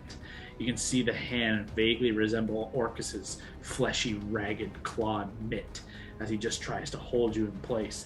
I need you to make, it's going to be a grapple check, so this is a contested acrobatics or athletics on your side versus an athletics of this hand. Oh, wow. I'll do athletics. Okay. Come on, bud. I rolled a 7, but I have 1 luck left. Okay. I shall use it. Do it. Come on. Fuck, I got the exact same roll. Which is a 7. Unfortunately, the hand, which rolled very high, I admit, I rolled a natural 17. So it was gonna be tough. The claw grabs hold of your arm and pulls you, and like you begin to that scene from Man of Steel when he's like sinking into the bones. It's like pulling you into the bones. For the time being, you are currently grappled and stuck at the base of the acid pit in the abyss, and the alabaster is in there somewhere, but you're not entirely sure. You technically still have a bonus action. Can I far step out? Yeah, there was no damage taken by the grapple. You still have concentration up. You can far step basically right. Well, what's the range on far step? Is it 60 feet? 1 sec.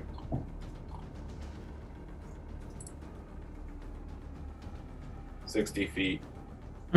Yeah, you are still in the pit, but you are basically right at the surface. So, like you teleport out of the grip of the hand, and you pop right out at the top of the acid vial, but you fall back in. So you're still like waiting at the top of the pit.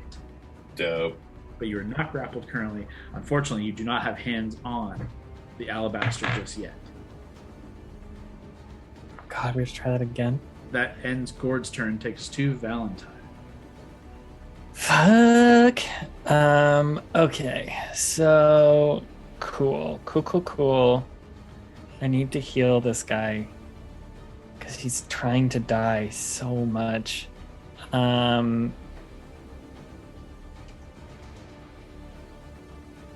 Rules for spells where you can't go over 5 in total, right?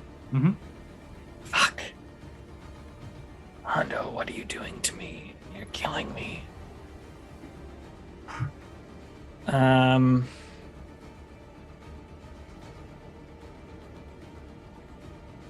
will fly over towards Hondo as long as I'm within 60-foot range of him. You're kind of there now, but if you want to get there, you're within 60. Great. If you want to get I'm gonna closer, you can get closer. bonus action, 5th level healing word him. Ooh. Wow. This is how much I love you. Pretty great. 21 health. There we go. Okay, Honda, you heal back up at 21. Thank you.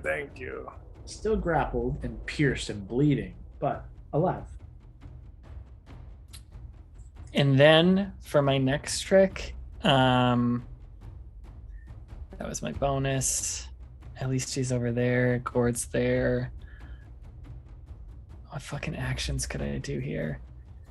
I'll just, I guess, Eldritch Blast. I'm gonna Eldritch Blast Bonesy. Okay. As long as I wouldn't destroy Hondo by doing this. The creature will have a little bit of cover. Like, I'm going to give him basically half cover because he's holding Hondo. So AC is slightly increased, so it's a little bit harder, but not the end of the world. Still pretty big creature. I'll take those odds. 28. That hits. 15. Misses. 24. Hits. 1. So 7 and come on now. And 15. So Okay. 22? 23? Cool. 23? Yeah, 2 of them 20. connect, and you just watch as some of the tattered cloth get ripped away as it just kind of goes through its form, but you can feel it does cling and do some damage. And Honda, you see, breathe once more in its grasp. I will yell, Hondo, get out of there. Waiting to get out of here. That's it. It's Hondo's turn. Fine. Okay. How would I get out of there? Would I be able to like stab him and run, or do I? It would be an action to try and break free of the grapple to like slip out like Mary did. So you'd have to use your action. So you would be able to use an attack action against it, but it would be your action to break free, and then either run or whatever else you want to do. And if I run, will he have an attack of opportunity, or is the grapple taking that away? No, if you get away from it, then he will get an attack opportunity, absolutely. But you can also use you can disengage, which would cause no attacks of opportunities. You've got options.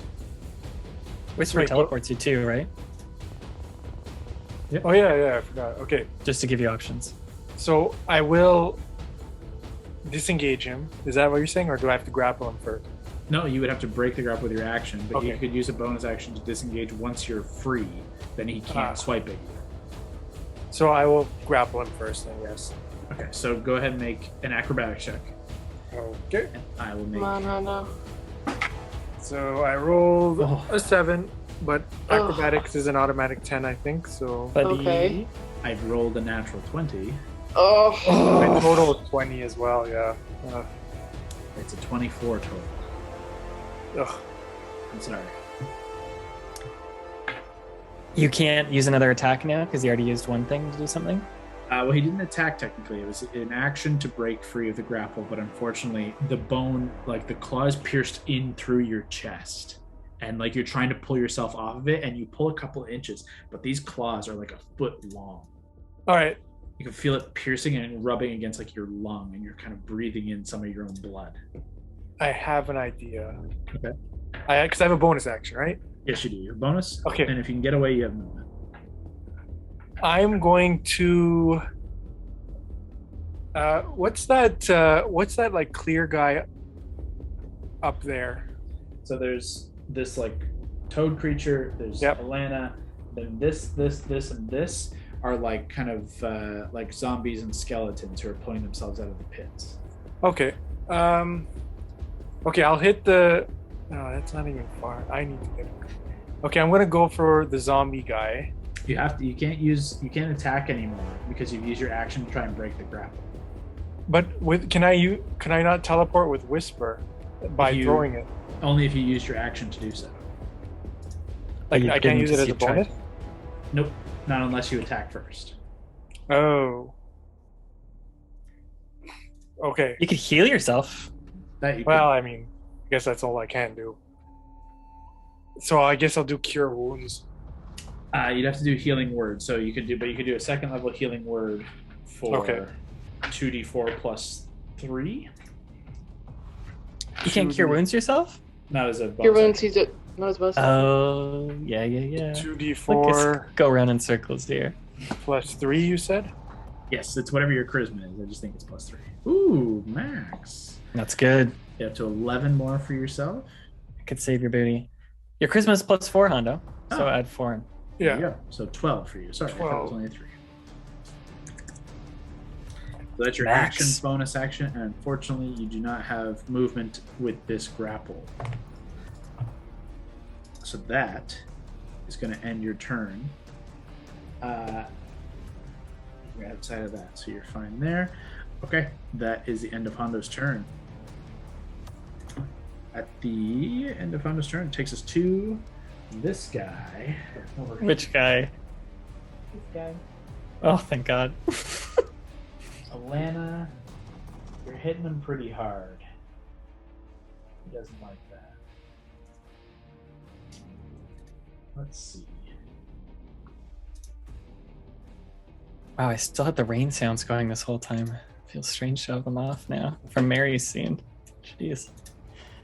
I had to change it because it was relaxing me. I know. Puts you right out. Yeah. It's going to risk the attack of opportunity from you, Alana. Okay. And it's going to try and jump at Valentine. Can I attack it? It's gonna leave your range, so absolutely you can make an attack at it. Okay. Squish this guy. 25 to hit. Okay, that'll hit. Go ahead and roll damage. Okay. He should survive this. Yeah, there's no way you can do that much damage in a reaction. He'll take the damage, but he'll still be all right.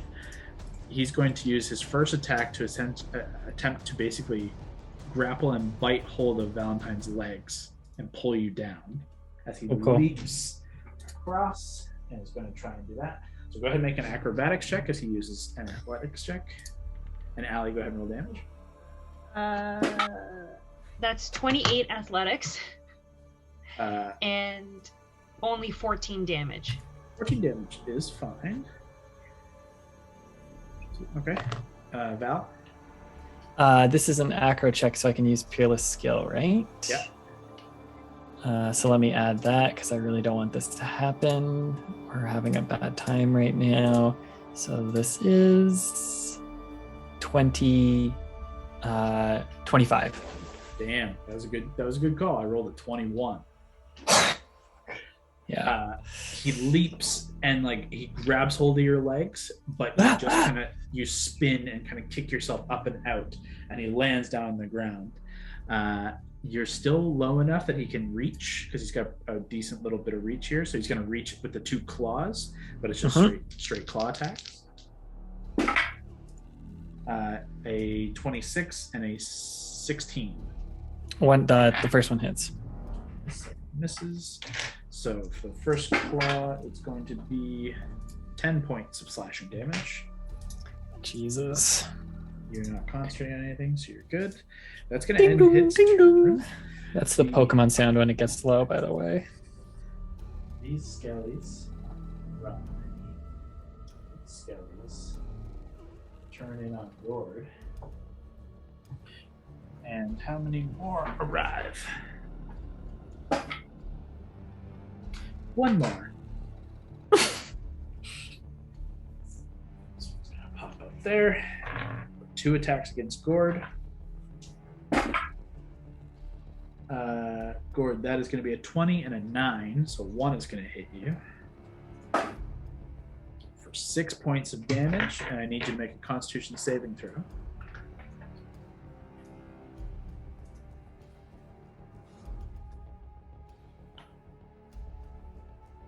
$20. That's a success. You maintain concentration. Mary, we're to you. Alana on deck. Okay. I'm gonna get up on top of that rock there. Going with Valentine? Yep. And just look around and see. Is Gord at the surface? Gord is at the surface. Hondo is. I can't do anything to help Hondo. I am way too far away. No. There's a guy fighting me right Yeah, there. I will also point there is this toad guy is here now. Okay. Yeah, you can see Gord has 2 of these kind of undead kind of clawing into him as he's treading water. Alana is safe now. Hondo is still grappled, and then this frog creature is right here. Can you point to me? Where's the second guy on Gord? So there's one guy here, one guy here. Oh, I couldn't even see that guy on the north. They're invisible. They're ghosts. It's kind of what they do. Spooky ghost. Okay, I know our best bet to get out of here is to get Gord that thing. Mm-hmm. If I know that's a pit and there's swimming, but if I take a running jump instead, could I get on that one guy? The closest one? Yeah. Yeah, for sure. You have to Okay. make an acrobatics check to see how well you can jump Okay. that. But are you looking to jump and attack? Yeah. Yeah. Okay. I'm done with that. It's a 20 something. Yeah, absolutely. Then go ahead and 23. make your attack roll. Okay. You run. A 20, also a 20 something. Yeah. Go ahead and roll damage as you splash into the acid. Fortunately, you take full 12 points of acid damage. It's okay. I'm actually still not terrible. I just broke 100 last round. Do I get sneak? Yep. Cool. And I'm also going to.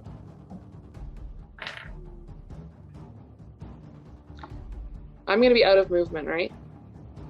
You might have five more feet. Okay. You can move 1 square. If you could get to the other guy on the other side of Gord. Yeah. So first I'm going to try to see if this nukes this guy. Yep. Because I know they weren't super, super strong. Pretty And I squishy. sneak here. Oops, that's a D8. Oh, I haven't been using my fucking D4 for Mage's Bane again. Why do I always do this? Some all of these game. creatures have been immune to psychic, so actually it doesn't matter. Okay. Oh, there you go. These guys aren't, so go ahead. Ooh, that was pretty good. That's 11, Yeah, this guy's dead. 18, 19, 23. As you I'm glad I didn't waste a maneuver. No, as you land down with your sword, it just pierces through and actually almost nicks Gord as you kind of plummet down into the acid. But you kick off, and it just already begins to dissolve into the waste. As you do have disadvantage on the attack against the other guy because you're now treading water. Yep. I got 2 more though. Oh, good. The second one was higher, so that's a 24, Yeah, it definitely hits. 25. Okay.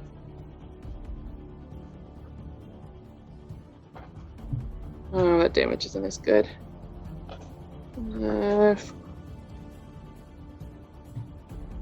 12 points of damage. Enough. Okay. Shatters him as well. Okay. So there's nothing impeding Gord right now, right? Nope. And now I would say, not that it's his turn, but it will be in like 2 short turns. With Gord not having any of these creatures on him, and now knowing like the full distance and knowing like having traveled there and back, so to speak, he could make that full trip in one far step instead of unknown, distances. So Okay. you've cleared the path. Okay, just look at him and just like, we need to get the fuck out. That's it. And your turn takes us to Alana. Gord, you're coming up fast. Okay. That guy got away from me. Is there anyone near me right now currently? So Bonesy. you're up in the top. You've got Bonesy you can get to, no problem. You could get to, you can throw and hit the toad creature because your hammer is a thrown weapon as well. So you could hit either of them, but you could get to either him or him. Him you can just walk to. Him you'd have to make a check to jump across, but you could get within melee of him. And where's Hondo? Hondo's still grappled. With Bonesy. Right. Oh, There's a shish yeah. kebab with Bonesy. Let me go get Bonesy. You rush forward, seeing Hondo still grappled. I'm still going to give this guy the bonus to AC because he's still holding Hondo and like kind of using him as like a flesh shield. So he has a +2 to his AC, which is not, particularly high, but could help. Shoot the hostage, probably. Just go straight through. 19 to hit. 19 just hits. Yes. All right, let's do this. 22. Oof. Mm-mm-mm. That was a nice big chunk. Go ahead and roll your second attack. 20. That'll hit. Mm-hmm. Roll attack damage number 2. 21. Nice. Okay. Yeah. Much faster. This guy is going down. Just 2 big strikes. And yeah, you can see little hair fractures splintering through the bone all along. He's now using the other hand to kind of block so he can maintain the hold on Hondo. He wants his sweet, sweet flesh. That is going to be your action. Do you want to do anything with a bonus? That's more or less all your movement.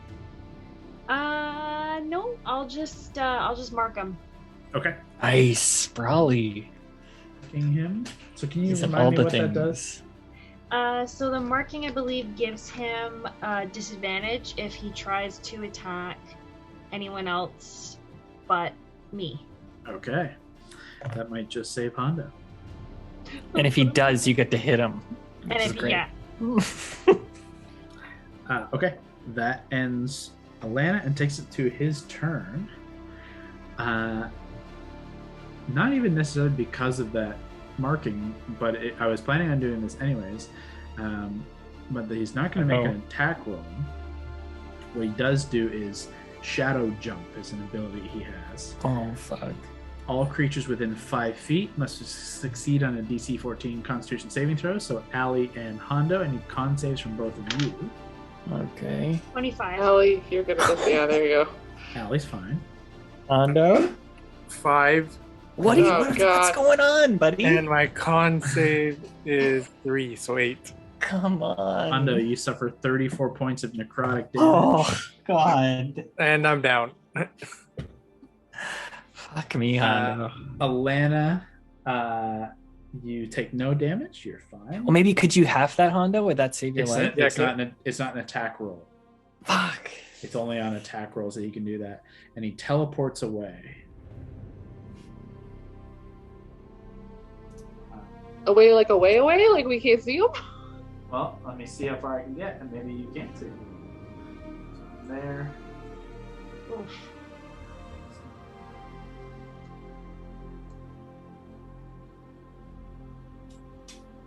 Gets to here. With Hondo still In his fucking grasp. And that is going to end his turn, unfortunately. God. Hondo, you're unconscious. Fuck. Alright.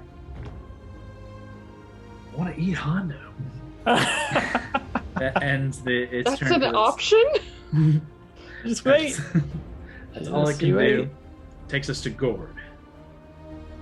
Get us the fuck out of here. I will grab the thing in Yeah, a far baby. step movement. Yeah, baby. You far step straight down, and the hand begins to materialize once more, that hand of bone and flesh. You reach Fuck you, out, hand. but you've arrived already. At the top of your turn, you do suffer acid damage. So at the top of your turn, you take 3 points of acid damage, and this is crucial. I need you to make a Constitution saving throw.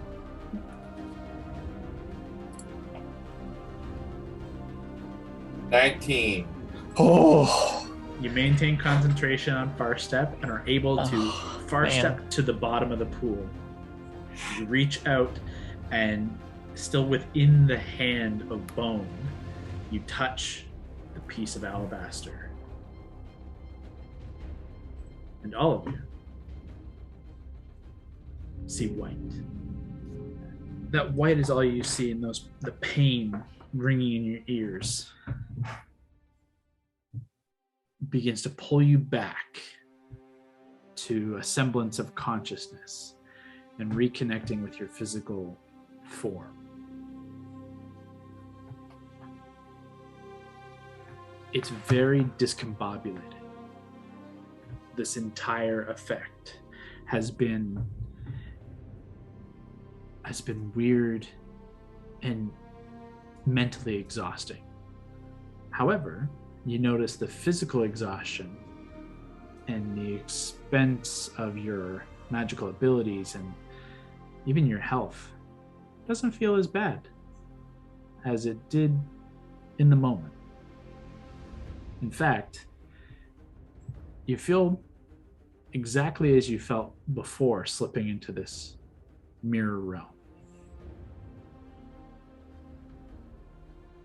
However, things are not all the same.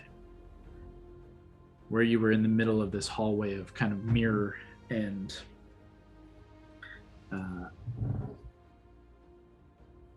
the fiber wire and the spiders, you now find yourselves in a metal rimmed room, in a metal plated room, larger. You can smell oil, and there's the taste of metal on your tongue. There's a sound of ticking, shifting metal all around you. And in the middle of this room, you see a figure. This perfectly smooth metal face. You can see humanoid features, but perfectly metal of gold or bronze. You can see a body connecting to it, but simply a massive torso.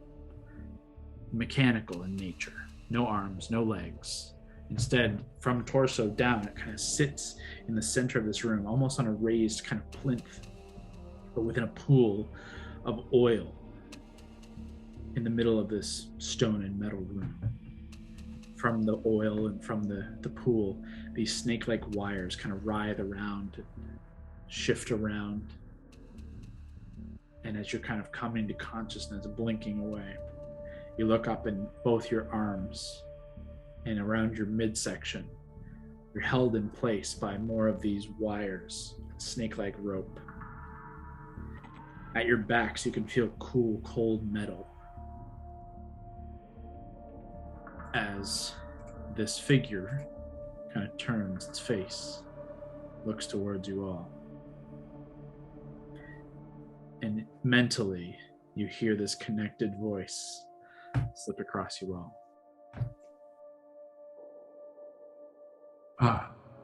Lost souls, slipping between the folds of time. I've sensed you. Just beyond the fringe. Your threads of destiny all intertwined so tightly. I sensed but could not see you. But I feel you now. From where do you come to me by? From when? We come from Vesaria in the material plane. And we come from just a couple days after Winter's Crest of the year, whatever year it is.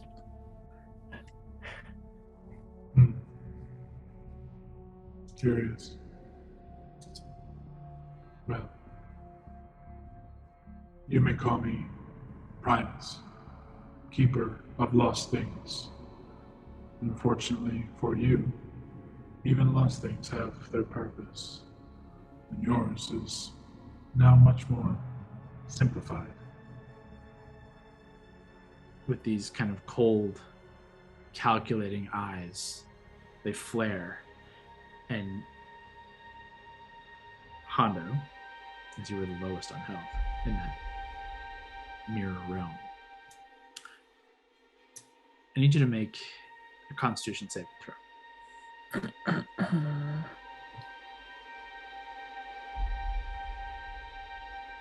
You're saving these good dice rolls for right now, right?